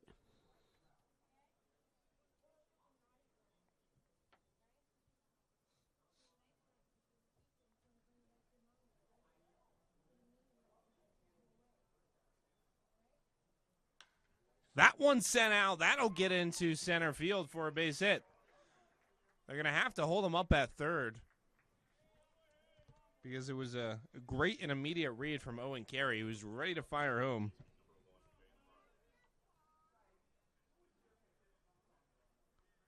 Hacker hacks himself aboard. And it's corners now with Zolo standing on third, Hacker at first, and Van Looy due up with an opportunity to drive in the first runs of today's ball game. Yeah, you saw Carey kind of throw his arms up. Two good pitches down and in the zone that both got good barrels on it and sent right up the middle. Just off a dead center, but you can't really get mad at that. Two good pieces of hitting right there, and with runners on the corners and no outs, it's becoming a bit of a situation here for Nashua in the top half of this third inning. Driven out, should touch grass. It does. Back-to-back-to-back hits to open this third inning. Yeah, 3 singles in a row puts a runner at home, and that's station-to-station baseball, kids. That's how you play it. And a nice job there by Westfield. O'Connell struggling a bit. Anthony Zolo scores the first run of the game, and Van Looy does indeed drive it home. Westfield's on top, 1-0. Wind's starting to pick up here in Nashua. This one ripped foul. We've got some inclement weather that's supposed to come in today, GJ. Yeah, looks like it might hold off. You got some wisps of blue in the sky. Well, there was whispers of a potential tornado tonight. GJ's looking at me like you heard that for the first time. Yeah. First time hearing of it. Won't stop me from having fun nonetheless. That one's in there for a called strike, too. And again, this is sort of the moment where, we said in the last game that Nashua needs to figure it out and get out of this jam quickly, and they were able to. And they were, by only letting up 3 runs. Let's see if they can do the same in this inning because, again, this is only a 7-inning game. So right about now, you're a little over a third or so of the way through this game. Yeah. And that's a huge one there, as that's going to be too close to run. And a nice second out here for the Silver Knights. Owen Carey wrangles that one in. And I should say first out. My apologies, first out. Sure feels like the second, but indeed the first out of the inning.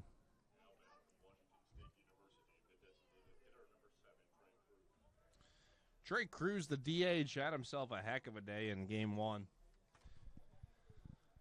Got on base 3 times via way the single. Yeah, single in the first, a run scored, a double in the third, and a single and an RBI in the first, a double in this third, and a double and a run scored in the sixth, and then popped out to center. But yeah, it was a big game for him earlier, and definitely the guy if you are Westfield trying to get onto the front foot of this game and put it away or try to put it away early. A guy you definitely want up in this situation. Batting .315, 2 bombs, 12 RBIs. O'Connell loses his hat on that one. Oh, I'm not sure where that pitch was either. Cruz was slotted into the 5-hole for game 1. He hits cleanup today. O'Connell stares him down 1-1. And fires home. That one, a dribbler, and it will go foul down the first baseline. Makes the count 1-2. A nice grounder to Ben Tulo or Drew Loikitz right now would be pretty favorable. Silver Knights offense, defense rather, infield push back somewhat.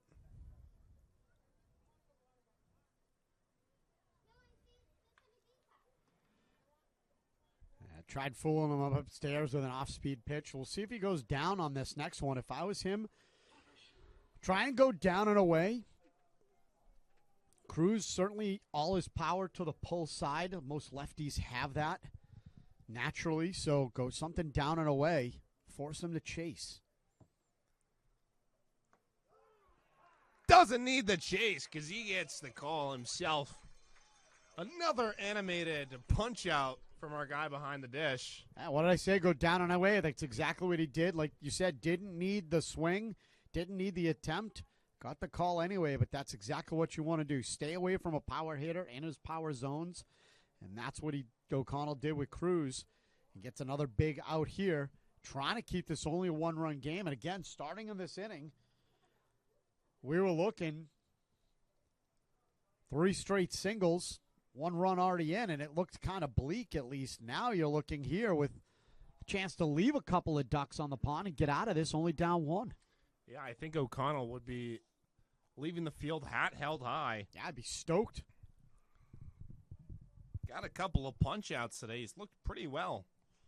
Of course, this third inning suffered some hiccups, but for all the trouble on the base pass, it'd be great to get out of this inning with only giving up 1, and that's exactly what Nathan O'Connell and this Silver Knight defense do. We will go to the bottom of the third. The Knights trail it 1-0. You're listening to the Futures League Network. 15 years in the business, Juzak Electric has built a foundation as a company that you can trust. Based on their core principles of quality, safety, and satisfaction, they have become the region's premier electrical contractor in the Northeast. Whether it's a commercial, residential, or industrial job, Juzak Electric can help with any project. Give them a call at 603-635-4539 or visit juzak-electric.com to contact them about your electrical needs. Juzak Electric. Quality, safety.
Ben Tulin will get things going here.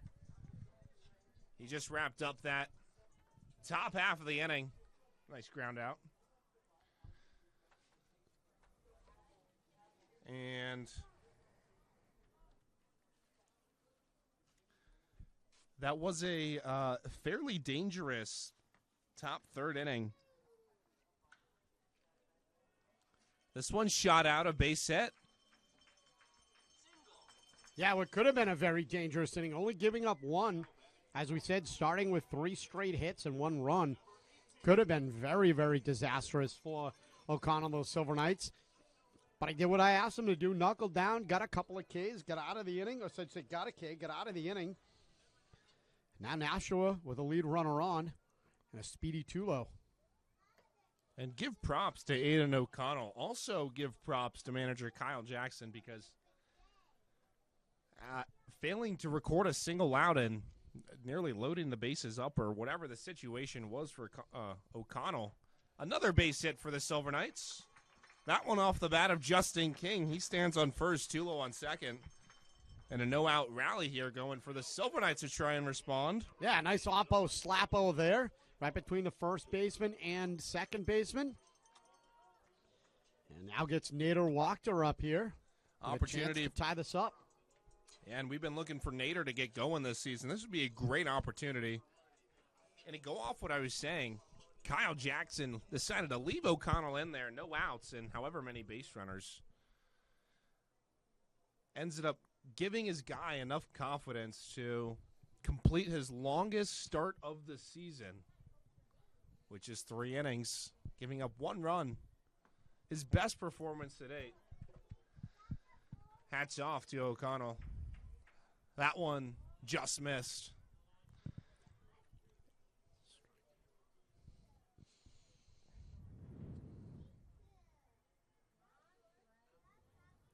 Rather, it didn't, but this one sent out deep center field. It is off the top of the wall. Tulo around third. He'll score second and third for the Silver Knights. That's a great way for Nader Wachter to get going, huh, CJ? Yeah, what did I say? Nader Wachter, the man who I want to see start getting hot, and a perfect opportunity. Got a couple of guys on the base pass, knocks one in, moves a runner into scoring position along with himself on the RBI double. And with no outs, Nashua starting to look to threaten as they tie this game up here 1-1. Well, we've been looking for Nader to get going. That's a great way to do so, no doubt about it. Yeah, so now King at third, Wachter at second. Carey hits a funky one, and they're able to plate a run off of it, so they'll take it indeed. King comes home to score the second run of the inning, and the Silver Knights are quickly on top of this one, 2-1.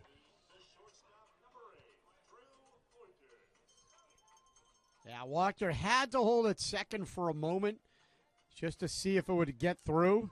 That's why he still stays there right now. But Loikit's now up, and Nashua are taking the lead right back. Big swing through that one.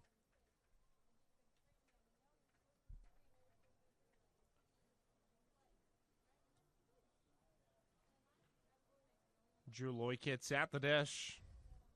291 on the season for Drew.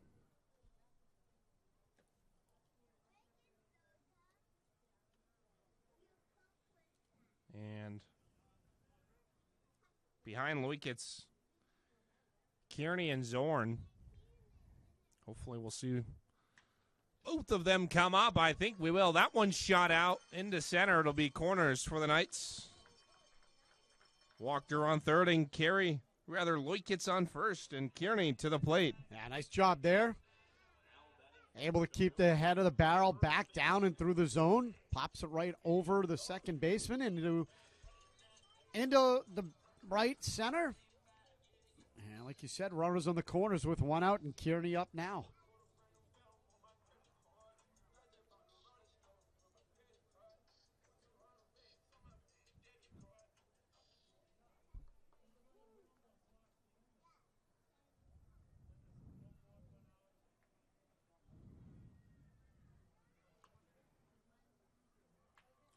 Foul 0-1. Kearney hitting .326. 15 for 46 on the season with 7 ribbies. Still looking for his first long bomb.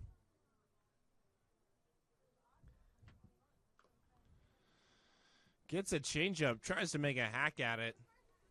Just spins it off into his dugout. He's down in the count 0-2. Now, Loikut's dancing at first, trying to get the pitcher to throw over and break his timing up. Runner takes off. That one's fouled back out of play. Looks like some action's going to get going in the Westfield bullpen now. Still nothing cooking in the Silver Knights pen, looking for Aiden O'Connell to come back out for his fourth. Be pretty impressive. That one in the dirt. Gunning for home. It'll be a play at the plate. Safe. Should be. Time is called before we have he's ruled out. They send the catcher over to the trainer. Yeah, looks like he got something, but. Ooh. But he's called out, so we're going to have an injury timeout here. We'll take a break. Yeah, we'll be back here in just a moment.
Yeah, it looks like Hart's going to be coming out of the game right now, so they're going to get a new catcher here.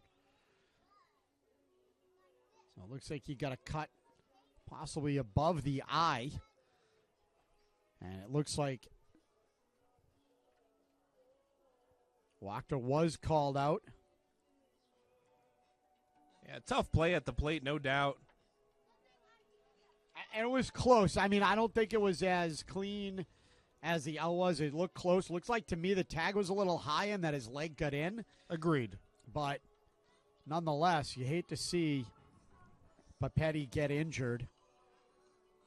So you hope that young man is okay. Well, new.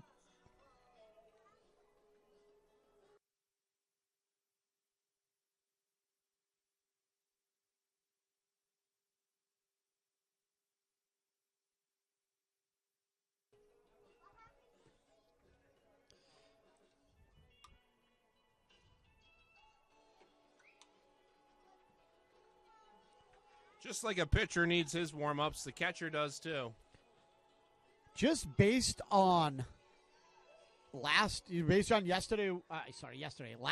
with Novak catching all 7, and Papetti would have been catching the 7 here. My gut instinct is it's just going to Cesar Gonzalez, the 5'9", 170-pounder from Boston College, a Springfield, Mass native. So he's coming in for Papetti as he gets some work done, and hopefully not too much that he's got to worry about.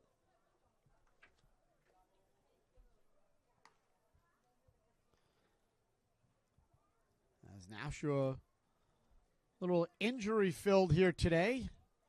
Had Hart get hurt. I see him over on the side. I hope he's all right. And now Papetti from Westfield. As again, Gonzalez, that is confirmed, is taking over at catcher. So again, a 1-2 count with 2 down. Kearney at the plate. And Loikut's at second base now after Wachter was put out on the pass ball. First pitch popped up third base line, and that'll do it for the third. Not before the Silver Knights get 2 and take the lead. They're up 2-1. We go to the top of the fourth here on the Futures League Network.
Back in the booth, Sam Datin, G.J. Mitchell, Dan Allison.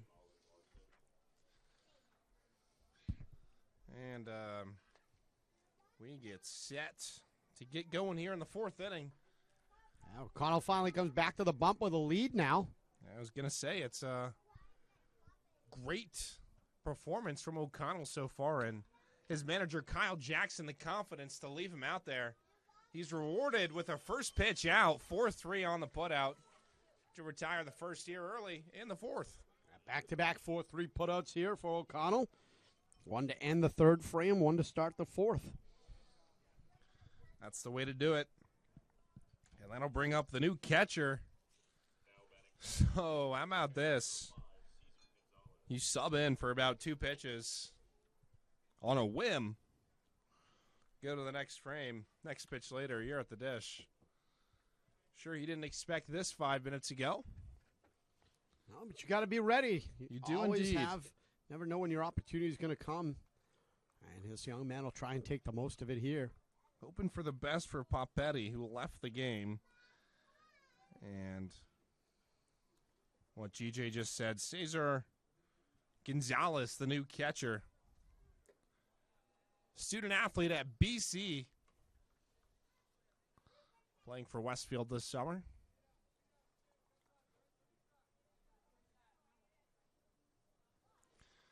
And O'Connell back in the count, 2-0. Throws a nice pitch. That hovers over the plate for strike one. Yeah, nice job, O'Connell, to move it inside with that. Started on the inner third. Moved it back in on the hands. Kept it in the zone. Gets the call there.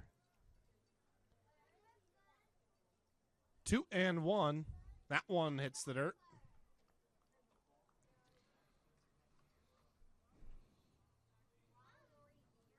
Don't forget to stick around with us during the middle of the fourth inning as we have our fourth inning recap, mid-game recap, rather.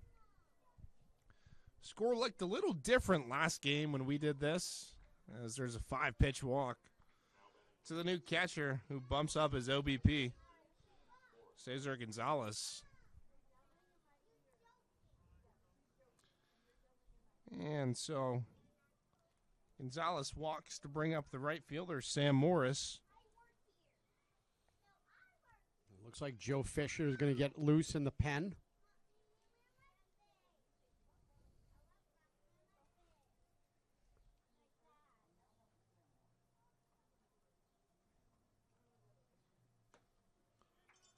Heater in there for a strike.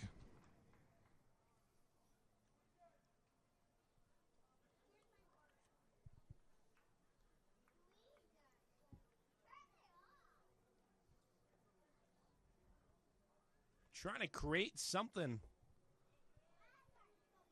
Trying to induce a double play ball, rather. And it's been quite the lovely day in Nashua, New Hampshire. Rained a bit this morning before the games went off. We've had a sun shining rest of the day and starting to cool off here as we get later in the evening, and wind is blowing, which is always nice. It went from 89 to 87. Started out at 72 at first pitch on game one. A nice strike 2 pitch. Nice off-speed pitch, broken right perfectly in there.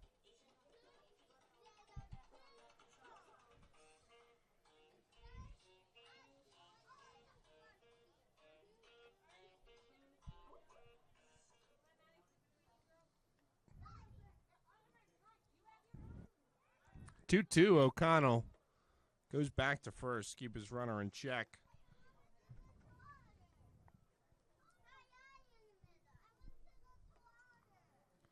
Sam Morris stands in.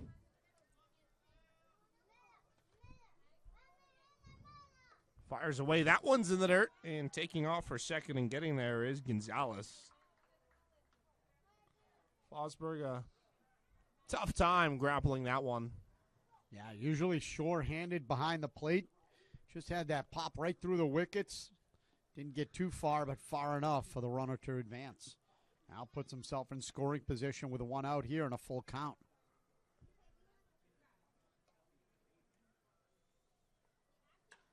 That one driven over the glove of the second baseman. It'll be corners for the Silver Knights, or for the Starfires.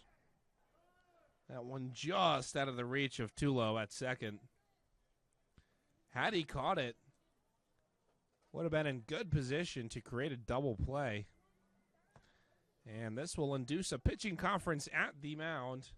Yeah, it looks We'll like see we're if going it's to get it a for change O'Connell. here. Yeah, it looks like it's going to be number 53, Mike Crowley. 6', 180-pounder from Assumption University, the sophomore from Londonderry, New Hampshire. He'll come in and try and fix this mess here with runners on the corners and 1 out. Crowley comes in with 2-1 record, a .168 as an ERA, 7 games.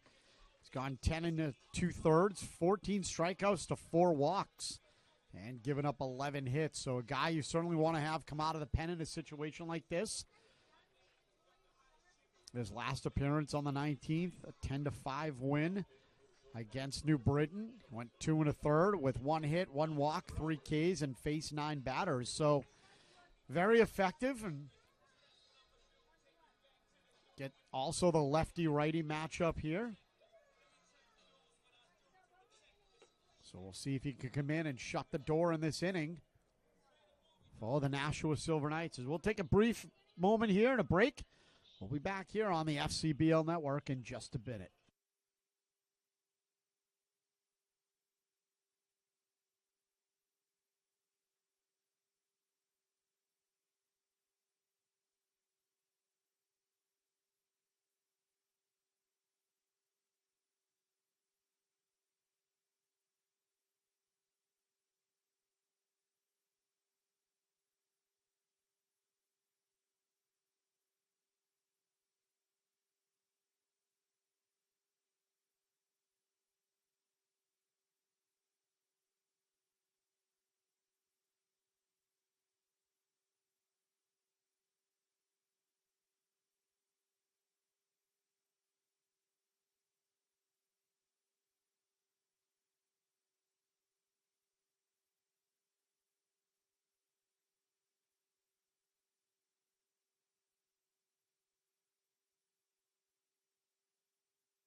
Anthony Zotto to lead off after the break. Mike Crowley is the new pitcher for the Silver Knights. Aiden O'Connell win a season-long 3 1/3 innings,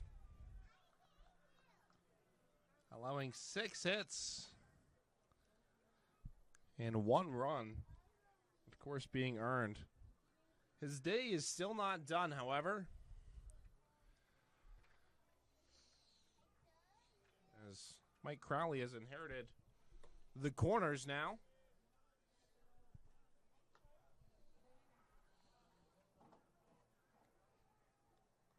Mike Crowley out of Assumption University.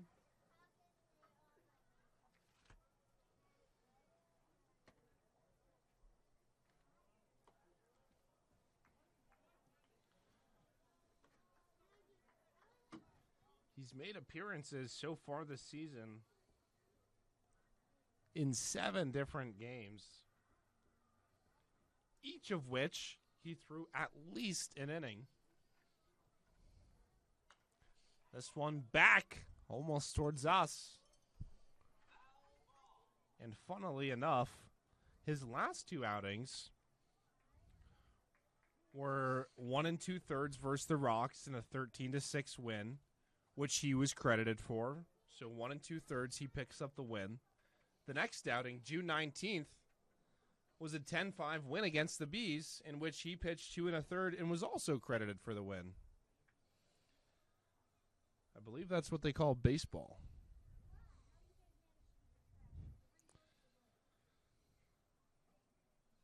And that's just how this game works. He's on the mound now. And fires high inside. not wanting to load the bases. It's 3-1. Yeah, he's having a hard time finding his groove out there right now. Scuffling a bit. Needs to put a ball in here just in tight. This one floated out. Making the play in center and firing home. It'll be offline. Owen Carey in center.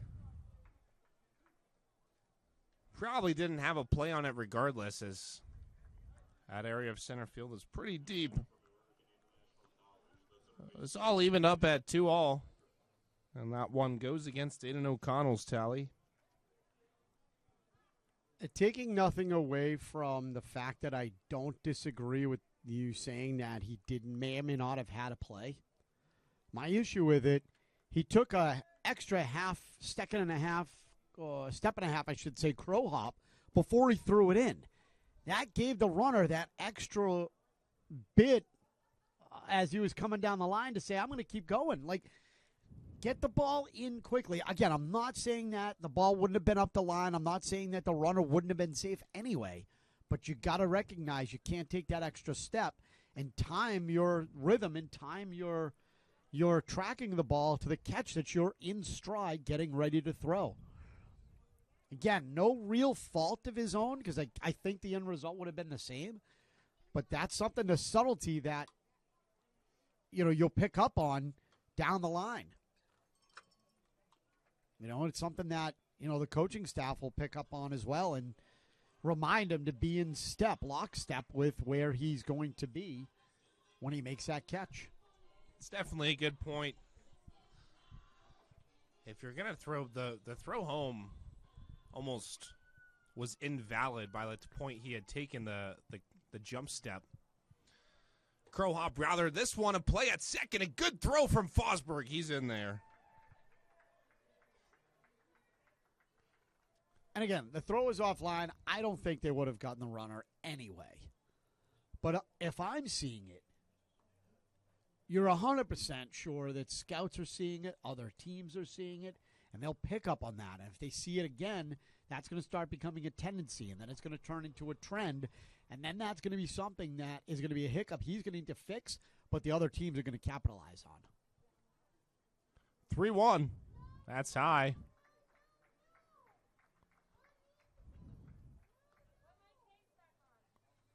First and second for Westfield. The stop of the fourth with 2 outs. Don't forget to stick around with us during the break, as we'll talk about the mid-game recap here in Game 2 against Westfield in today's doubleheader action.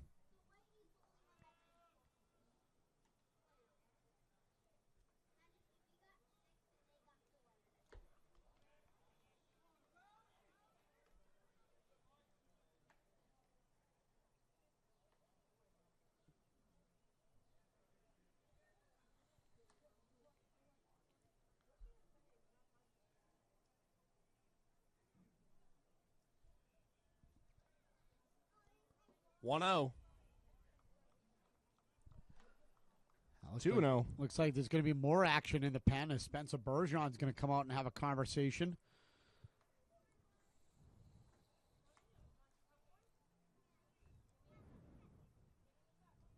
And Nashua, as good as they were from the standpoint of pitching before, struggling here in this inning.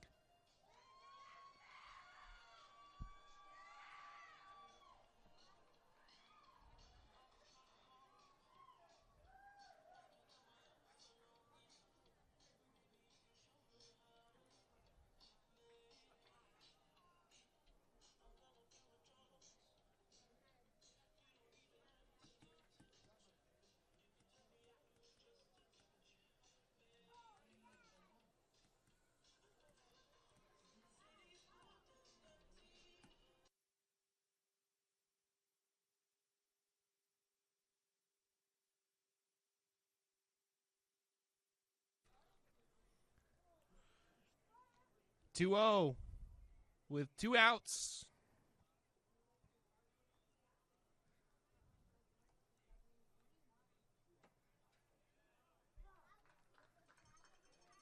Catches the outside. Crowley needs to get this out as it's all tied up here. 2-2. Jacked out. Should be routine at first base, and it is for the third out of the inning. Westfield, however, ties it up at 2. We're deadlocked there.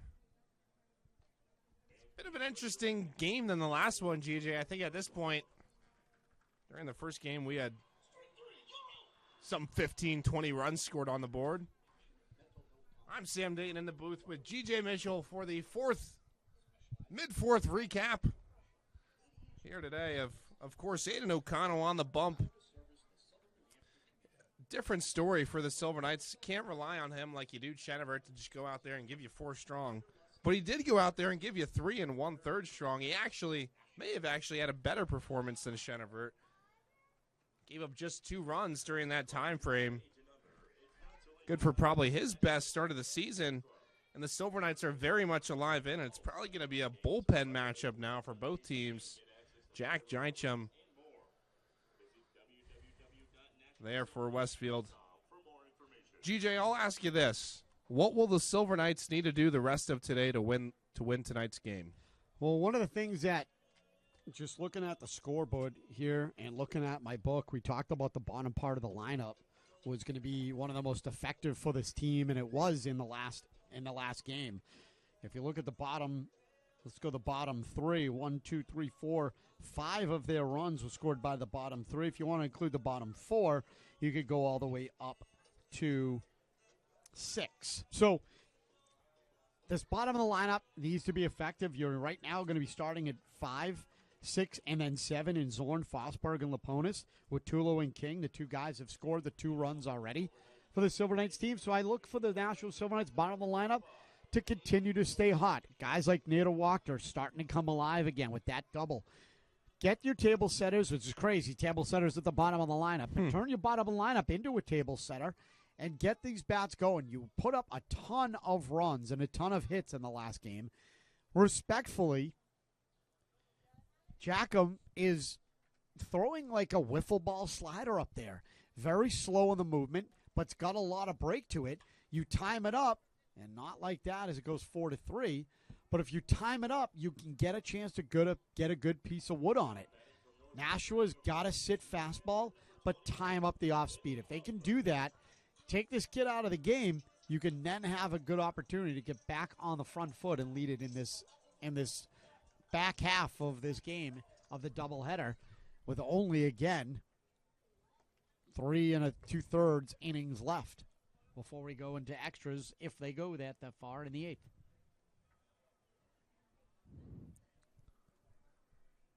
Nothing like 8th inning extras. Right?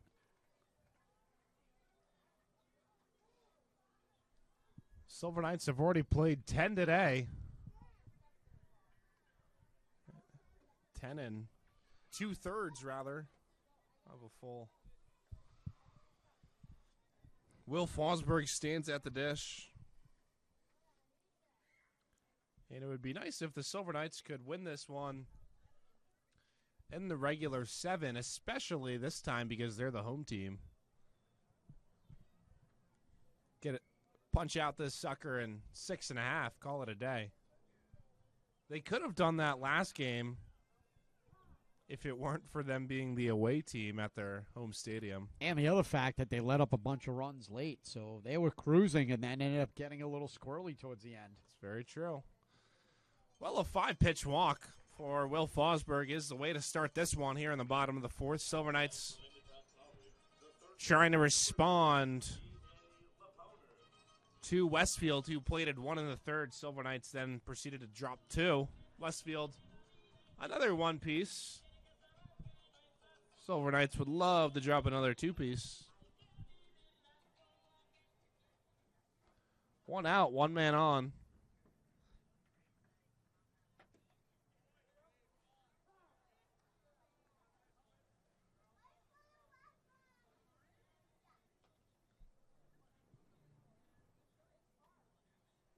TJ Laponis is the batter.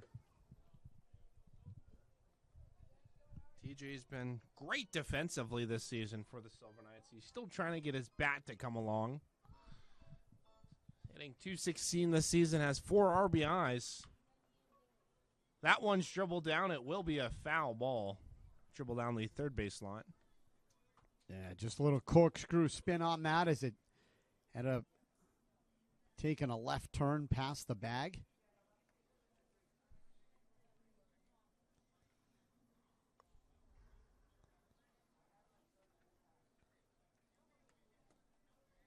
Bonus looked like he was trying to put it between the third baseman and shortstop there and just got a little pull happy. See if he can straighten this one out.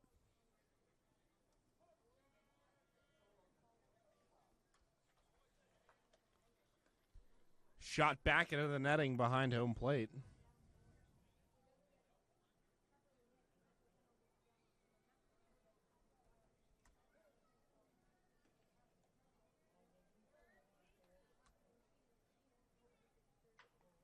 Taps that one. A great flag down at the pitcher's mound to send it over to Murray at first base to retire Laponis.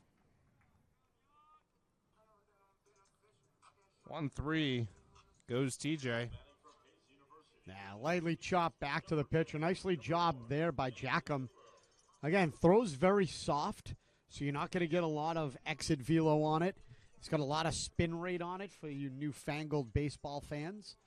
So he throws a tight ball, it stays heavy, rolls over, easy to roll over on top of it, and that's exactly what Laponis did for out number 2. But advantage is you did move the runner up into scoring position.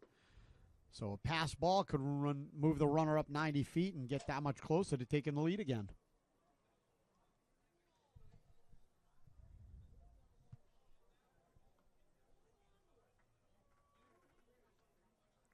Wow, that pitch sent way outside.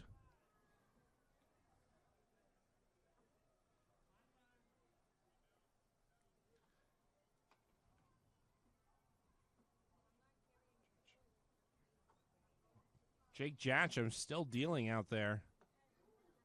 Went outside, goes inside, and back in the count 3-0 in fear of walking his second runner of the inning. Justin King, the designated hitter, stands on deck. He singled his first time up, also came around to score. And the 3-0, that's in there for strike one. Tulo taken all the way there. We'll see if he takes another one here.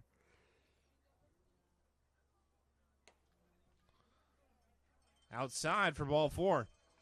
First and second for the Knights, and Justin King, the designated hitter, going to try and clean up these base runners here with 2 outs.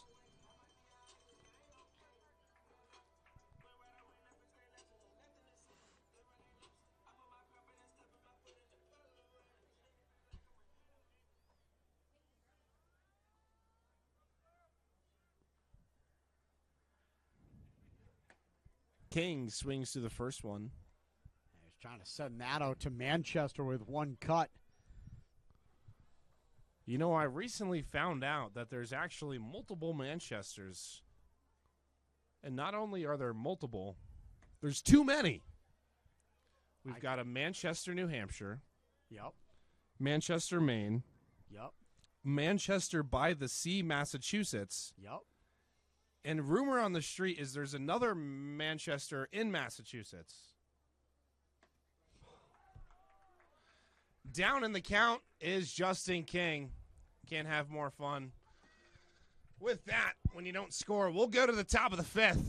Needing some runs. It's 2-2 on the Futures League Network.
And the new pitcher here for the Nashua Silver Knights is going to be number 23, Ben Dean, the 6'3", 210 righty. University of Datin, and freshman from Swansea, New Hampshire. He'll step in a clean inning in the top of the 5th inning in a 2-2 game. Westfield 2 runs, 6 hits, and an error. Nashua 2 runs, 4 hits, and no errors. So we'll see what Dean has here. As we'll try to keep this a 2-2 game. I'm going to say this now just while I remember it, GJ. We were speaking about the tornado earlier. There is a tornado watch. There's a tornado alert in Maine, New Hampshire. And here in Nashua, we were told to keep an eye on it as well. I'm sure if you're in or around the Boston or New England or New Hampshire area, you've been seeing this on the news a little bit. Up here, we don't get too many tornadoes, GJ, do we? Now, it's not a very big tornado, although they have been popping up around the Worcester area a lot more frequently, more recently, over the last 4 to 5 years. Certainly in a hurricane area, not as much as like Florida or down on the coast, but we certainly get hurricanes up in this area, as that first pitch in there is in there for a strike. Appreciate the severe weather knowledge, GJ, as always. You know, I'm a jack of all trades and a master at none. You're a jack of all trades Okay. and a master at none. I thought you mispronounced it. 2-1.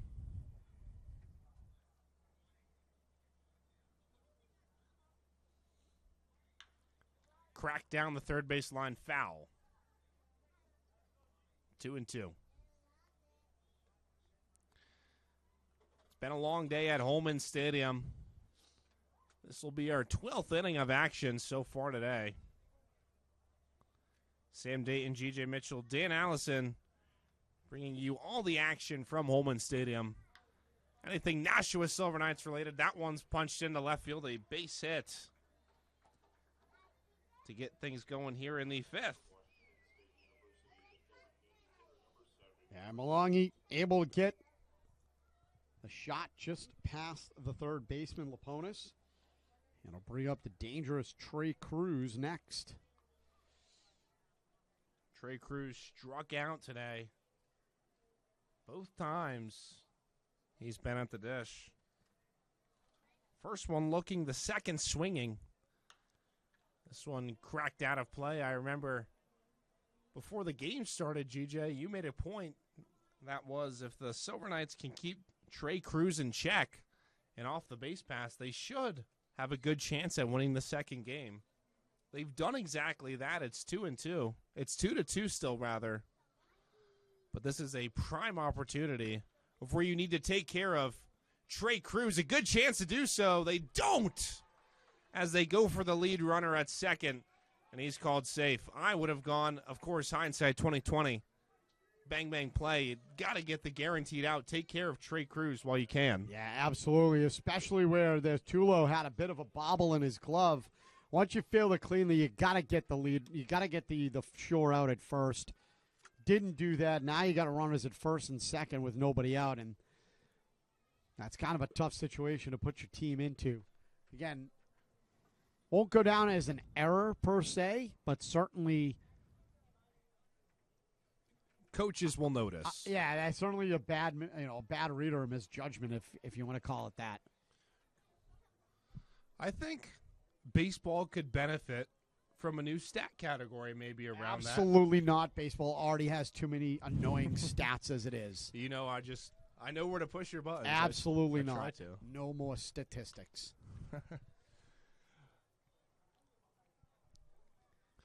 That one back out of play. It's 0-2. A strikeout here would be just what the doctor ordered with 2 men on and no outs. Chandler Murray, the first baseman, stands in.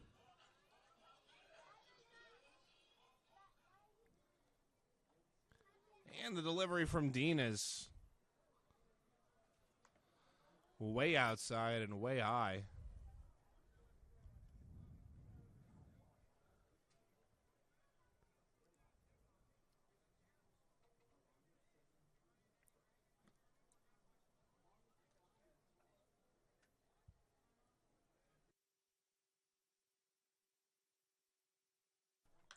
This one cracked out. Carry deep center field. He makes the catch. Sends it into Loikis, the cutoff man. Instead, that'll be responsible for one out, an important out, as there's now corners. The Silver Knights trying to get out of this unscathed.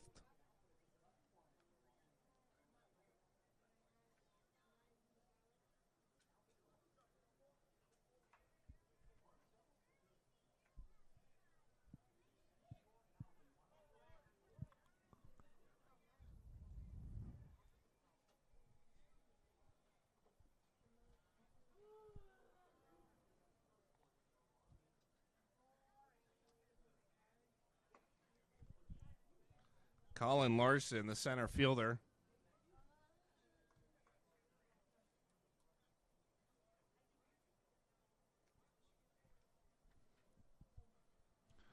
Double play ball. Very much alive.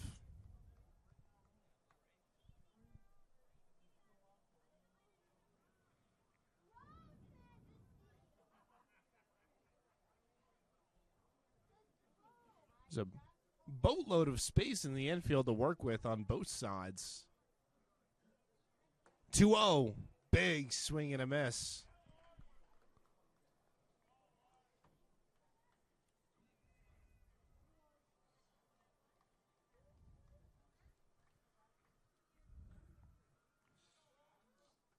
Colin Larson.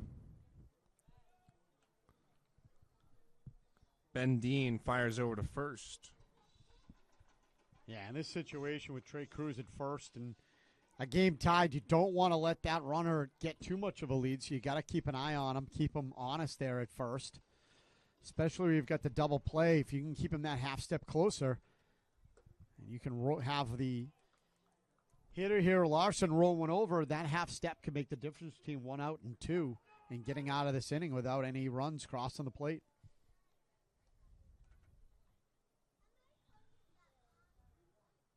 Swing and a miss.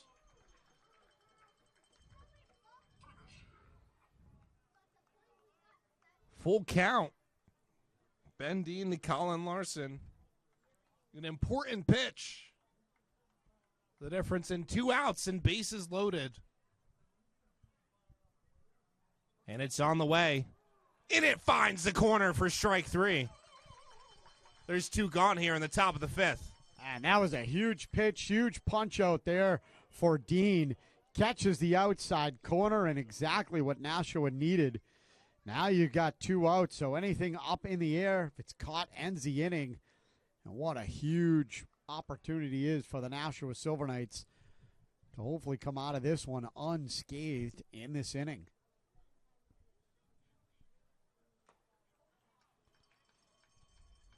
Swings through that one.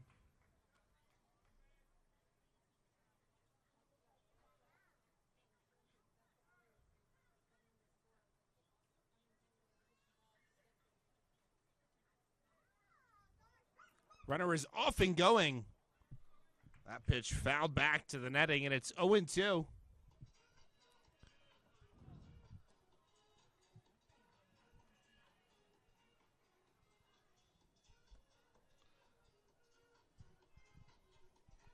Cesar Gonzalez, the catcher that came in to replace Cameron, is at the dish. Walked his first time up. He's down in the count, 0-2. Slices that one foul.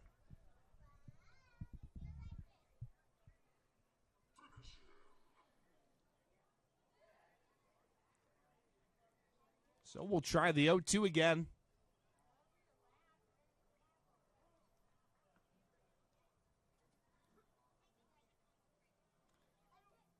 The delivery from Dean. outside. He's got a couple of pitches. Yeah, it looks like he overthrew that. Really tried to get it exactly where he wanted it. Tried to pinpoint accuracy, but didn't really need to. Does have some pitches to waste, but just needs to hit his spots. See if he comes inside here. 1-2 from Dean. Back at a play again. It's pretty funny. This top fifth inning really feels like it's taken a while, but Westfield still hasn't scored. They've got corners. Nashua trying to hold them at bay. That one upstairs. It's 2-2 to Gonzalez. Now you've wasted two. You threw one away, down and away. You've wasted an off-speed pitch high. Now you got to find out what you want to do here. And if I'm Dean, as you can hear the crowd getting a little excited, trying to get behind him, we go back to that fastball here. Put it on the outside. Looks like where they're going. Down. No throw to second. No one there. Yeah, nobody even covering. As Fosberg looked like he was ready to gun him out. I bet you Fosberg, if somebody was there, would have had that put out. But now 3-2, 2 out. Everybody's moving on this pitch.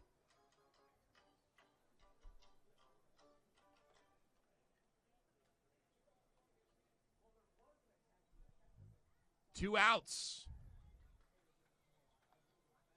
3-2. Inside and low. Ball 4.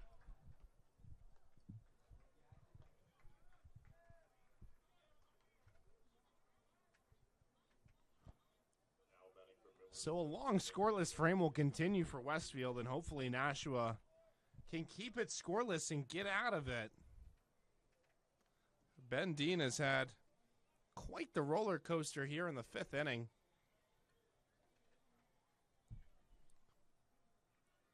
He fires away. It's low and outside. Ball 1. Action in the Nashua pen.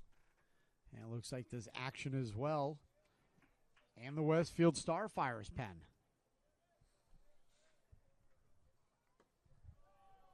2-0.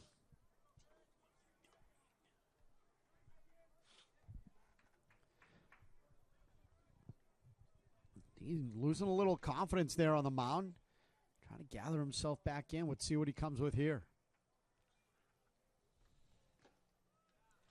That one hits the zone. Yeah, catches the inside. Nicely done, Fosberg. Barely had to move the glove. On Fosberg, I asked for the same pitch again. Inside, bring it just a little lower. Merlongi leads off third. That one will send it back to the first base line. He is safe. No checked. swing. Now you got to put it inside. You got to put it on your spot, 3-1 with no place to put him. Don't want to just give him a run. Go fastball down and away. 3-1. Oh, you can't miss in that situation. It's outside. It's ball 4, and it walks in a run for Westfield. They lead at 3-2. And that looks like that's going to be it. Looks like we're going to see Koshi come in.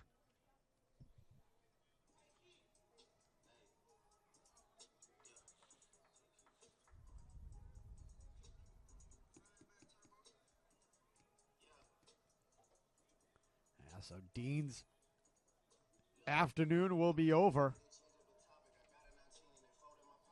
Like I said, it looks like we're going to see Andrew Koshi, number 31, the 6'2", 212 sophomore from Albertson, New York, from Wake Forest. We'll see if he can come in and get this out with only one run across the plate and get Nashua back to the bats here in the bottom of the inning. We'll be back here on the FCBL Network from historic Coleman Stadium in just a moment.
Koshi steps in. First pitch in there for a ball, as he'll take on the number 9 hitter, Zolo,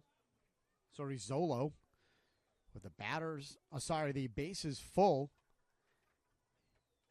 Here in the top of the 5th, already 1 run across the board. Koshi's first offering dances around the outside for ball 2 rather. Second offering rather. Guess we're all stumbling a little bit here. Hopefully they can pick up our slack on the field and get out of this one. 2-0.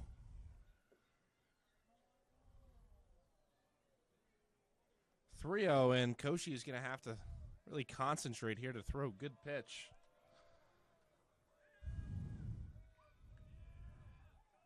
Tell you what, that one's in there for a strike. Oh my goodness, GJ. You don't see that too often. Yeah, you never want to show up the umpire, and that's what Zolo did, unfortunately. And just goes over and says, hey, sorry about that. I thought that was going to be a ball. He did nod his bat towards the umpire as if to say, I do apologize. After he fully chucked it, it's 3-1. Koshi's on the way. That's in there for strike 2. He faked the throw, waited for the call. As the umpire at home calls him strike 2. So now bases loaded, 2 down. Everybody be on the move with the full count. Pitch coming up here from Koshi. Pitch of the game so far. And it's high for ball 4. And emphatically throws the bat. We'll see if that comes into play at any point down the line here. You can tell the Holman hecklers didn't like that at all. Tell you what I don't like is 3 straight walks after you get 2 outs.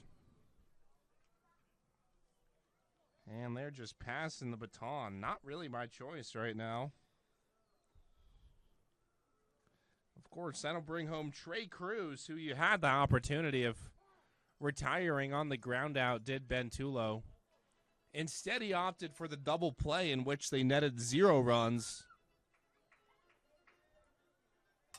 And that was way back the second at-bat of this inning. As we go to the top of the lineup, Jackson Hacker back at the dish, bases juiced. It's prime opportunity for someone that's 3 for 3 today with 2 singles and a double to add to the tally.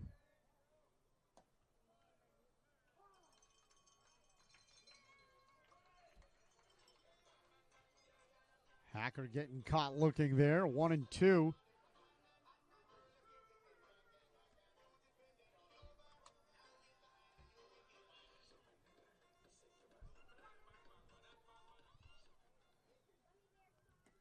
On the way and just off the plate for ball 2. Yeah, looks like Koshi wanted that one but didn't get it. I agree, it was off the plate. The umpire gave a little outside call. Koshi's got to find it again.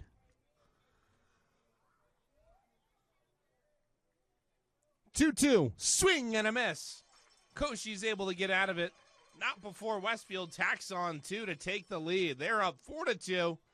We go to the bottom of the 5th. Silver Knights looking for some runs here on the Future League Network.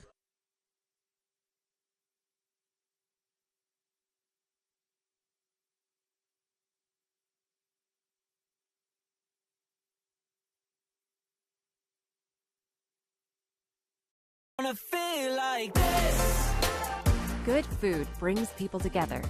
So gather your crew any time of the day or night and come enjoy your favorite flavors at the Red Arrow Diner. Yeah, I just wanna feel like this. Feel like this. Feel like this. Red Arrow. Come for the meal, come back for the memories. I just wanna feel like this.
The right fielder for today's action, Nader Wachter, will lead the Silver Knights off here in the bottom of the fifth frame. Following Nader, Owen Carey and Drew Loikitz due up after. Yeah, Jake Jackham back on there for the fifth inning of work. Nashua able to touch him up for two in the third. We'll see if they can get to him here. They had base runners galore back in the third. They've been unsuccessful the rest of their goings.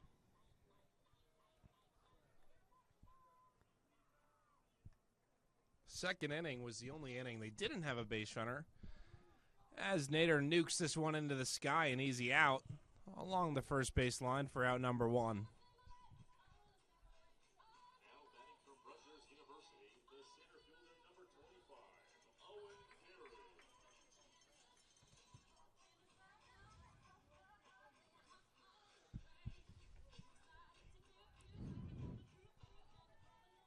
Owen Carey at the plate. First pitch he sees, he swings through. They just have not been able to figure out, other than that inning, hitting his off-speed stuff. It's floating in there, and they're trying to absolutely crush it. Sit back, power up, and swing through it. That's easy. That's simple. Here's another thing. He's been in the game quite a while now. I don't know where that was on the plate, but you almost think that you'd be trying to work better counts and longer at-bats. Yeah. Make him throw more pitches. I mean, their bullpen was used a little bit in the last game. Try and get into it this one. Now it's roped.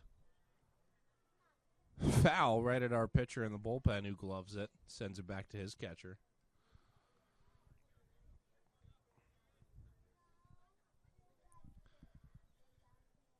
The Knights trail it 4-2. They need runs.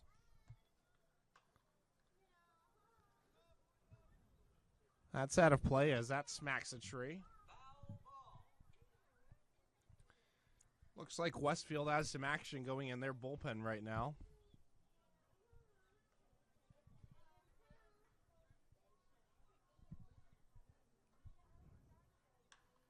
This one cracked out, and that'll be foul. On the third base line, a really nice piece of hitting. Hey, we're talking about working counts. He's fouled off a number of pitches in a row here, so something Carey doing really well. Anything within the zone, anything close, he's attacking. And he's been able to sit on this off-speed stuff pretty well, just enough to get a piece of it. See if he can put one in play. 1-2. Ooh, Gonzalez was ready to throw down and didn't get the call. I was going to say, talk about showing out to the umpire. Westfield's putting on a performance today. 2-2, they tried again. Ooh, that one, let's see, it hit the knob of the bat, I believe. Yeah, he tried to keep his hands back and looks like it just hit either the knob or the short end of the stick just above the hands, but remains 2-2. And more importantly, Carey's still alive. Full count now. Gonzalez thought he had him on what was ball two. Count's now full. Shall be looking for it here. Delivering on the way. It's a chopper. Over to the second baseman who gloves and tosses over to first. In time for out number two here in this fifth inning. I got to be honest, I am giving props here to Carey. I mean, to Jackham. He's been stifling of these Nashua hitters, and that was right there a perfect example, right? That off-speed pitch that floats, a lot of spin rate, a lot of movement on it, and able to induce that high chopper ground ball to the second baseman for out number two. And that's exactly, if you're a pitcher and you're a guy who throws a lot of junk at a very low speed, that's what you want out of your pitcher, a guy who can induce ground balls and get guys to reach for him. And so far, other than that weird inning in the third where he let up the 2 runs, he's been pretty stellar. No doubt. He's been everything Westfield could have asked for today, especially after that game 1. And he's getting ready to pitch 72 here. 46 of them have been strikes, so 2/3 of his pitches roughly have been strikes. On the way, he gets another. Louis Kitts down on the count 0-2. Flew out his first time up to the right fielder. Also singled his second time up back in the third. Trying to create something with 2 strikes and 2 outs. On the way, he chops it. Will be a tough play for the pitcher to turn around, spin over to first. Not in time. Yeah, that'll go down as an infield hit. Jackham coming off the right way as a lefty, coming off the mound towards the third base. But the problem is, when you catch it, you got to spin around with your back towards the runner and whatnot and aim to first. So you got to really trust where you're throwing the ball and know your spin. And he did, but just not in time. And 2-out runner will bring up Nate Kearney here again, also battling from the left side.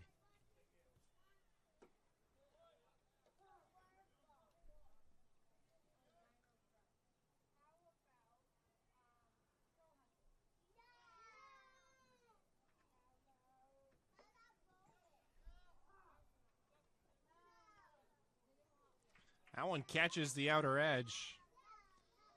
Kearney is quickly down on the count 0-2.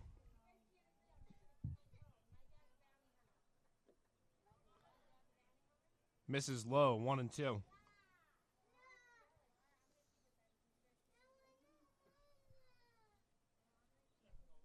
Kearney really needs to do something here as he wants to keep this inning going for the Silver Knights. 1-2 on the way. In the dirt. Yeah, nice job by Gonzalez there, stopping that, keeping the runner at first.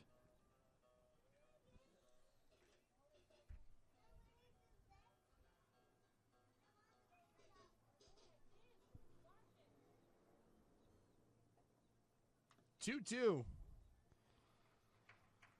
Kearney doing his best Bee Gees impression and staying alive there with a little foul tip. Umpire getting a good sweat on, gets a jog out there, gives Gonzalez a chance to collect himself after it looked like it might have hit off him a bit. I'm digging the umpire's vibes, man. He's likewise. He's energetic. I appreciate that. He's called a pretty good game. Oh, Kyle Jackson. A little hop stepping. A little Aini Kamosi, a little hot stepper at the third base side. Gets out of the way of that one. For you older folks, you'll appreciate the Aina Kamosi hot stepper reference. For you younger folks, look it up. YouTube it, and you're welcome, America. 2-2. Chopped down the first place line. Another foul. And again, see how he threw that off-speed pitch? Kearney just ahead of it and tried to slow it down, almost like a Kenemansky hitting drills, right? The step, the hip turn, and then try to power through. He tried to do it all at once. Slow it down a bit, and you'll drive that ball right into the gap. Full count.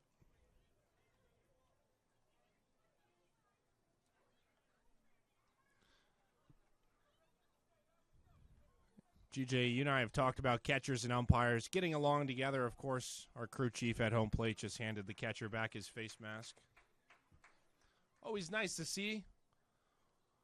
3-2, an important pitch. It's drilled down the line and foul. See what I mean? You got to sit on it. He tried to keep the hands back, but still too quick through the zone with the bat speed. Take that half a second. Just when you think you should swing, now do it. You know what I mean? Like, just wait a second and then get that barrel. And if he does that, he'll get those hands extended, and that's what he needs here.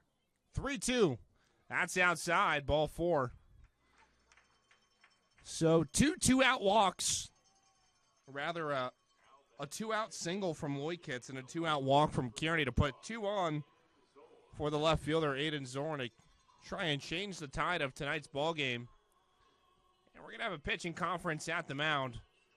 I believe we'll get a new player from the bullpen.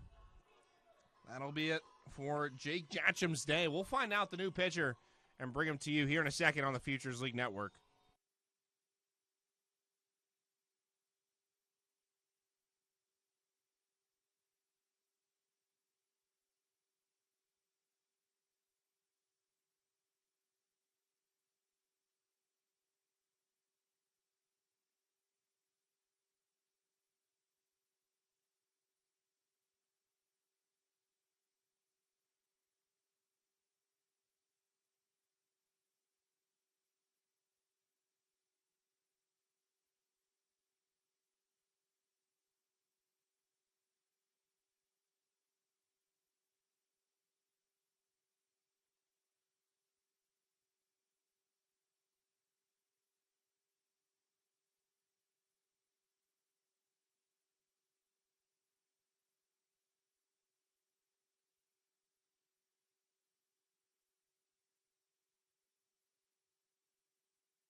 So the new pitcher here for the Westfield is going to be number 52, Mason Breton, wearing a different jersey number.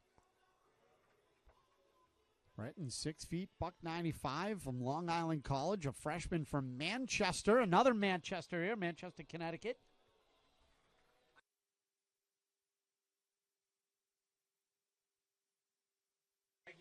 Sorry, correction. We do get a final correction. The pitcher of record now is Declan Waiwoda, 6'3", 210-pounder from George Washington, a freshman from North Haven, Connecticut. But we did just learn there's a Manchester, Connecticut for you, so there you go. Well, yeah, Declan Waiwoda, 6'3", 210 from G-Dub.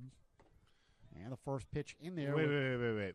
So you're telling me this guy's from Manchester, Connecticut? No, this kid's from North Haven, Connecticut. The guy I mentioned before was from Manchester, Connecticut. That we got wrong. Oh, my goodness.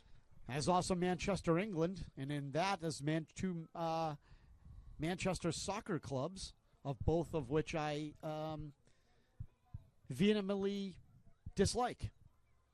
Well, you wouldn't be alone in that boat. No, I'm a Liverpool fan, so I have to have a little not love for Man U and Man City, especially Man City. Find out new things about you every day, GJ. I really should know that one. You didn't know I played soccer, though, so call it even. That is very true. Off camera, we're going to get out into that in a little bit. No doubt. Well, here with runners at first and second, 2 down. Nashua starting to threaten here. Aiden Zorn trying to get one back.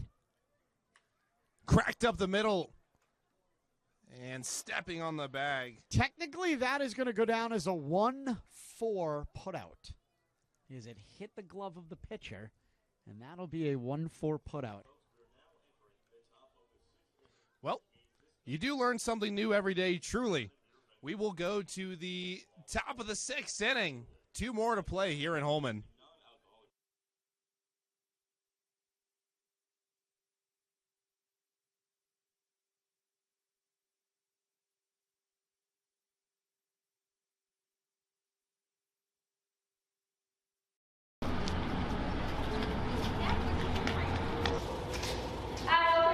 What can I get for you?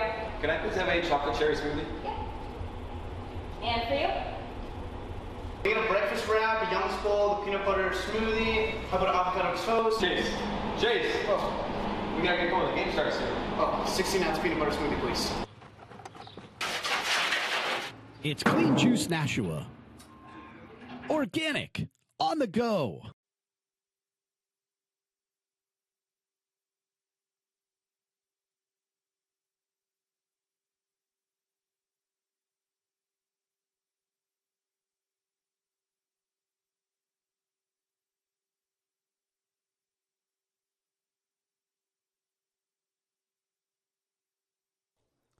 And a new pitcher here for Nashua is going to be number 5, Anderson Quella Batista, the 6'1", 195-pounder from American International College, a senior from Manchester, New Hampshire. Don't get me started, GJ. Manch Vegas in the house here, as he'll come in and try to go 1-2-3 and get back to the bats here for Nashua as we head to the top of the 6th. Again, only 7 innings here on the back end of the doubleheader.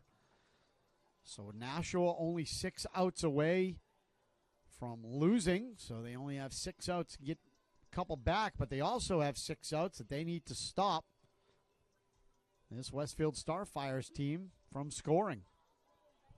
No doubt, GJ.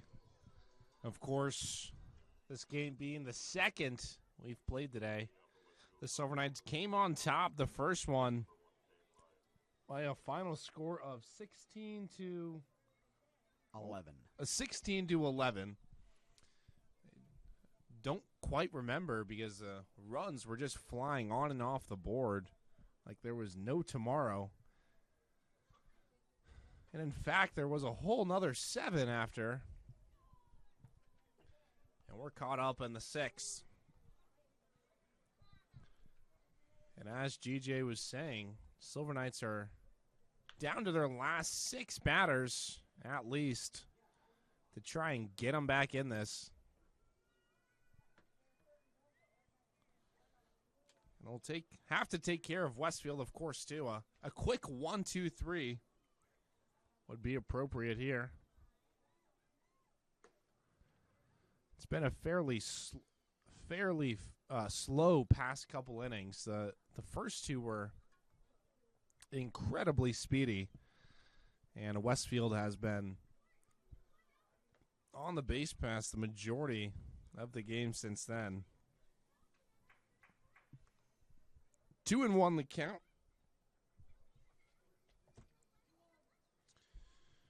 To Van Looy, who just made the play to end the side there for Nashua. And he drills that one right up in the air. I believe it'll get out of play. Fosberg's giving it shadow and makes the catch. Fosberg didn't give up on the ball. Just stayed in play around the first base line fencing area, probably by a foot, 2 at most.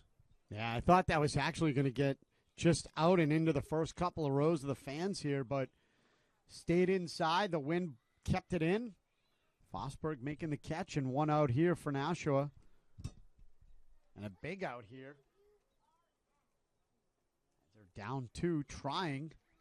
This one rifled out. Carey going to have to backpedal to it, but he makes the catch. A nice play by Carey. A nice play by Fosberg. Quickly 2 down here, and that's exactly what you want. You want to try and operate quickly and give it to the bats to try and swing Nashua back into the lead. They're very capable of scoring against this team, which we saw in the first half of today. However, Jake Jatcham was absolutely stifling them outside of that 3rd inning where the Knights played it 2. They trail this one 4-2. Top of the 6th, 2 down from Holman Stadium. And it looks like there's a little lefty action in the pen for this Westfield Starfires team. So we'll see what they come with. If they're going to go with their relief guy to start or bring in a guy in clean on an inning. Coelho Batista here, trying to get out number 3. Just missed low.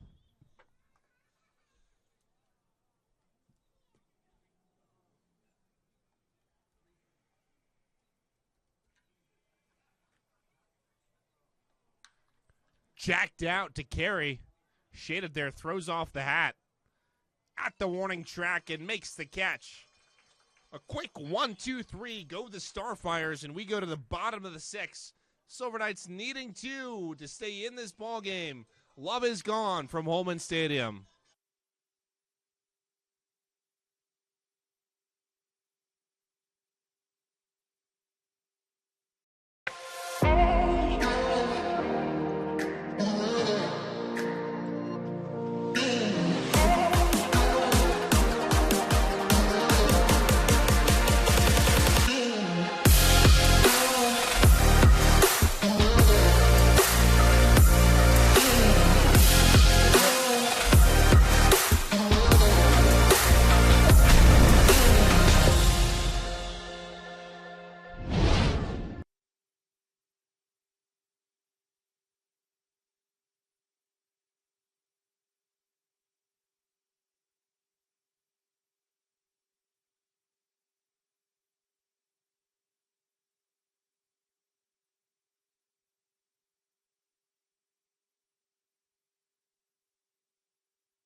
Will Fosberg will get things going here in the bottom 6. Dribbles that one down the first base line. It's a fair ball. Taking it to the bag in time is Murray. Quick out here. One pitch, one away in the bottom 6.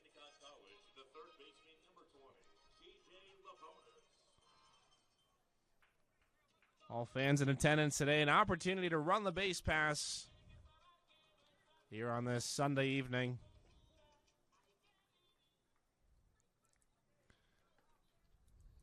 We'll be back at Holman after the off day tomorrow.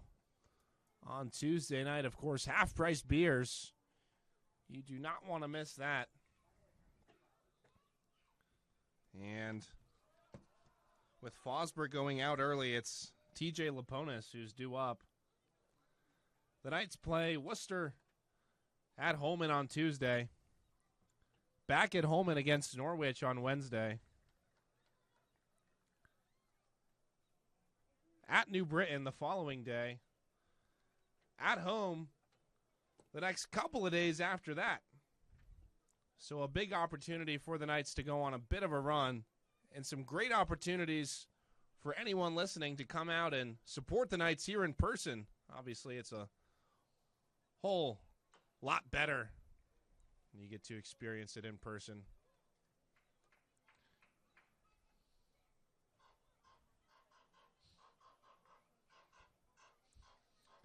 One-two to TJ. Big frame for the Knights.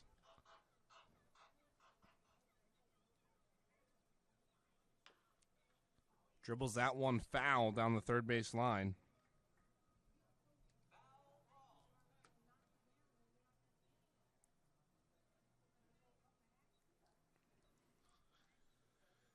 TJ's flown out and ground out today. Still trying to make it to base for the first time. Outside, 2-2.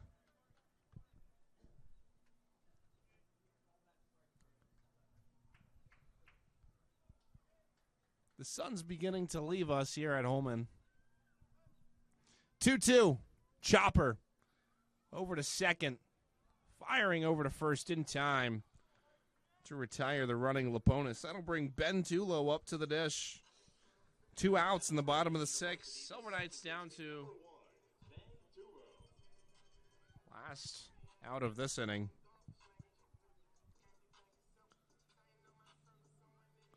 4-3 on the putout. Goes Laponis. Tulo's had a good day himself. Last time up, he walked in the fourth. He was up in that active, hectic third inning for the Knights, where he was actually the first run to come across for the Silver Knights today and singled in that inning as well to lead it off. He's up 2-0. Love to put a runner on. Justin King waits on deck. King also singled back in the third, came home to score. Maybe there's a recipe here if Ben Tulo can get on base. I said at the bottom of the lineup that should be the ones that need to pick up the Silver Knights, and Tulo's certainly that guy, but unfortunately grounds it to the second baseman. And well, that'll do it for the sixth inning. We go to the top of the seventh. Westfield comes to bat. They lead at 4-2 here on the Futures League Network.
Chandler Murray to lead things off here in the top of the seventh.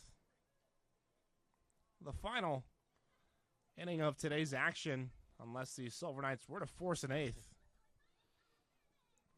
Well, they did walk it off on Friday, so. And that's true. They were trailing by one run, only needing two to win. They got three. I don't want to say like a walk-off save yesterday. Right. I mean, Yeah. bases are loaded. It was. And then this afternoon was like a walk-off, don't give up 10 runs in an inning. Yeah, I mean, you got a little squirrely late, but were able to hold on.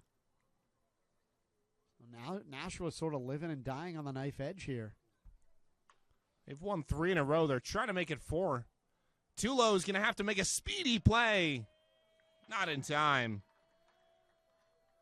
to beat Chandler Murray, who really legged that one out for the infield single. Yeah, it definitely was down as an infield hit. Tulo ended up almost at third as momentum carried him that direction, but nice job there by Murray as a high chopper popped right up and over the mound just above Cuello Batista. A lot of top spin, and unfortunately Tulo just couldn't get it in time. So Westfield not going quietly into this dear night. No, they are not. Chandler Murray on first. It's 3 minutes past the top of the hour. Been at this game for quite a while now. We've been at the stadium since 10 a.m. something to think about, something to reflect on.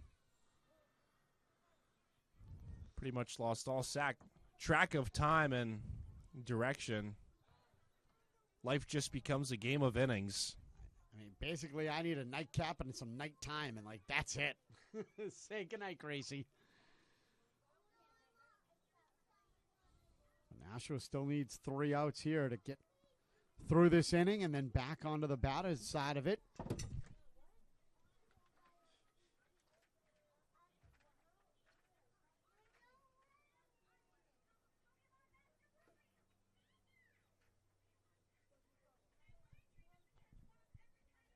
So the 0-1 pitch.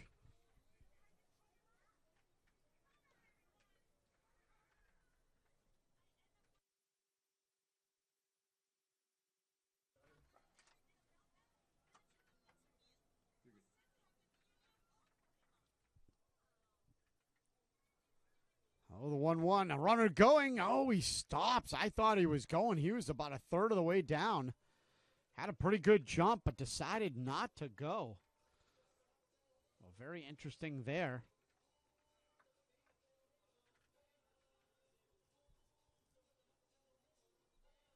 Oh, we'll see what Cuello Batista throws here on a 2-1. They'll check back on the runner as well.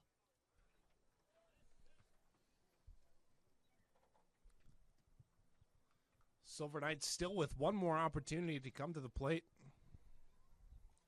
Need to take care of Westfield here in the top frame first. Bautista really utilizing the throw over. Chandler Murray leads off first.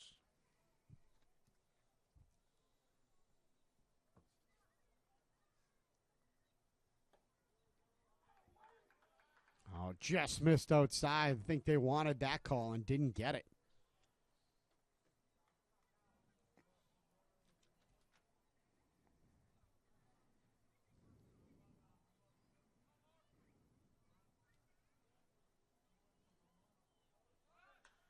Jacked out, foul. Into the Westfield bullpen.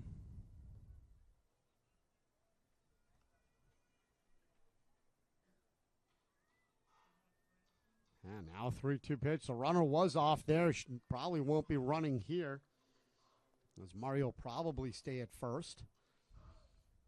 We'll see what Cuello Batista throws here, trying to get the first out here in the top of the 7th.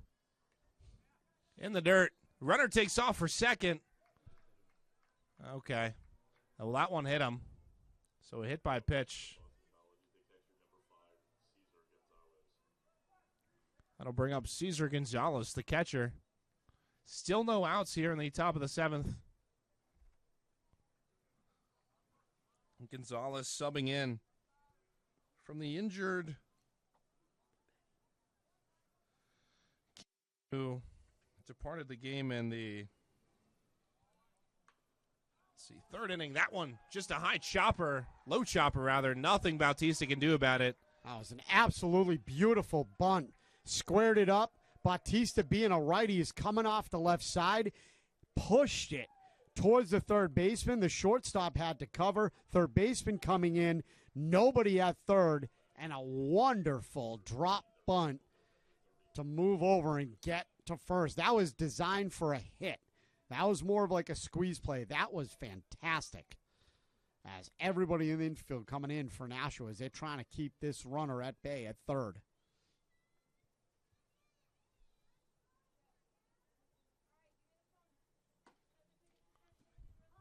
Throws him some gas. It's in there for a strike.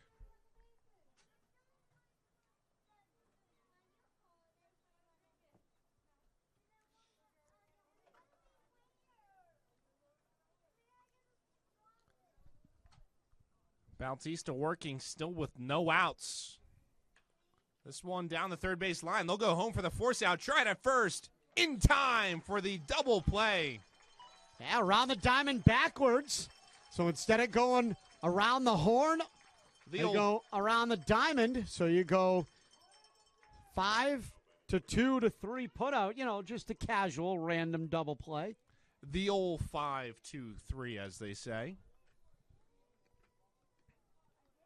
making its debut in my scorebook this season.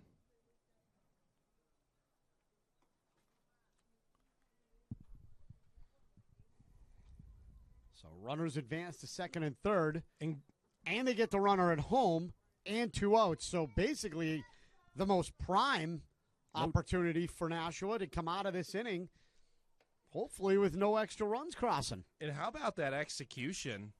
Because we've seen a couple of times reference back where they could have had Trey Cruz out earlier in the game and some other situations where they just, this time they executed it all to a T, the way you can draw up the blueprint in your head perfectly. They drew it out on the field. An opportunity to get out of the inning. Running in to make the catch. In right field is Wachter to end the frame. A dangerous one at that. A couple of hits and a couple of men left and one really phenomenal double play. We will go to the bottom of the 7th. The Silver Knights trail it by 2, needing to. We'll see you there on the Futures League Network.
And how about it, GJ?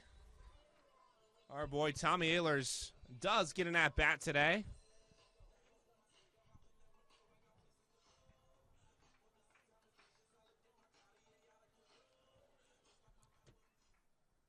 Subbing in for Justin King.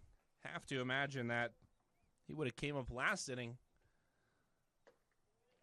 had that been a chance. But nonetheless, our boy Tommy Ehlers slots in the designated hitter spot and will lead off this bottom of the 7th inning, which equates to a bottom of the 9th in any other game situation. Silver Knights absolutely need to if they would like to keep this game going. 3 would win it. Anything more would be a cherry on top. That one lifted out to center. Could be out number 1 of this inning. Of this frame, rather. And Ehlers makes good contact, but all for naught as he's retired on a fly out to center. That'll bring up Nader Wachter, who has had himself a productive day. He doubled back in the 3rd.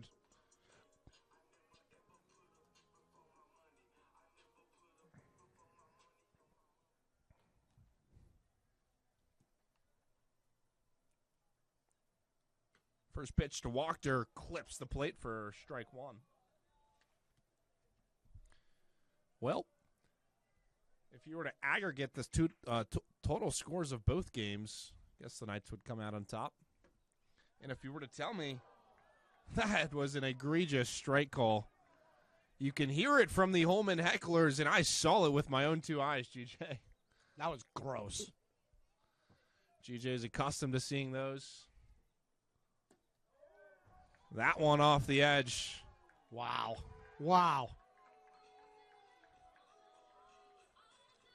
I mean, I get you're down 4-2, you won, whatever, great. But come on.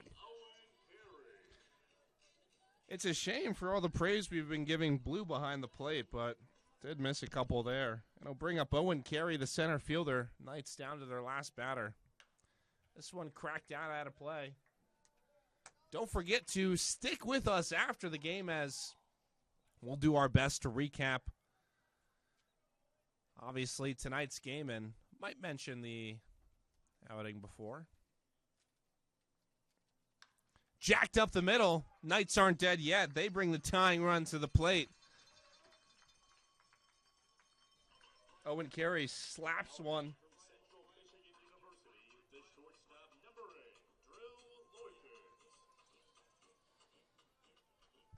And if there's a guy you want to have up right now, it's definitely Drew Loikitz, right?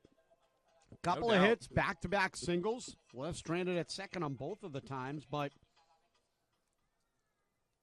a guy can certainly be a good guy to swing the stick here with a lot of room in right center. And if they're going to pitch you outside, kid, just take it and go oppo slappo.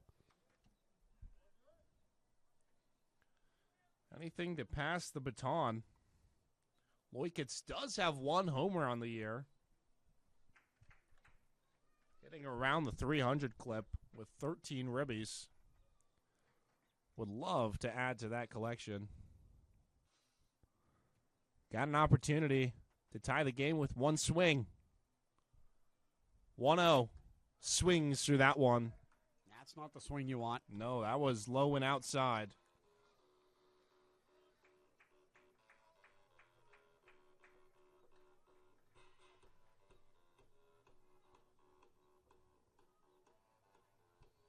Two for 3 today. Both singles.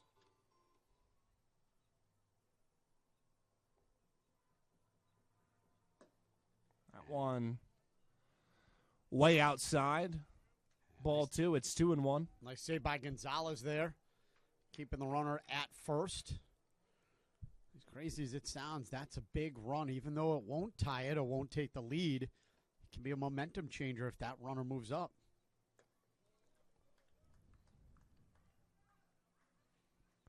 Absolutely. Loikitz 3-1 ahead in the count. The Silver Knights on the verge of having 2-out base runners. The 3-1 pitch. That one's grounded to short. This could do it. Over to first in time. And that's the ball game. The Knights drop the second 4-2 versus the Westfield Starfires here in today's doubleheader.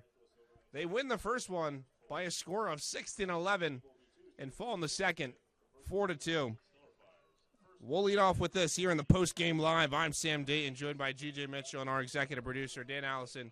GJ, if you were to tell me at the beginning of the day that the Silver Knights would go 1-1 with the Westfield Starfires, who are the best team so far this season in the Futures League, I would happily sign up to split the day. Yeah, I mean, I came into it with a smile on my face today because we were already split from the weekend.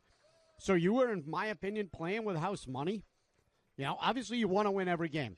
Impossible, right? You want to win the majority of your games. Very possible. So in this case, coming in, already won the first 2 games at the start of a 4-game homestand. You end up coming out, you win the 3rd game decisively, even though it got a little weird at the end. But you win it decisively. You're sort of playing with house money here in game number 2. Again, like you said, against the best team in the FCBL in Westfield. So, kind of a bummer you lost. Some things they definitely need to improve on this loss, but a big opportunity for Nashua to bounce back the day off tomorrow. Hopefully that'll give a little rest for Hart. You know, we'll see how he's doing. Looks like he took, like I said, off the elbow. Got a little funny bone contusion. But hopefully he's all right in the next couple of days. Give him a couple days to a week or so off. Let him recover. Let the swelling come down. And who knows, you can get right back into it. Like we said, there's a ton of baseball left coming up over this week. Game Tuesday, game Wednesday, game Friday, Saturday, and Sunday, all at home. So the next 5 out of 6 at home at historic Holman Stadium. Nashua over the next week can go, let's call it 4-2 in the 6 games. Win 4 out of 5 at home. I'll consider that a very, very successful 2-week homestand between this week and next week. And I'll put them right in the thick of things in the middle of this season. Absolutely, GJ. They're only 3 games under 500 as it stands and primed to go on a run here at home. Don't miss out on any of the action. We've got promotions throughout the week. Of course, we'll be at home on Tuesday night. Half-price beers for that. Friday night fireworks. Come on now. And half-price beers on Thursdays as well. That's absolutely right. And Friday, fireworks. Saturday, salute to service. Sunday, come run the base pass and have a day. It's been a great day here today, I'll tell you that much. We've been here since 10 a.m., GJ. It's closing in on 6:30 p.m. right now. But I have loved every moment of with it, and I have been fortunate to spend every moment with our broadcast and our broadcast team here, who's been phenomenal. We look forward to kick it up to next week. We'll see you back in the booth Tuesday night against Westfield at 6 p.m. We'll have the pregame show live at 5:50. We'll see you then, folks. Thanks for joining us on today's doubleheader. I'm Sam Datin. For the production team, Dan Allison, and my color commentator, GJ Mitchell, we say thank you for joining us and have a great rest of your Sunday night.